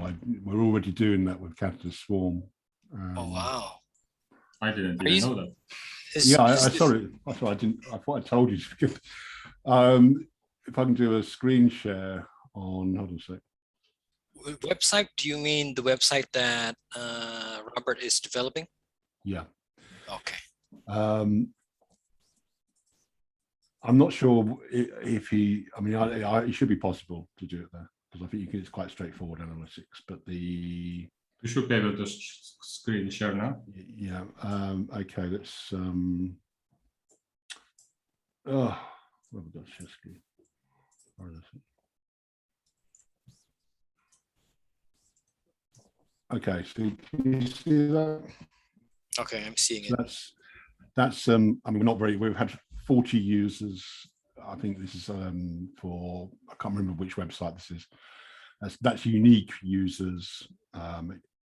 It shows you language breakdowns, where in the world they come from. Nice. Okay. The other thing is acquisitions overview. So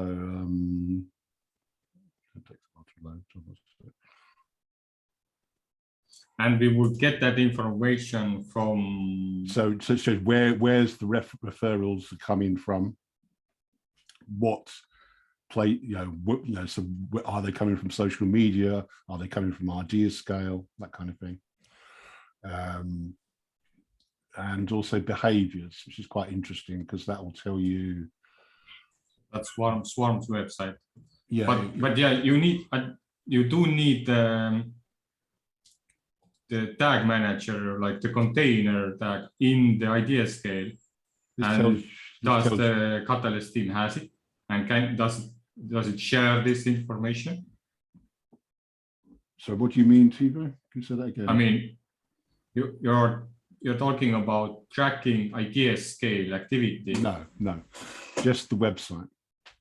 Just the website, and then in What that website is where the Catalyst challenges are shown in Indonesian. That's what you're trying to say, right? Ah, right. Okay. Is it just? I was thinking of Robert's website, really. So what he's building. Only that. I mean, everything else. Of course, we don't have access to analytics and Ideascale. I imagine Ideascale has analytics. I don't see why not, because it's quite easy to do. This is quite interesting because it tells you what pages have been visited. Mm-hmm. You see, but how do I come out of this? I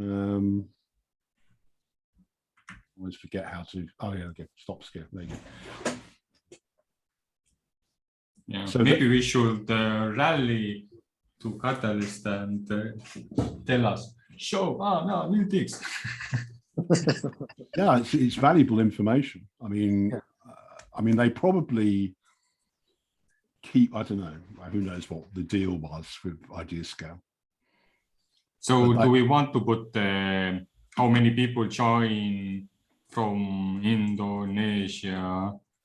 For our website, what I mean is the translated website that Robert is building. Or Robert website, but that has to be changed because what is Robert website like? And then Well, I don't know the details. Jan or Andy, do you know anything more? It's currently under development. Yeah, sure.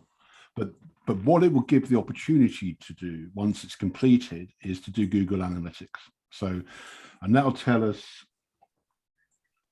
well, what you saw, where in the world people are coming from, their behaviors, what pages they're visiting, that kind of thing. There will be 3 pages that I understand of. So the first page will consist of the translation of how to submit a proposal. The second page will consist of how to become a community advisor. And the third page will consist of the challenges translated into Indonesian, into various local community languages. Right, so what we could do, let's say you go on, you're promoting the website on social media in Indonesia. Okay. Google Analytics will tell you how successful you are. Because it'll tell you what referrals are coming to the website from that. This is obviously going to be a matter of time because it's also, I'm assuming that the website is going to be successful, you know, so. Yeah, I think maybe not add it in here yet to make it easier. Okay. Or put it in very general. But I do leave it out here so that yeah, okay. That when we are, because you can always change the proposal, and when the website is ready and there's 3 weeks or 4 weeks into proposal, you can edit it, you can add more stuff. And sure. So how many targeted translations are completed? What's the process?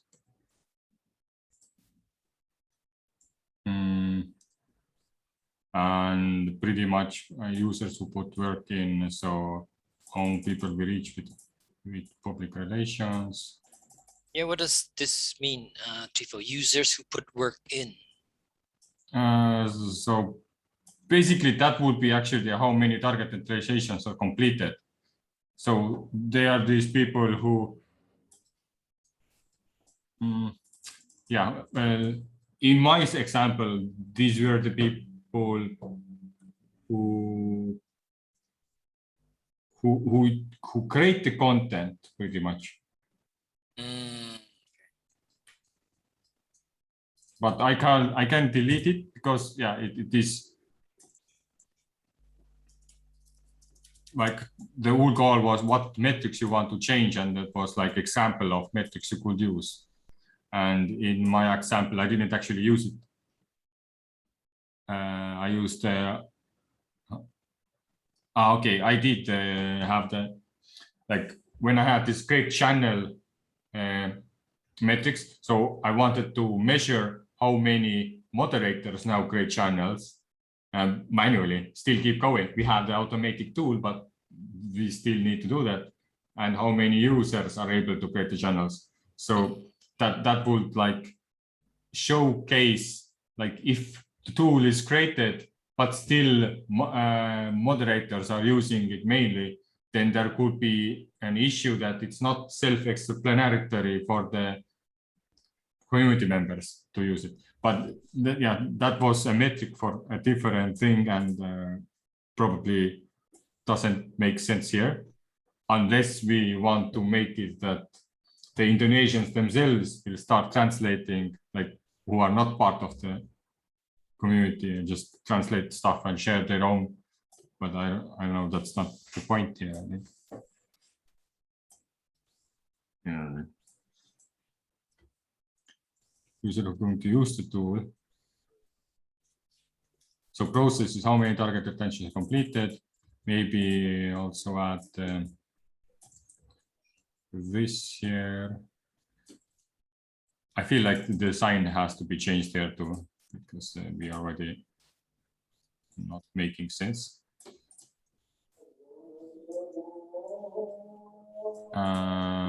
Both are blue because they are going on the proposal, also both going to the proposal.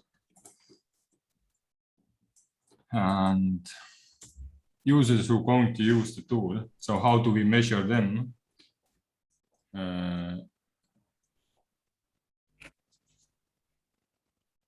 Yeah. How that was the It's not this. how many people, how many Use the translation. how many people from Indonesian community put in proposals. I guess that's how we try to measure how is that tool used, even though we don't know are they actually reading English version and doing it. Like, how do you measure that they are using the translations? You can, except from proposals. Oh yeah, you simply ask. Yeah. Yeah, so yeah, that's like the manual work. Like, that's why we have a team of community relations. Or the okay, maybe that's not it. Maybe there needs to be a new role who talks with the. When you say use the tool, you refer to a template. Is that what is that? You can change the tool into translation. So okay. So the result this proposal provides. Okay. Or the service this provides, which is translation. Okay, public relations. I guess the public relation also communicates with the proposers.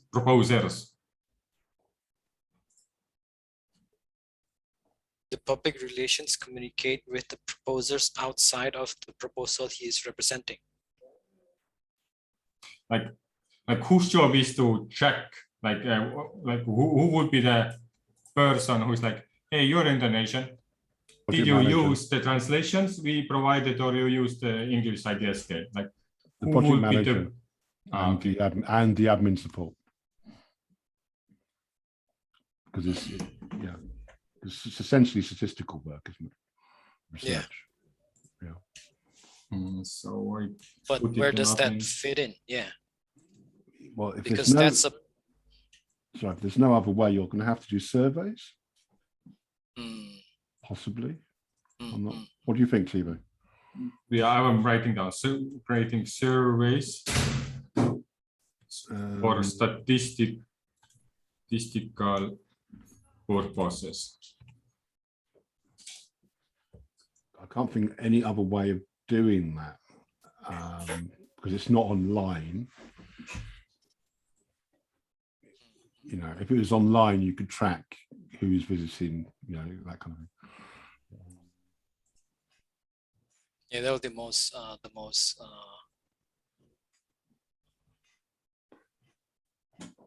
simplest way to do it. You could perhaps like when we make proposals, we're given people are given a checklist, if I'm not mistaken.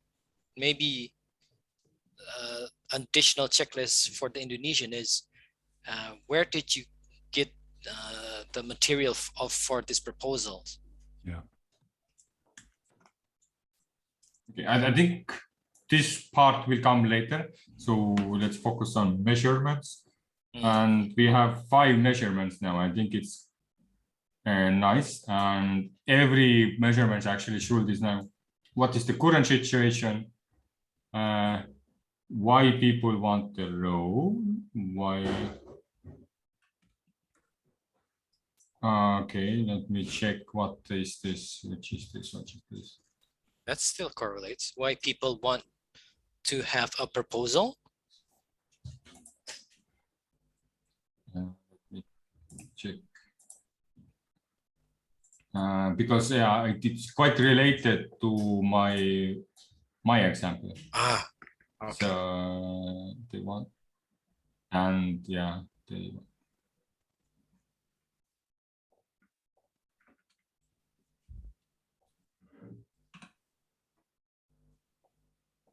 Yeah, I do repeat myself.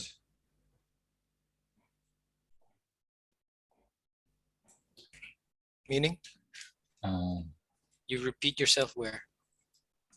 I wonder if we are going to say again, like, why in this case, why people want the role would be why, like, we give it again like a why question, and why would people want to put in proposals?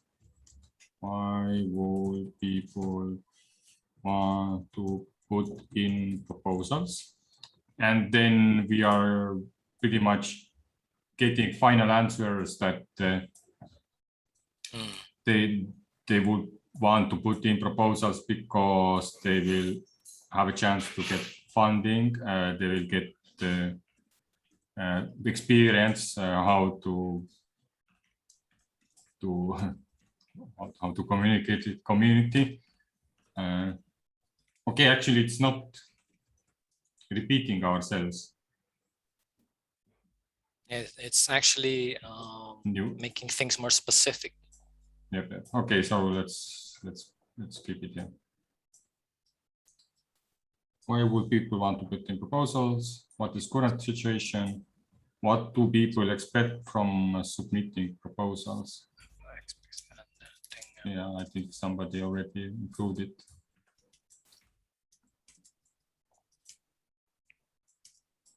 Is that superfluous, that one? What was there before was, and what do you expect? No.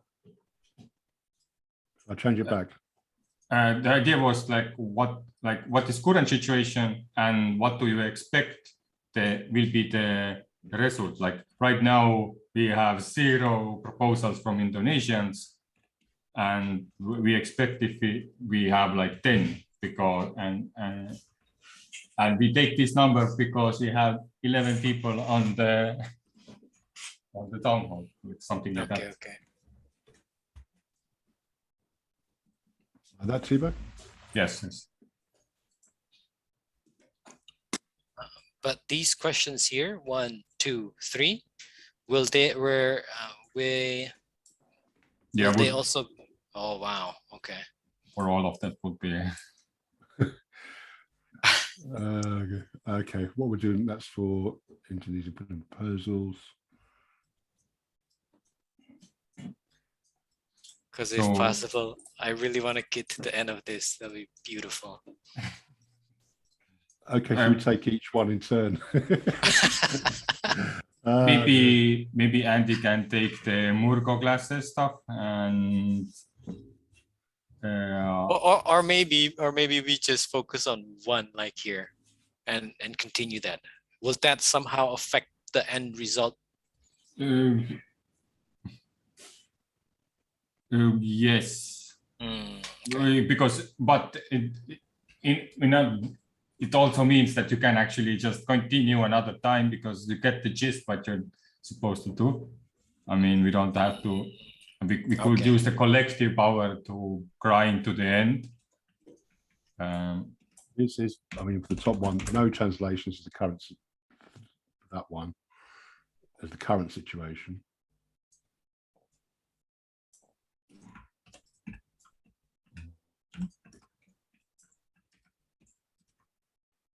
Oh, you've done it right.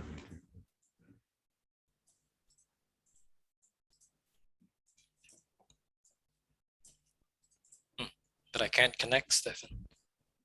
No, I can't Connect.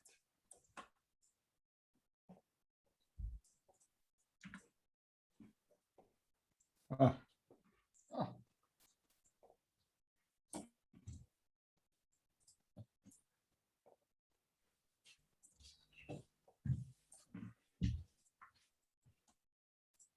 What he was doing it.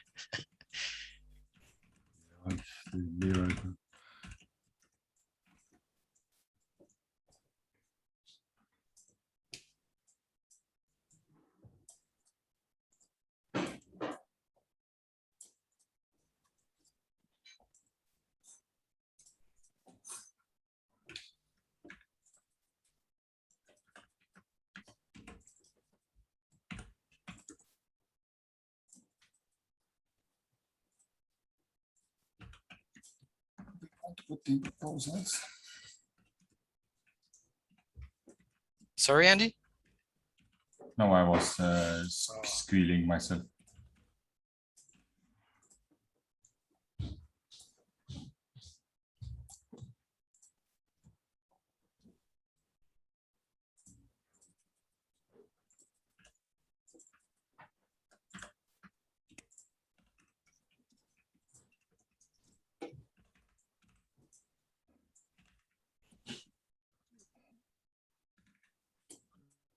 Is that right for the top one?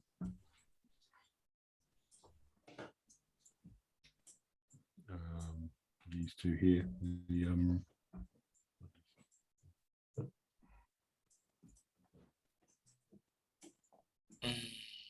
Okay, so you're directly answering in the box. Yeah. What the heck you guys doing there on top? I'm just trying. We're not used to zeros. That's why. I am not seeing anything like that before. Let me. This one here. Okay. How many people with public relations? Okay.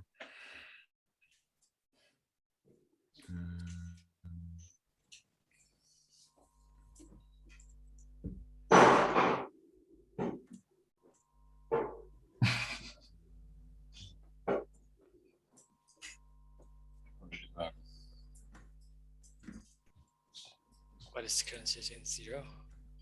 Okay. Why people want to put in proposals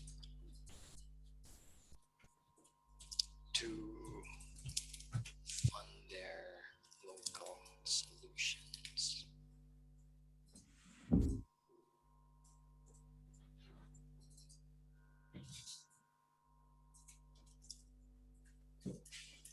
What do you mean current situation, no translation? Ah, okay, I get it. So you're like just.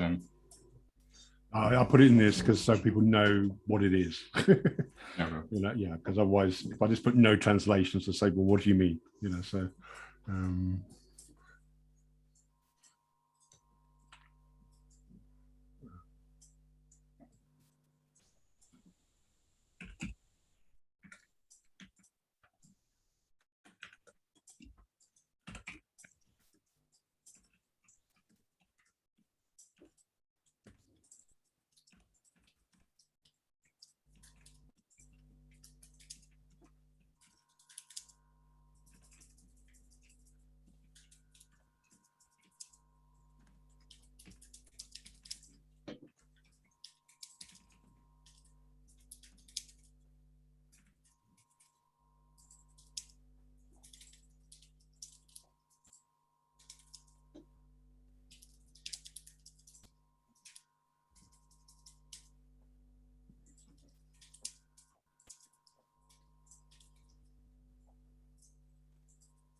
Okay. I think you're typing answer in the wrong box. You should type the answer in the blue box. Who are you addressing? Stephen. I don't see why. Like entire mini proposal, we are doing the same thing. Like you see on the left side, Okay. like the question, and in the next text you are answering it. Yeah. You need to work on the interface, Tevo. It's too busy. Yeah, I see you, Boone. Okay.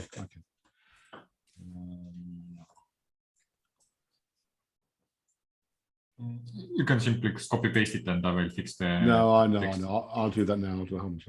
Okay. anyway. Hold on, I'll do that now. I'm gonna rechange the upper version because currently we have no translations. That's okay. Why would people want to put in proposals? Why are there two here? Well, maybe you want to brainstorm more than two versions. Fill in one and delete another. In top, for example, because in my example, I only had one metric and which split into two. But here we are like clearly more detailed. Okay. So it's fine if we are giving them one example for each. Why would people want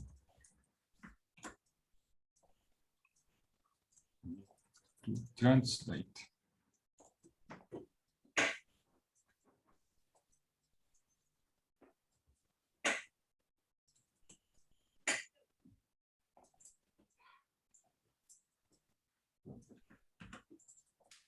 Oh, you got reach it. reach publications. Why we need to reach out to proposal.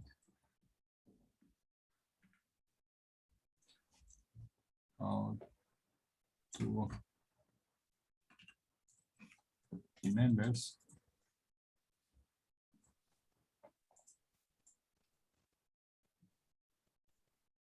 Does anybody have problems with the screen going black every now and then? Never. No. Not here. You probably need to refresh it, Andy. Yeah, that's why I need, every time it's going black, then I need to go to another tab and then going back to this tab. So it's kind of slow for me. Then. Okay. Bandwidth problems. No problem. Oh. You're using the application or you're using the browser? I'm using the browser, Chrome. Weird. I don't know. I never had that issue. Maybe there is a Need extra time here. Okay. But did you already refresh it? Yeah, already. Okay. would people want to join? So how can I help you? What do you need to input? No, it's okay. I'm still working on this. So I just put the right box and then I just write whatever. So write blindly, you know. Oh, so you can't see what you're writing. Yeah. How many people join this? You're a legend, Andy. Well, Thank you for the super extra effort. Yeah, let's hope we can really improve in there.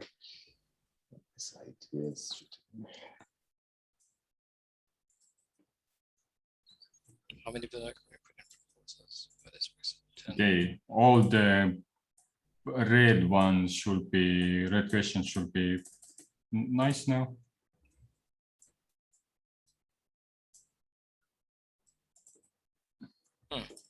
But after you did this, things become duplicated. Like how many people from Indonesian community put in proposals? Then there's below here, how many people join? Oh, okay. How many people join Eastern community channels?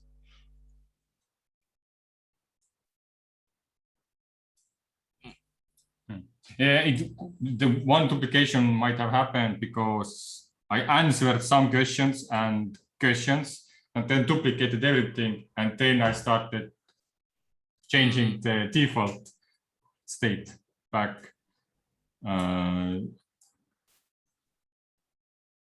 So yeah, well, I'm gonna come from top down and make sure that we don't mess up anything. I want to put proposal and produce to complete translations.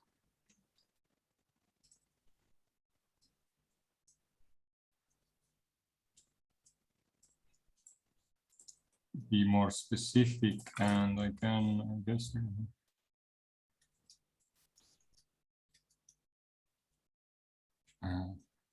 Local language is more. So at the moment we've got about 10 or 11 people who join the community channels. Jan? Okay. Is that 10 or 11 or? Roughly, take the lowest numbers, it's 10. 10, okay. 10 on average, I'll put.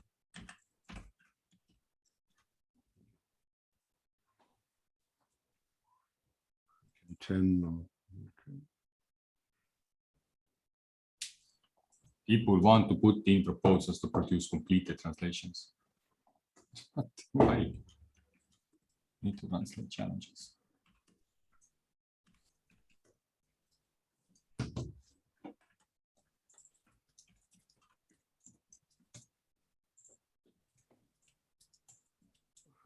Expected result.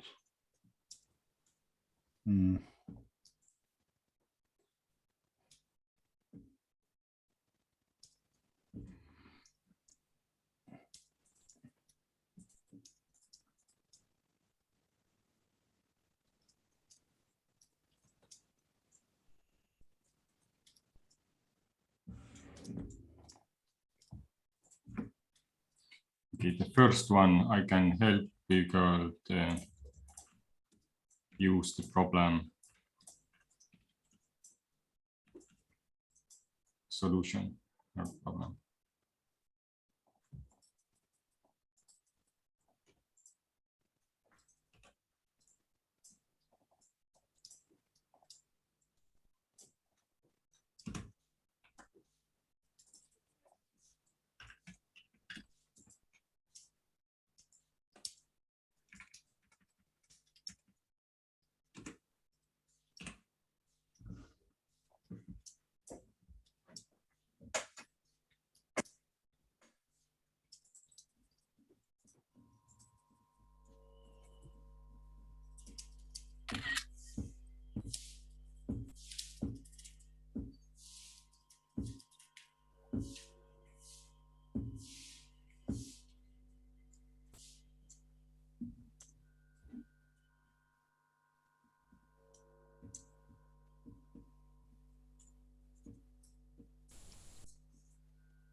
Okay.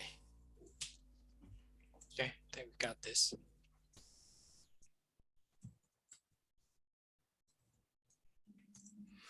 What I don't get here, Tevo, this is not being more specific, this is being more general. Where's that, Stefan? Where it says be more specific here, that's not being more specific, that's generalizing. But on the left side, it's like all Yeah, you're local right. communities. Right now, I'm being more. No, but if you look at the flow, you're taking 4 elements and you're making them into 2. That's not being specific, that's generalizing.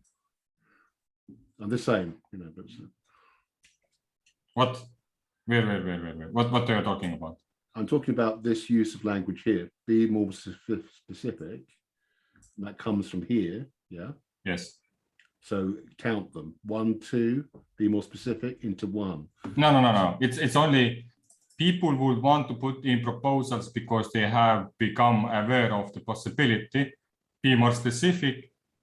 Indonesian community members would want to put in proposals because like only addressing that one sentence.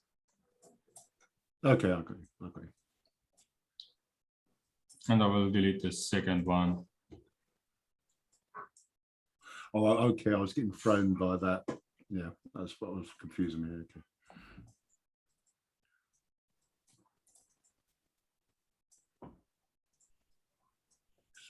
Result of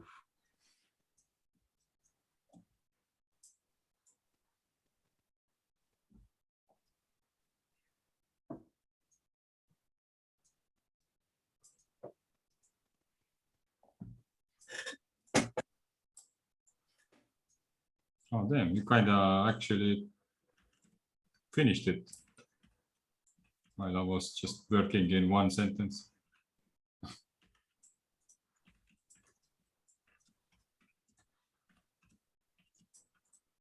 I mean, really done. Yes, we did it, guys. We're almost there. Some might say mini proposal my ass. Yeah, it's not. This goes back to what you mentioned, Stefan. Yeah. Yeah. So, Somebody stuck at. um, Do we want to go over it or we move on?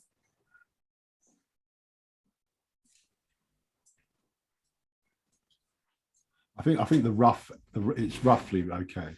I mean, it might need to be tidied up, but yeah.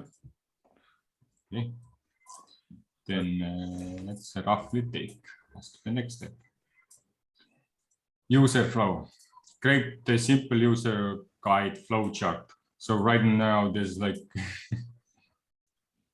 just bunch of boxes. But what I mean is that we start with the person who is interested in Cardano.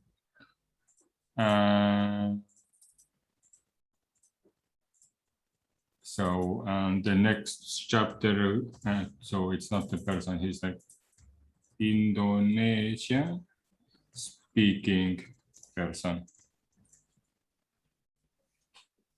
He's interested in Cardano. And then he has options to join Emurgo school. Okay, maybe not join the Emurgo school. He finds the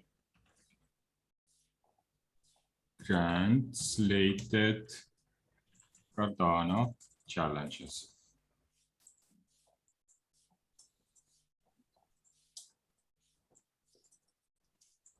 Gets an idea how to improve.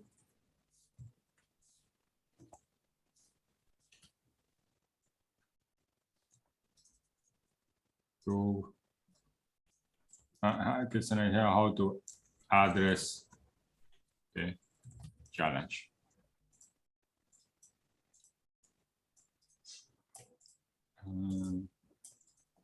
Or wants to help others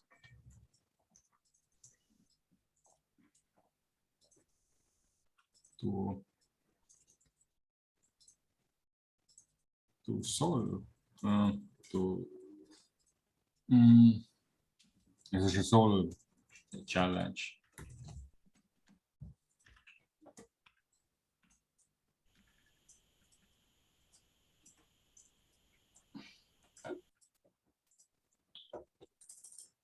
Joins Emurgo school.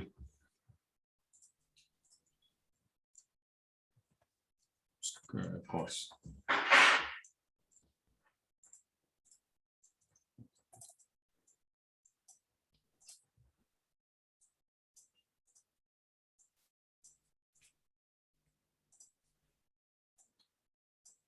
Or joins community channels.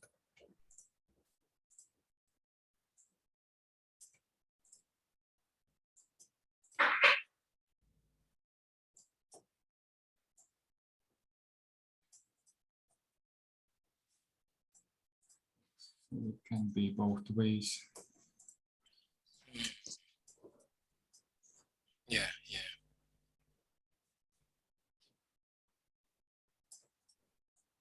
What else? Submit, create a proposal. Submit proposal with team or Let's just say submits proposal.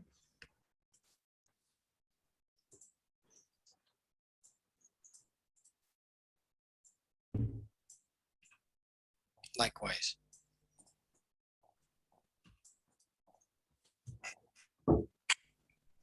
So is everything addressed here? Create simple user code project. Define transaction challenges. Do you want to help? This challenge. Join some courses. Join community channels. Submit proposal. And this is good.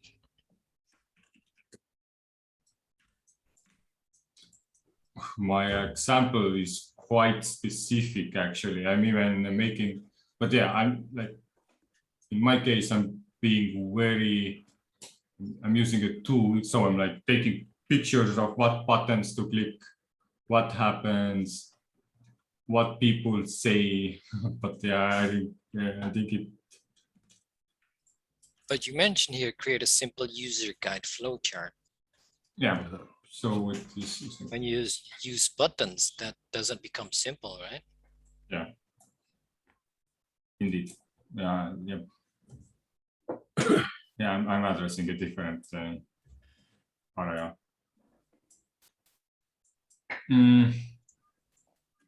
I think we could increase that. What happened?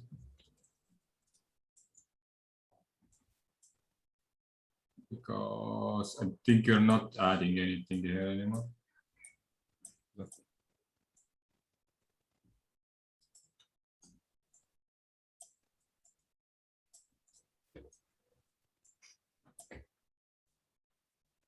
Right.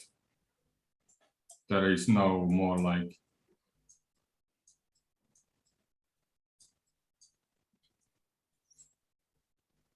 there could be that they submit the proposal and then they join. I mean, I don't know. I think this is fine. I think that's all, but we can always. Yeah. It's something to build on as well. So I think it's nice and simple. Yeah, because the wool calling here is to, like, as you saw, was no blue chapters in, or like blue boxes in this chapter. So it's not used to on the proposal itself. It's just information again for the proposers to have an overview of what they are just done, how like, and because more insight might just come up from here. Yeah. I think we have a like we could possibly add they submit a proposal in Ideascale, which means they have to register in Ideascale if you want. But as Stefan mentioned, this is a good foundation for people to build on.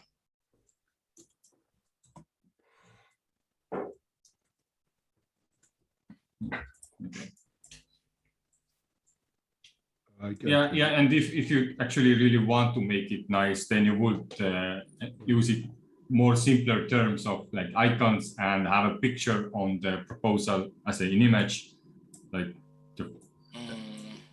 like a flowchart, and that is a quite nice flowchart. Like if you see DeFi applications, they only put like, here's a stake pool, like a liquidity pool, here is a user who is borrowing, here is a user who is lending, and usually that's it. So it's quite similar. So yeah, if not, no immediate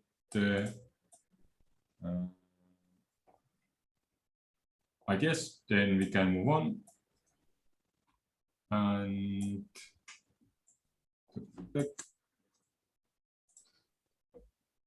go to the next chapter. Product and budget. Define the components required to do so that the user guide can be followed through. Write down the estimated time for the different steps. Write the estimated hours in a small black bricks. So now when we so the component is follow through. So Indonesian speaking person is entered in Cardano, and they find the translated Cardano challenges. So in order for them to find the translated Cardano challenges, we need somebody to translate challenges. And now what would you estimate for one challenge? Like 1 hour, 2 hours, 3 hours? Probably 1 hour, 1.5 hours. Let's put it 1 hour. What happened? 1.5 hours. But then I would add, let me check how I did it. I think I did it quite differently because here is the Felix version. Yes. Okay, so let's start using sticky boxes. So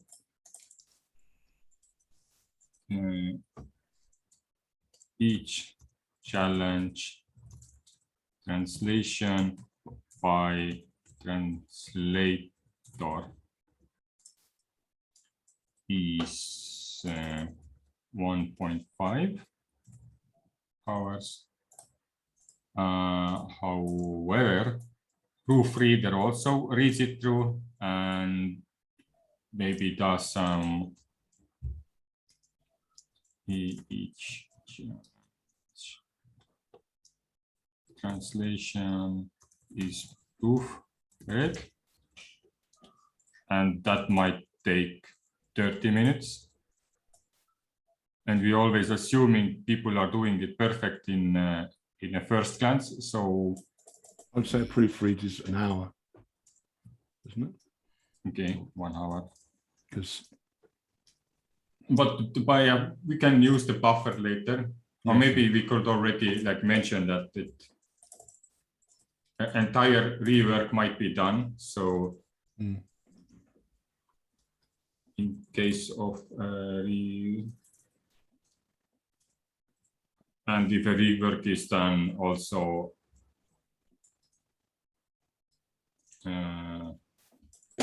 proofread is again have to be done again.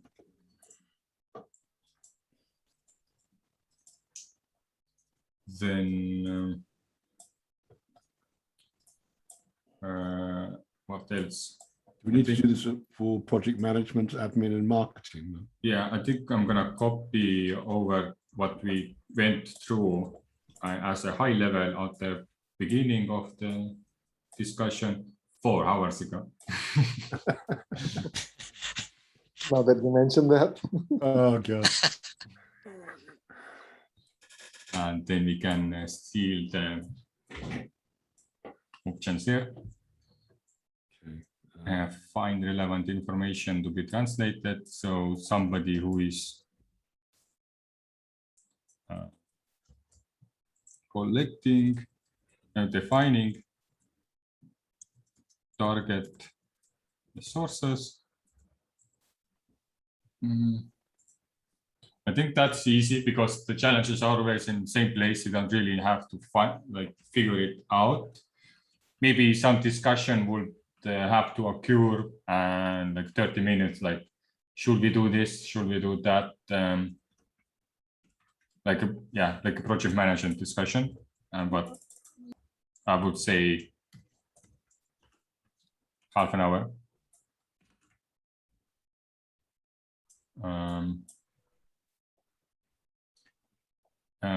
Give context. So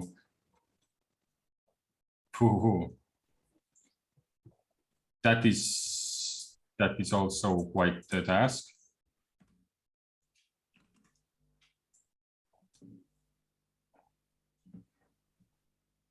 I mean, we're being overly general. We are going to very detail here, every task at a time. So what was that? text, explanation. Also, I think it takes amount to read and then relay information per challenge also.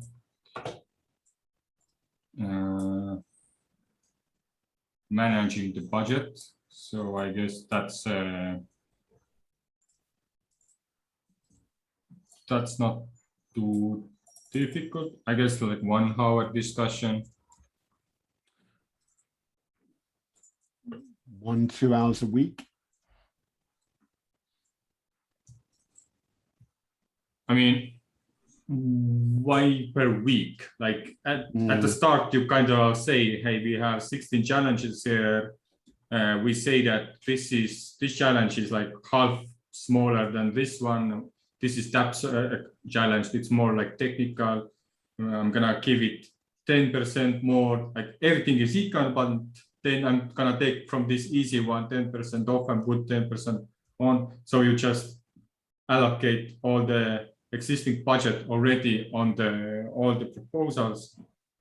Even and if it fails and it goes to reiteration, because that's a good question. Like I guess it might take 2 hours to then discuss the methodology of if it keeps getting like retranslated, does the budget needs to increase, and where do we take that money? So you have to lower all the other budgets in the sense that you always have the room to pay more, because you cannot go out of funds, so you're going to pay from your own pocket to translators.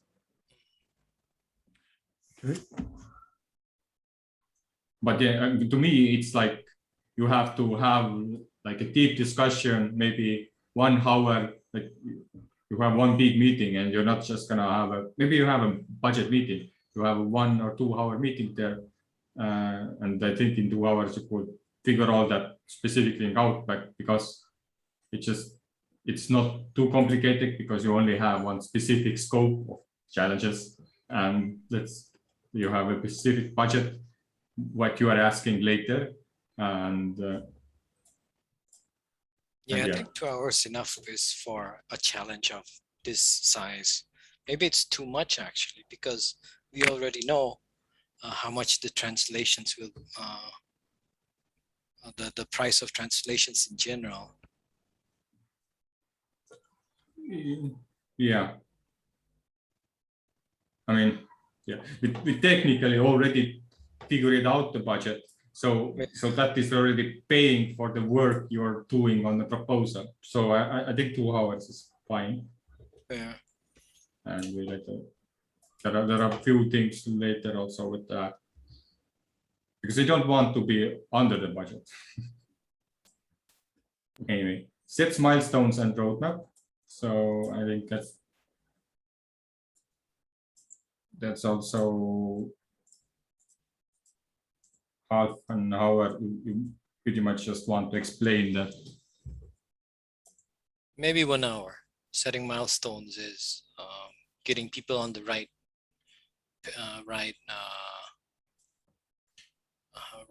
page is sometimes hard. Yeah, true, because you don't, if you have a meeting or you still have to write the document, you make it sure it's nice, and people will have questions and you go back to them and like yes, and it may take you 50 minutes to write the proposal, 50 minutes to talk about it, but you then still have like recurring instances probably. Yeah. I think there is no point to edit here, Stephen, because I'm gonna delete it later. Okay, so I'll take it back to the others from. Okay. But make a sticky note to move it. I can put it back where it was. That's back at the beginning, isn't it? So, yes. Okay. Yes. It doesn't matter too much. Ensures the quality of the work. So that's almost like proofreading twice, but I think you don't have to be too like. It's more general. It's more general than that. It's the quality of everything. So, for example, the processes of translation as well. So it's a quality assurance thing for a project manager. So, but do you read the challenges itself?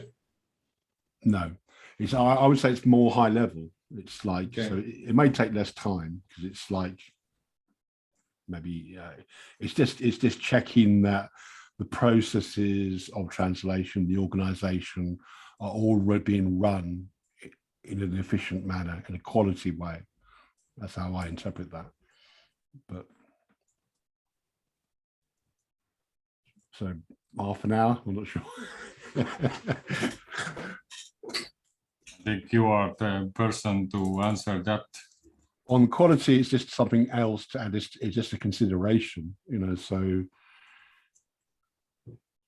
yeah.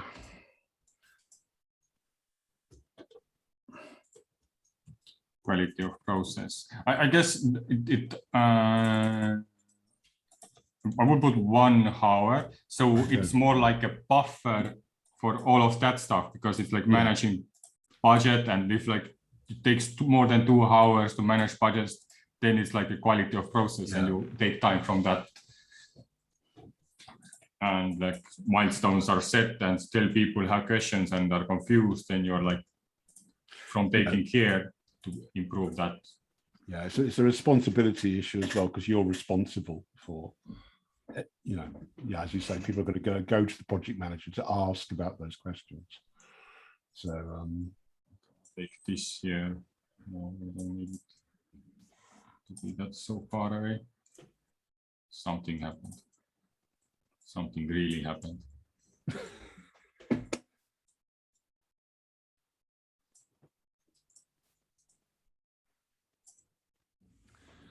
okay, I know what happened. This happened.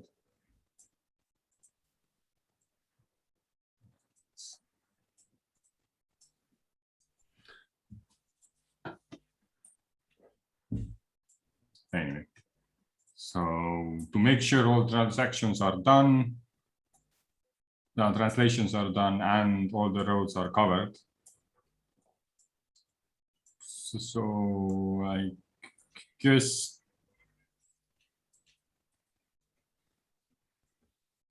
I have administration of tasks.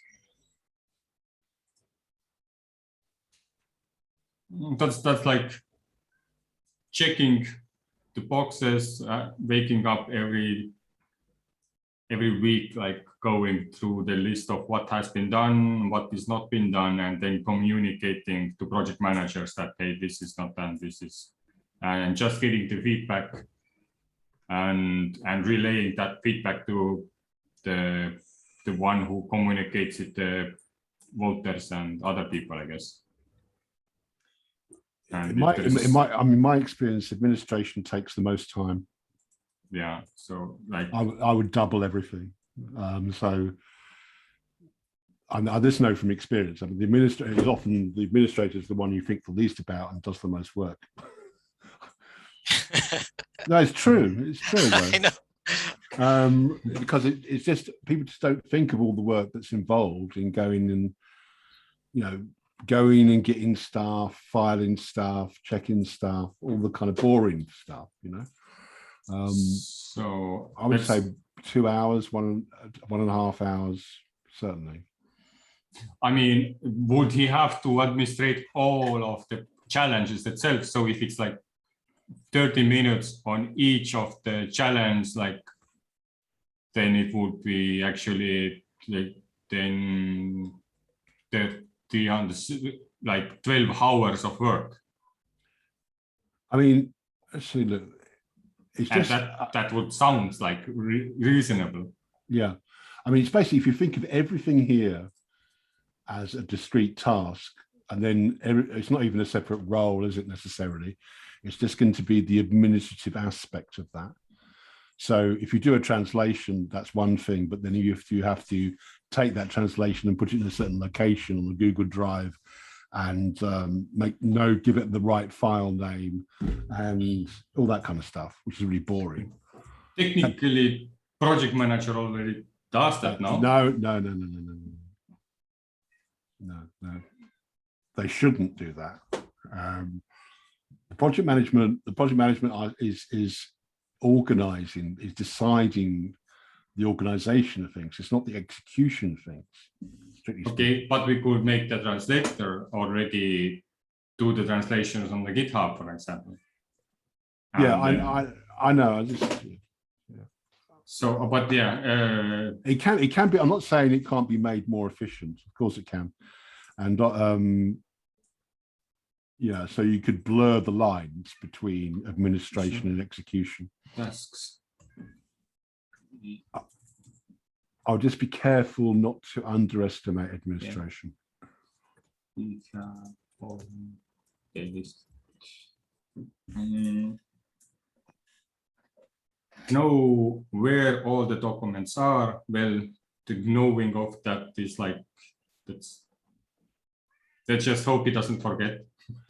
It's also who the people are, knowing who the people are, and communicate, sending emails, checking all that kind of stuff, Yeah, but I would still put it under the same administration of all tasks.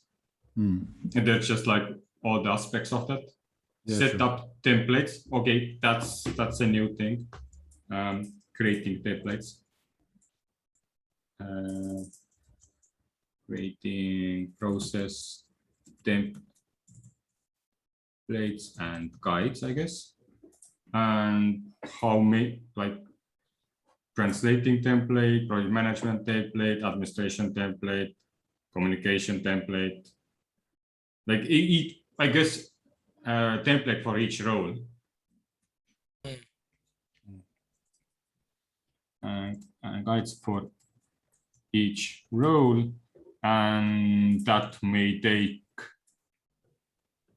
I think, a nice 1 hour each. Yeah, maybe even more. At least an hour on both of those. Okay, let's put 2. Well, putting this proposal kind of already did the high level of that, but you still would need to do the project management of that line and get it even more detailed. Then make sure, yes, it's creating surveys for statistical purposes. Okay. Less time, I'd say. Well, I hate surveys. Every time I do it, I know it takes me like 2 hours actually. No, it does take time. Yeah.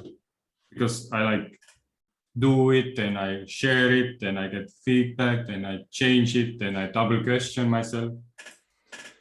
Yeah, you have to chase people up as well. So it's quite a lot of work. Yeah, true. I never, because reminding that going over where to share those channels, pushing people. Yeah, that's quite a lot. But then again, is it the administrator work to share the surveys, or is it the public relation work to share the? Well, again, it's not necessarily a different role. It's just the work. It's just the donkey work side of it, if you like. So, the public relations person may design the survey, okay, but the actual administration of the survey is putting the survey in Google Forms, going into Discord and posting it, and all that kind of stuff. Okay, so yeah, it's all the boring work side of it. I'm gonna keep it all in one. Yeah. Ooh, drugs. I'm gonna have to go soon because I've got another meeting in 10 minutes. So. Right. Okay, Stephen. I'll stick around. You almost made it. Almost made it. Yeah. Communicating to translate the challenges. I mean, probably 2 hours. Yeah. 12 hours. Yeah. Because maybe it's like per each challenge we give 1 hour. So if you have 60 challenges, it will be 16 hours. Okay, I'm a bit lost here now. When you mentioned communicating the translated challenges, this whole session is talking about the number of hours of activities we're doing, or the number of hours of meeting to determine our activities? Both. Both. Like bring out as many things you think you have to do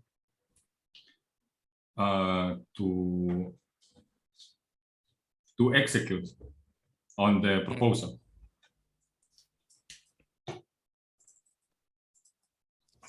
30 minutes times 16. But if you put 1 hour each, but yeah, I mean, that is a good communication.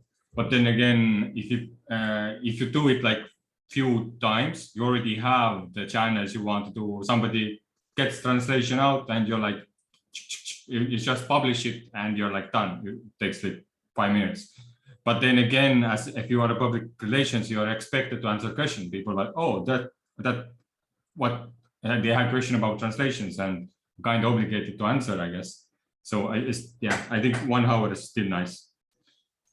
At Good first, it might take like 3 hours to get that one message out about one translation, but over time it will take less time, maybe just minutes to get the information out.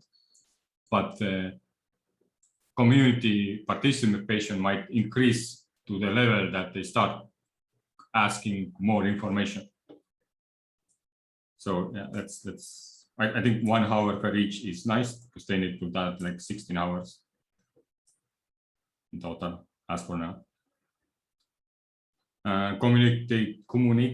Communicating this proposal to voters.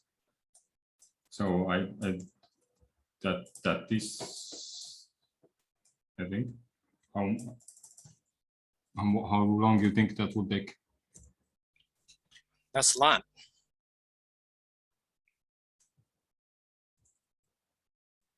$15 hours. But one question here would be, is it fair to be funded for this activity? Because you are the one who wants to get funded.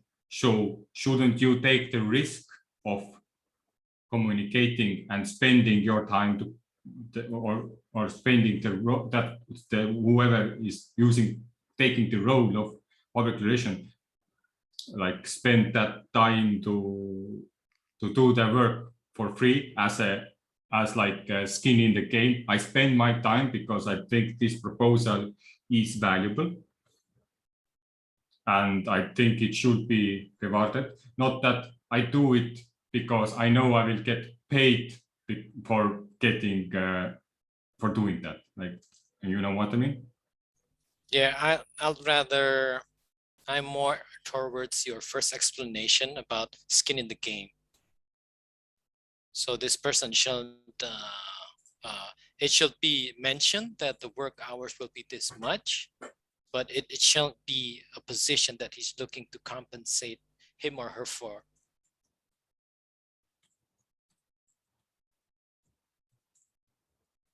I'm not gonna even put hours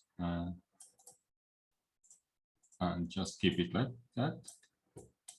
Understand the context and has technical knowledge to make sure the translation is high quality. So that is something I think I wrote in the start, each challenge. Yeah. Okay, so we went through these tasks. Now let's make sure we have this thing done. Define translated Cardano challenges, and they find it because we did all of that work. Now they want to help others to resolve a challenge, or they want to they have an idea on how to address the challenge. Okay, so that's related to them, and they join a Murgo course or they join community channels. We don't need anything here because the Murgo course already exists, and also the channels already exist. And we added the communication translated for each challenge, so some time already allocated if they have questions in these communication channels. And then they submit the proposal in the Ideascale, and community advisors will take care of the rest as they give feedback, and we don't have to use our budget and time to spoon feed them. Okay, now let's get some totals out. So let's say the fail rate of challenge, we have 60 challenges.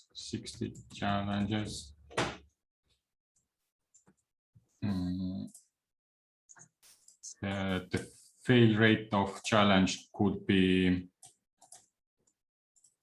20%. So how much is 60% of calculator?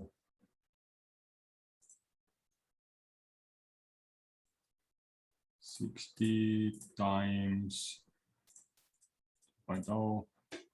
So we rework 3 challenges.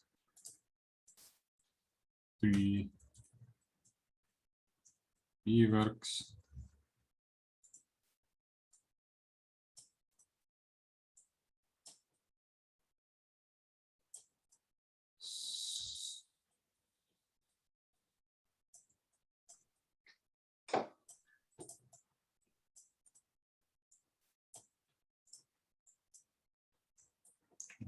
More down.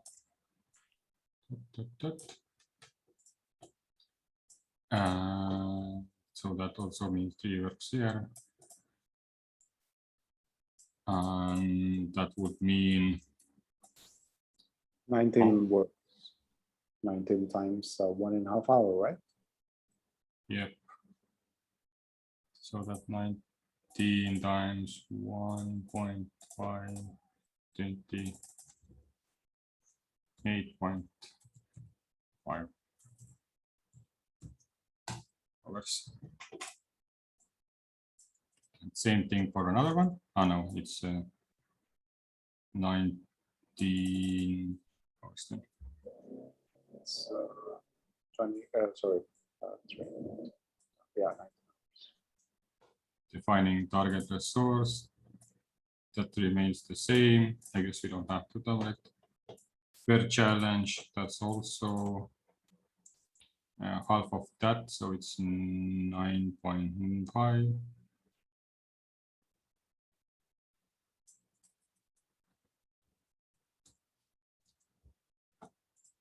Actually, I'm just gonna, sorry, we are all in one line. Let's see, it's a total.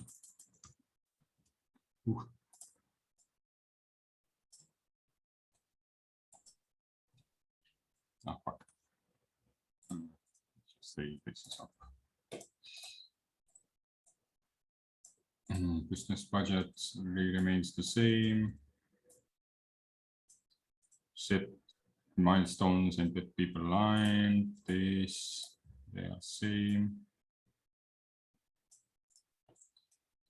Administration of periodic tasks. So we have 1, 2, 3, 4, 5, 6, 7, 8, 9, 10, 11, 12 tasks. And that would be, I know, it seems like I'm wasting time calculating that, but fine. 6 hours. Should be the same. 6 hours. Okay. Creating process template and guides for each role. We had 6 roles, right?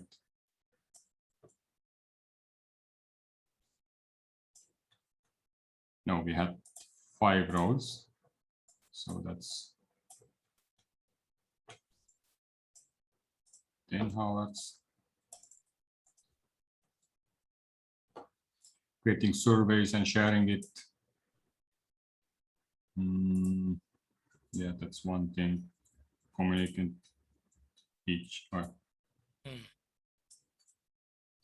communicating the translated each challenge each. So that's 16 hours. Yeah. And finally, no money asked. So what's the total? It's As somebody 96.5. We have 96.5 hours in total. Okay.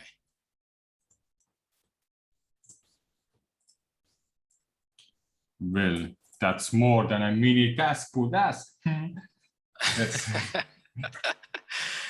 have to skim it, but I guess it's fine.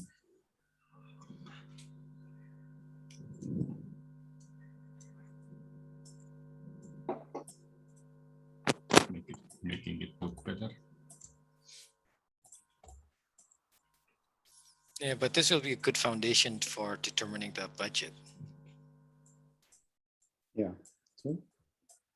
Yeah, because technically 18 hours, 80 hours is the limit, but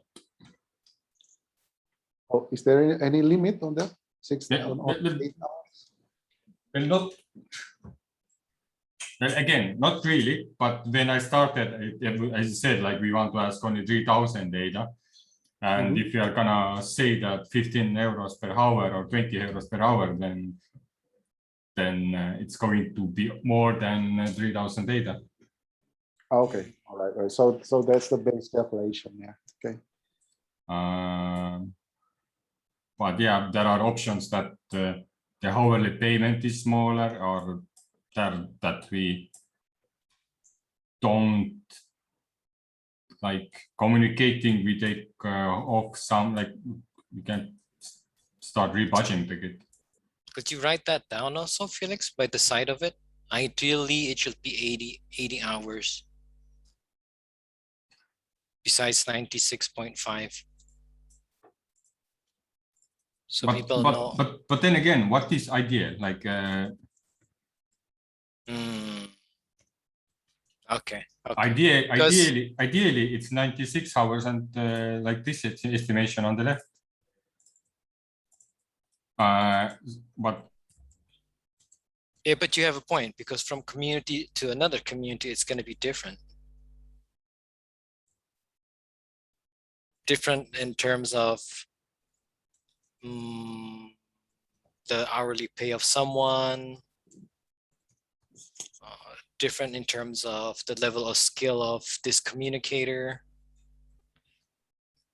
So when you determine 80 hours, what was your basis of it? What was your calculation? European calculations or? yeah, I think I added. So, okay, let's say we did this chapter because we actually did it. We didn't like fill out the bricks and didn't make it beautiful, but we have all the data we need from this chapter. Write down estimated time for different steps. We did that. Define the components. We did that. What is this down here? Admin. Stephen wrote it. Let's delete it. Oh. And next step would be estimate how much time it takes to complete each. I think we did it already. Yeah, yeah. So here was actually not estimate. Not time. The yeah, budget. What is estimated total hours? Is yeah, copy paste issue here. That's fine. So we already did that. So that's 26.5 hours. I put the average Python time. So now is the question. I put 15 euros per hour. But what would be for Indonesian?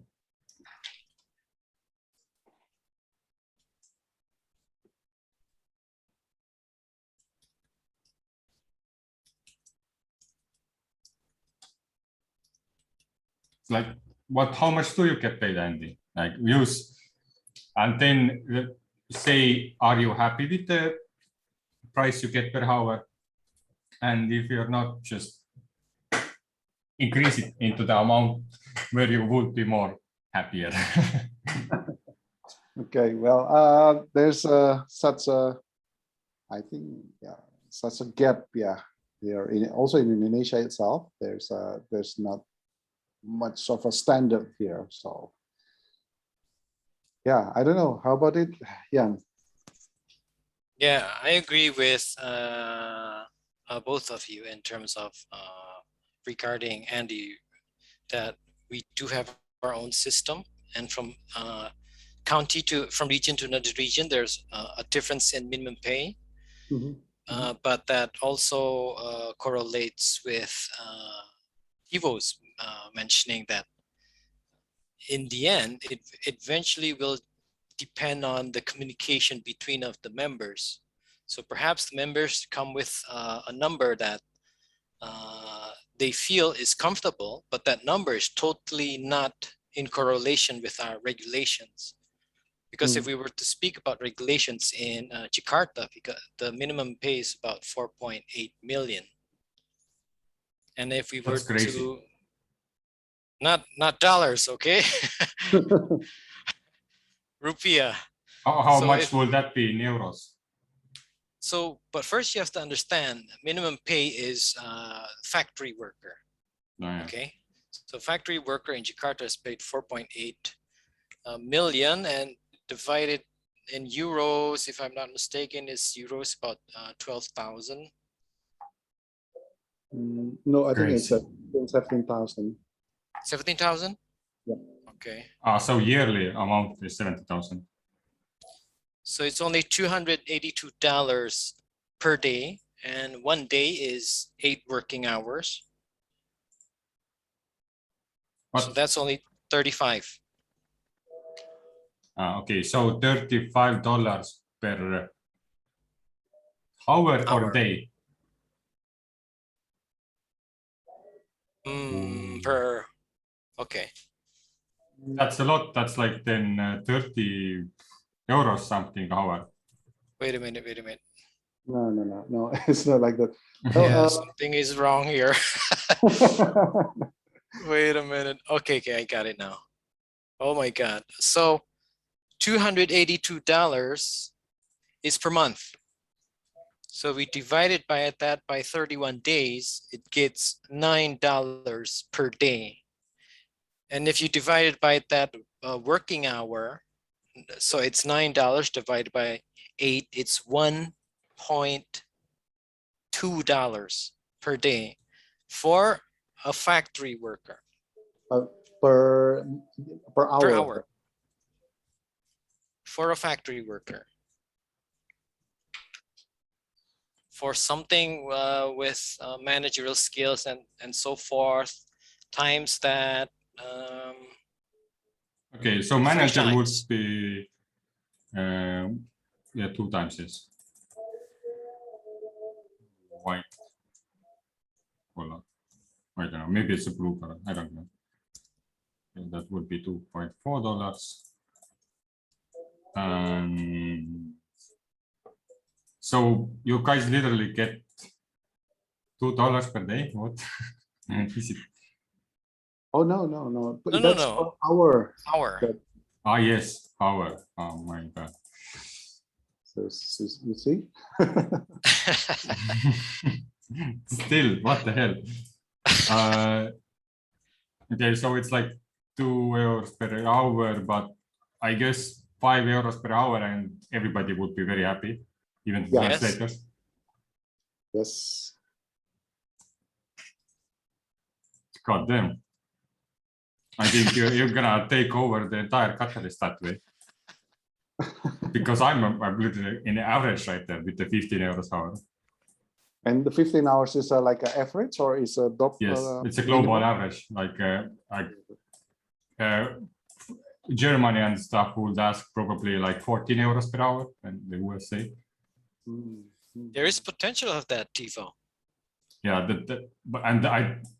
I mean, tell you the truth, I was banking on that aspect to get my proposal over the line, because what I offered in comparison to the same money requested by European counterparts are way more.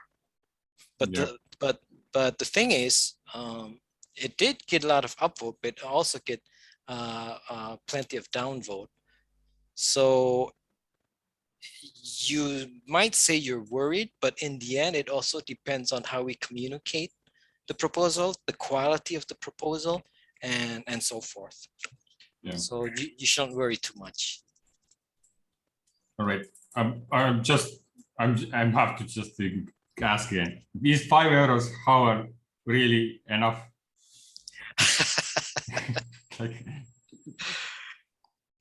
like, would that even make the administrator who has to do all the legwork, like check all the people and make sure the tasks are done? Would it be okay even for him?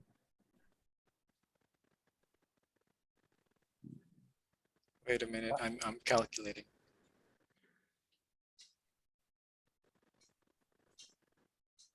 Because should be. That's like almost it's like, let's say 2.5 week worth of work. I don't know what I just said, but let's just say yes. Wait a minute, why did you say 2.5? So 80 hours is 2 weeks, like working weeks. And then in 40 hours per week framework, right? Yeah. So how about it, Andy? Yeah, well, I guess it's okay. If you see it right now, as Jan already detailed here, actually 5 hours per €5 per hour is a good pay here, considered a good pay, even for the administrative work, right? So I guess how many hours will he do that? Yeah, I agree, Andy. It's okay. €5 is okay. I think it's a good one. Then adding a buffer. So like I usually add a 20% buffer. So it's like, my logic is that 80% of if the thing you're doing is 80% okay, it's good enough, and 20% is like going over top, and vice versa is that it might be missing something, like with the estimations, because we just did estimations. So there's a chance that we are wrong with the estimation for like about 20%. But how would you think that you could do this this proposal, like the 60 translations, all the management in a perfect way, in a transparent way? And yeah, and if there are any complications, like this takes 10 minutes longer, this takes 10 minutes longer, this takes 60 minutes longer, then 20% would cover that. But if you think this area here, like defining target resources, half an hour is already enough. It actually takes only 10 minutes, then we don't need a buffer. So how do you feel with these hours? And if you feel like there could be some areas where we need more time, and or the risk level is like too long, well, like too huge, you have no idea how to estimate it, then you want the buffer, and how big should it be? So that's a buffer thing. Well, for me, I think it's a buffer, 20% buffer for the budgeting is still reasonable. And looking at the components of the whole work, it's actually the translation and then proofreading is taking like almost 50% of it, right? And that's the area that can go a little bit longer to do, right? So I suppose that's already okay for me, because we already put there the fail rate challenge of 20%, right? And that's, on top of that, then we will still have the budgeting allocation buffering for 20%. So I think it's quite okay. I think quite safe for me. I agree. And now calculate the final budget. So we have pretty much just 96. I think somebody is typing. Are you calculating? No, I'm translating. Oh, Okay. I'm gonna do the. Can somebody else translate? I'm just gonna do the formula. Sorry. let me count. 96.5 times 5 with the 20%, right? Yep. It calculates to 579. Oh, really? Much lower. Like this. So Only that much? only that much. Only that much. So yeah. Well, you can see it because if you say yeah, let's say it's a €5 thing per hour, right? Yeah. While Tevo is calculating at a 15 euro per hour. So yeah, roughly it's a euro if it's in European budgeting. Mm. Yeah, €5 is generous. Yep. Yeah. Even that's already generous, right? Yeah. How much did I calculate it for 1 hour, Andy? Did I 1.2? Yeah, I just said it. Yeah, $1.2. Okay, that's for factory worker times 2, Mhm. 2.3. Yeah, yeah.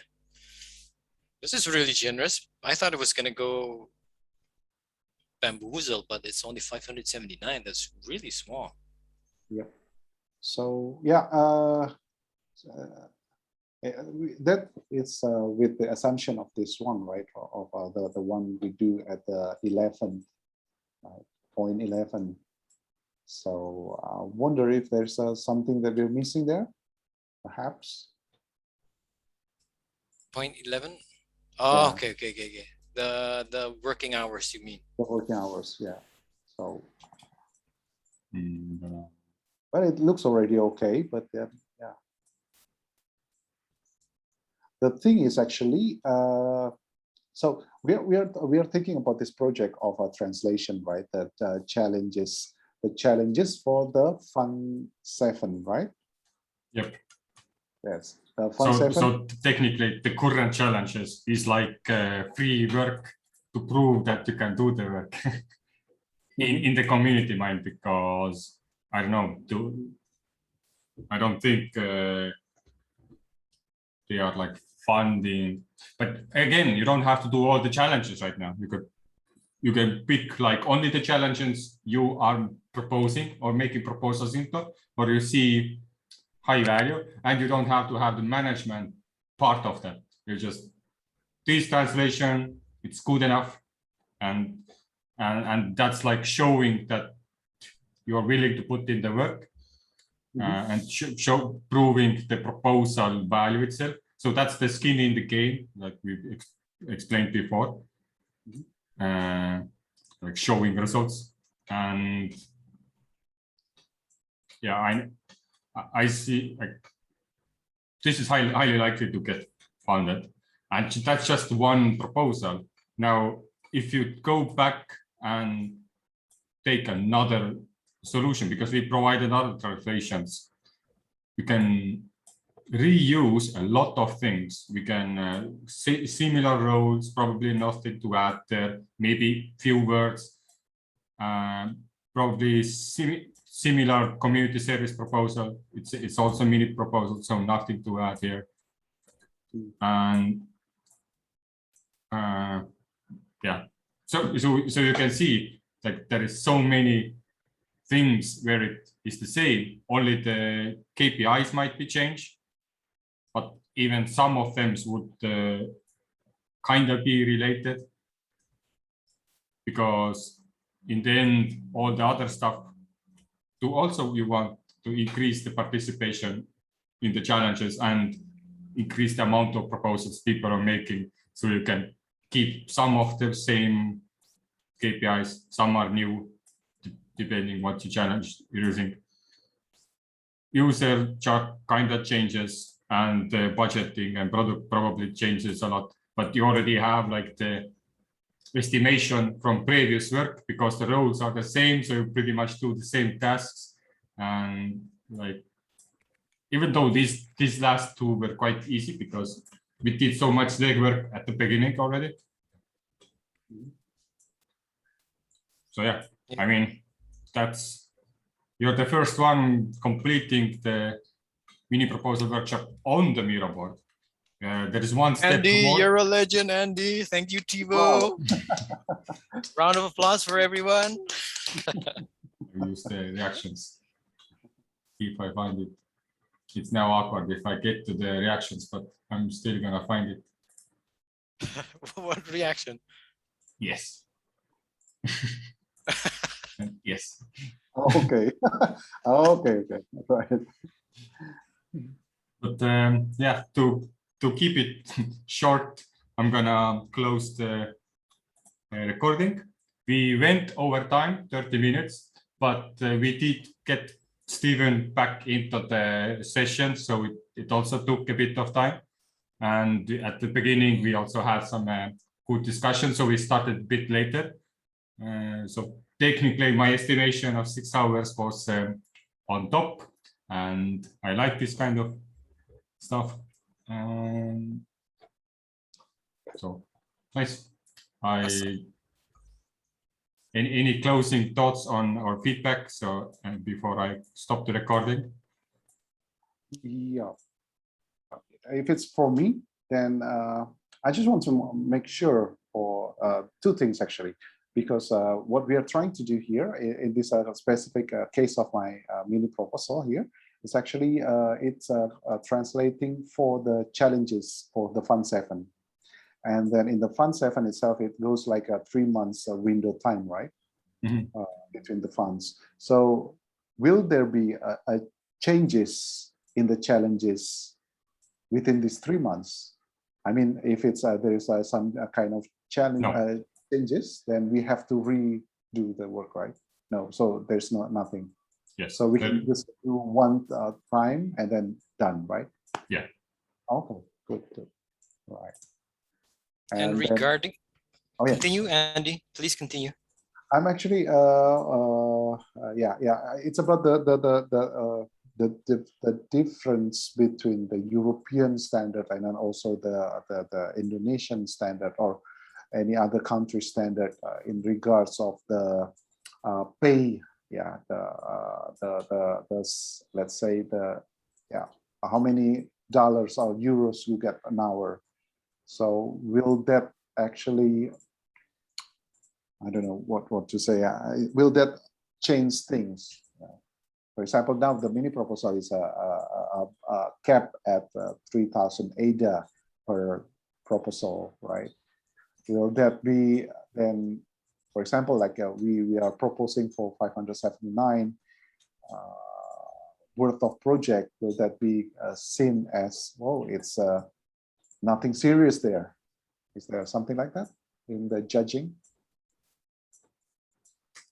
You mean, so you think that this budget is too much for something what is not too serious? But no.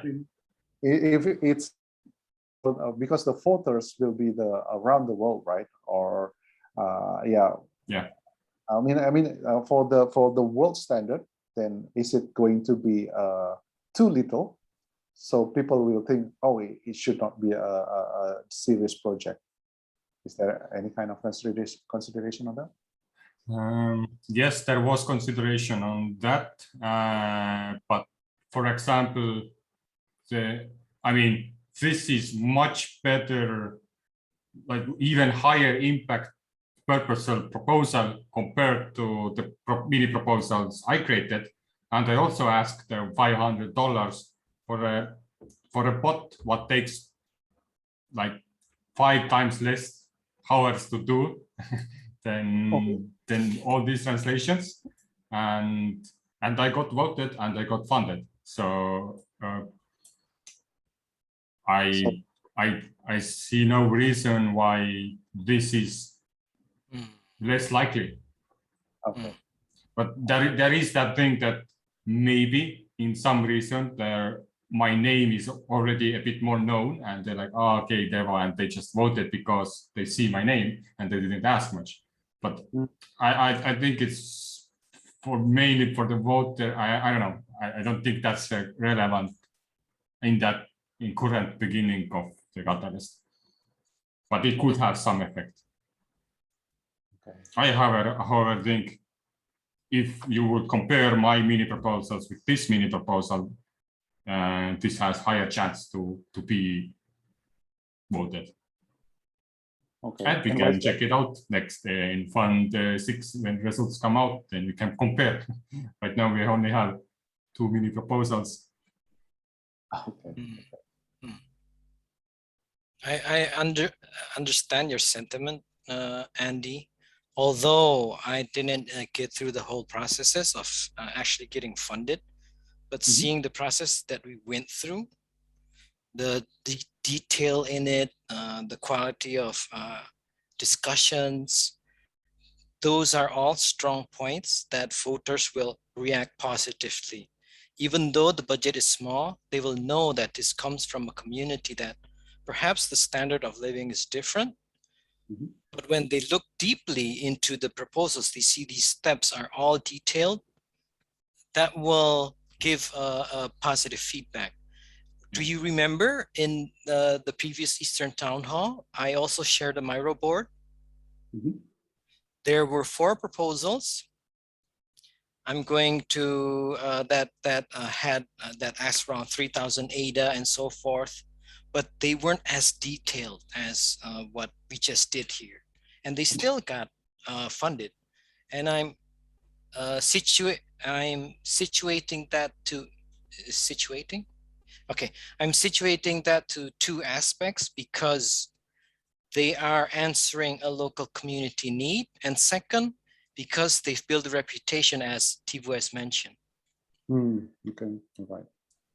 So yeah, mainly based, it will be just mainly based on those 2 things, right? And another thing is to notice is before you even go to voting, you're gonna face the community advisor wrath. And what they do is they will look at your proposal and see, oh, do you have roadmap? Do you have KPIs? Do you answer this? Do you have that? Is there all the information you need for the translations? And we did quite well. We didn't put the roadmap there, but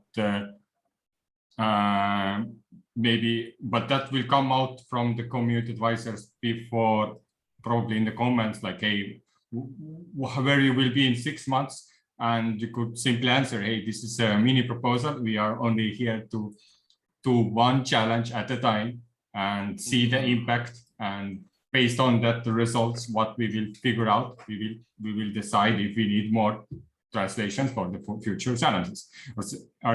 And if it's like a common thread, what is keep asked, you can add it on the proposal.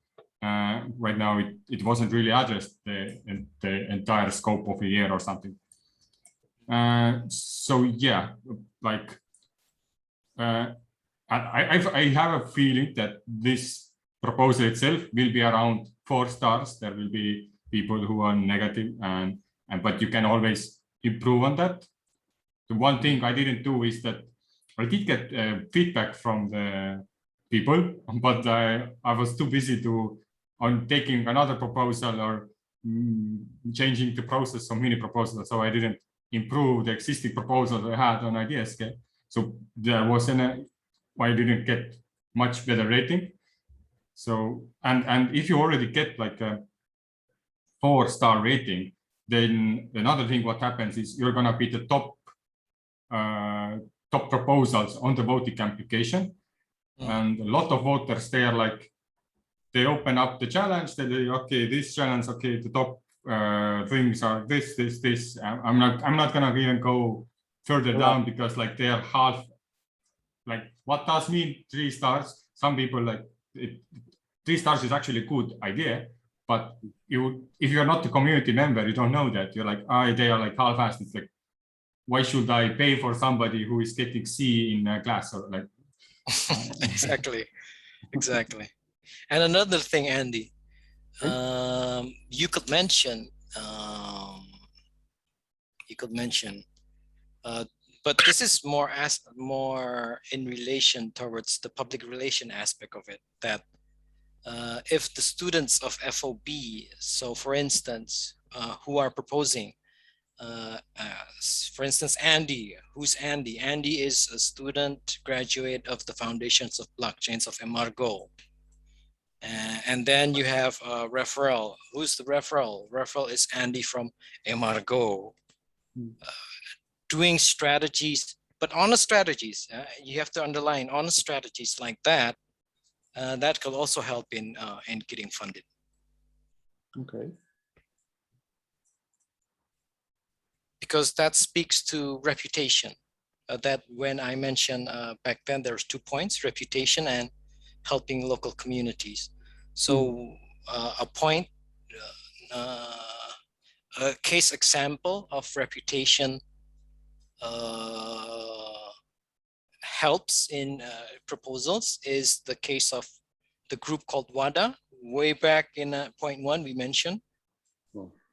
And WADA, they had 8 proposals and 6 of them got through. Wow, that's great. So that could correlate to many things, from quality of proposals, quality of writing, and to reputation.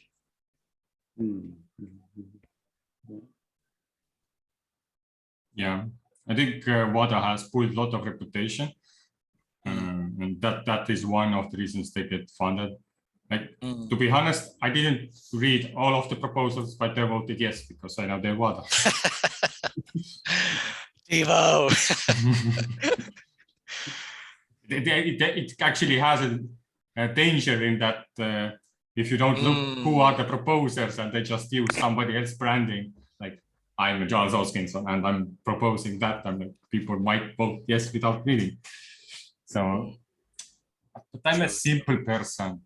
I need, like, I voted on everything. I had to some slack. I understand. Right. So one more thing, if you want to know about this all proposals, so you want to study about the proposals, what went through, what doesn't, right? So where do we find those proposals that we want to study? Okay, let me see. Let me open Telegram first. Okay.